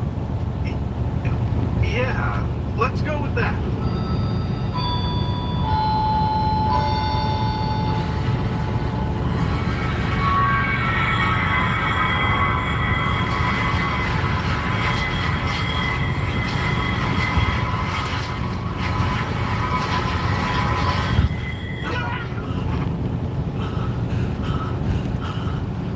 Show. Tetsuro? Jeez, don't scare me like that. Your dad said you were kind of sick, so I came by to check up on you. Oh, sorry. But I'm feeling a whole lot better now. Wow, that's sure relief. Glad it was nothing serious, you know? Sorry to wait. I hope you don't mind rice porridge. No, it's fine. I really appreciate it. It must be tough sometimes with just you and your dad living here. Moms and sisters come in handy at times like these, huh? I appreciate the sentiment at least. I guess while I'm here, I might as well cook dinner for your dad, too. He'll be home soon, won't he? Yeah. Miss Kid. Thanks a lot.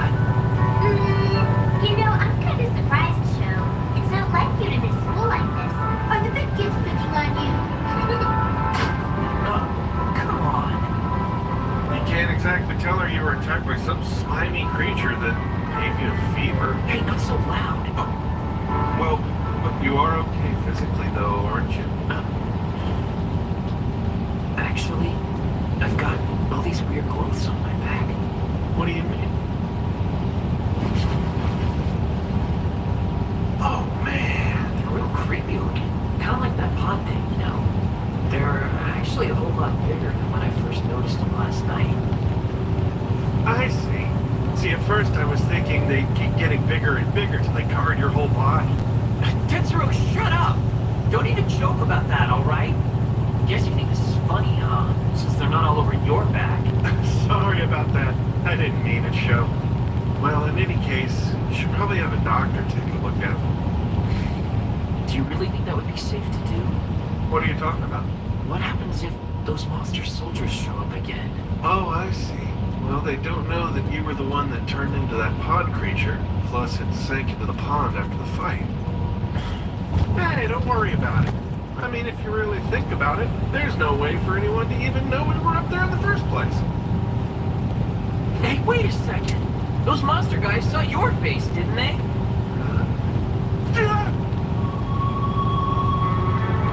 One of the recovered units is currently on its way to our Japanese branch. Also, we've more or less identified the high school student in question. You idiot!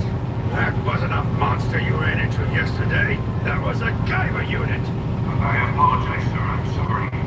That creature wasn't a zoonoid, and the only logical explanation is that it was one of the missing Gaiva units. Don't you think? Only we have the capability to create a bioweapon. Also, you need to find that high school student from yesterday. He may know something about the guy. More importantly, we can't let him go free after seeing that zoonoid. Yes, sir.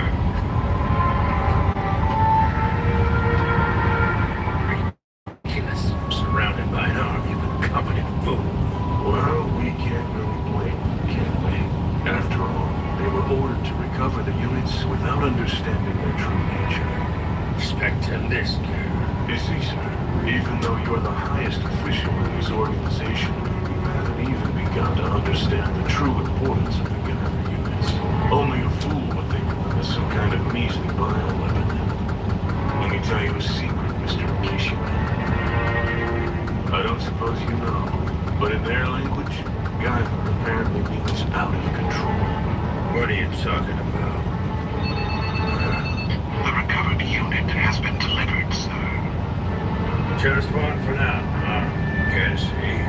Yes, of course. That's precisely what headquarters sent me here to investigate, after all. But while I'm here, let me make one thing perfectly clear. You've only remained president of Max Pharmaceuticals thanks to the support of Kronos. And as you know, this latest mistake of yours might very well put your head on the chopping block, Mr. Director.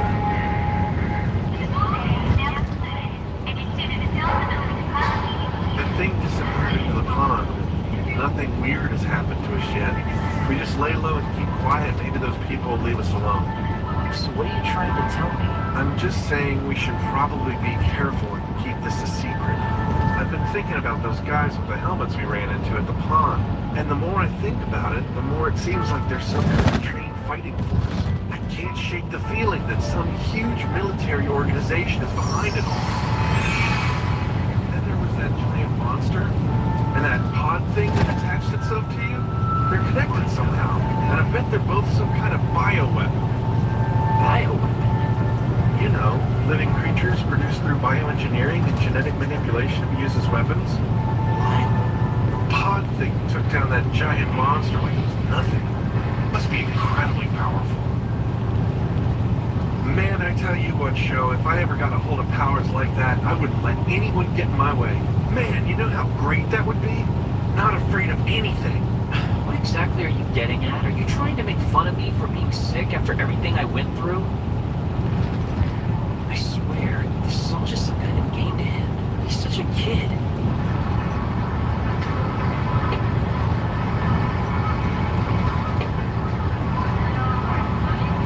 Maybe I'm getting a little too worked up over all this. If I don't talk to somebody, I feel like I'm gonna go crazy.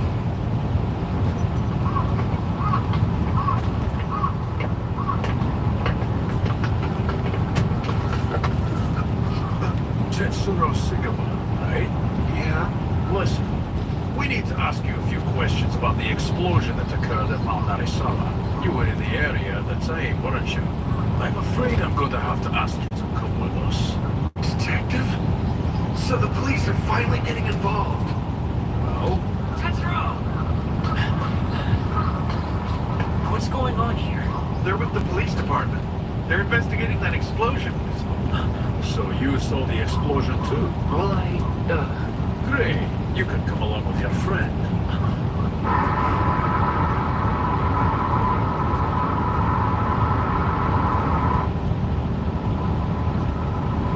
Hey, Tetsuro? I really don't think this is the way to the police department. Where are we going, sir? To our headquarters.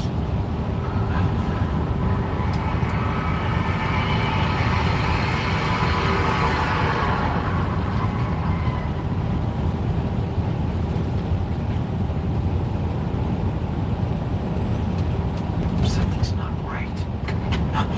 Get up.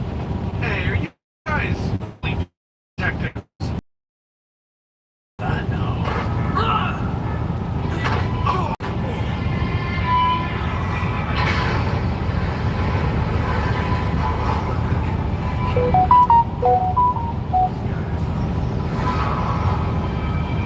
I believe you two are acquainted with this.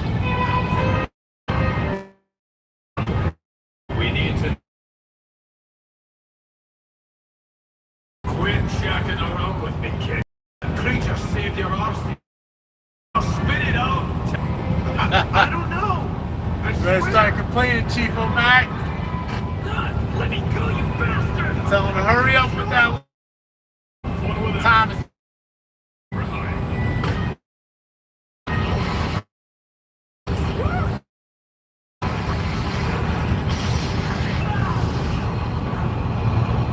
Stop it! Please! We are done. You're gone.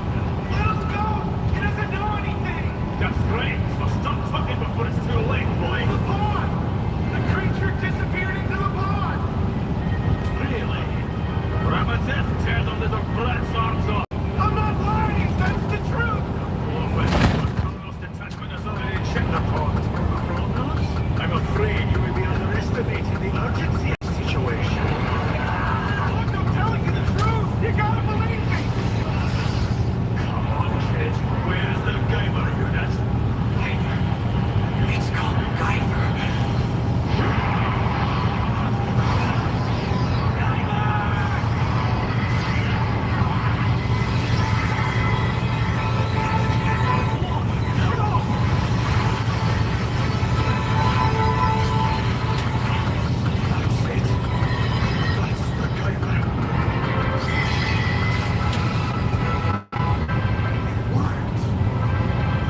What's going on?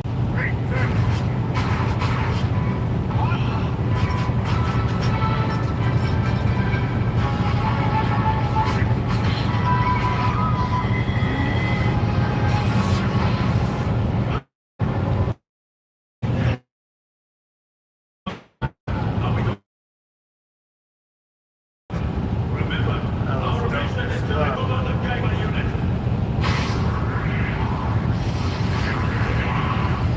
Monsters are disguising themselves as humans! Capture it.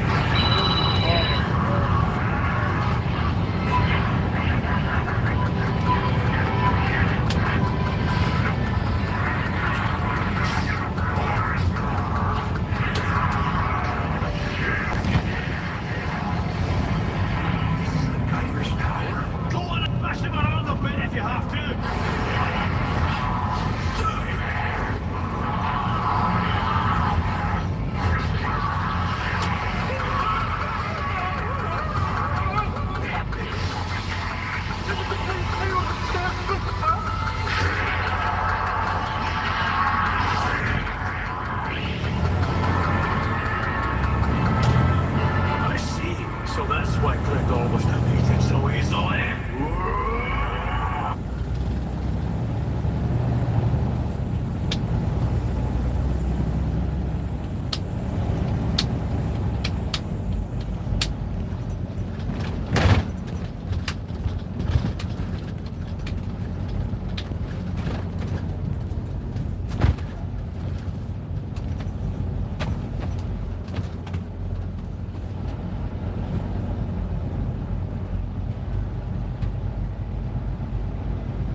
That's it for the night, baby.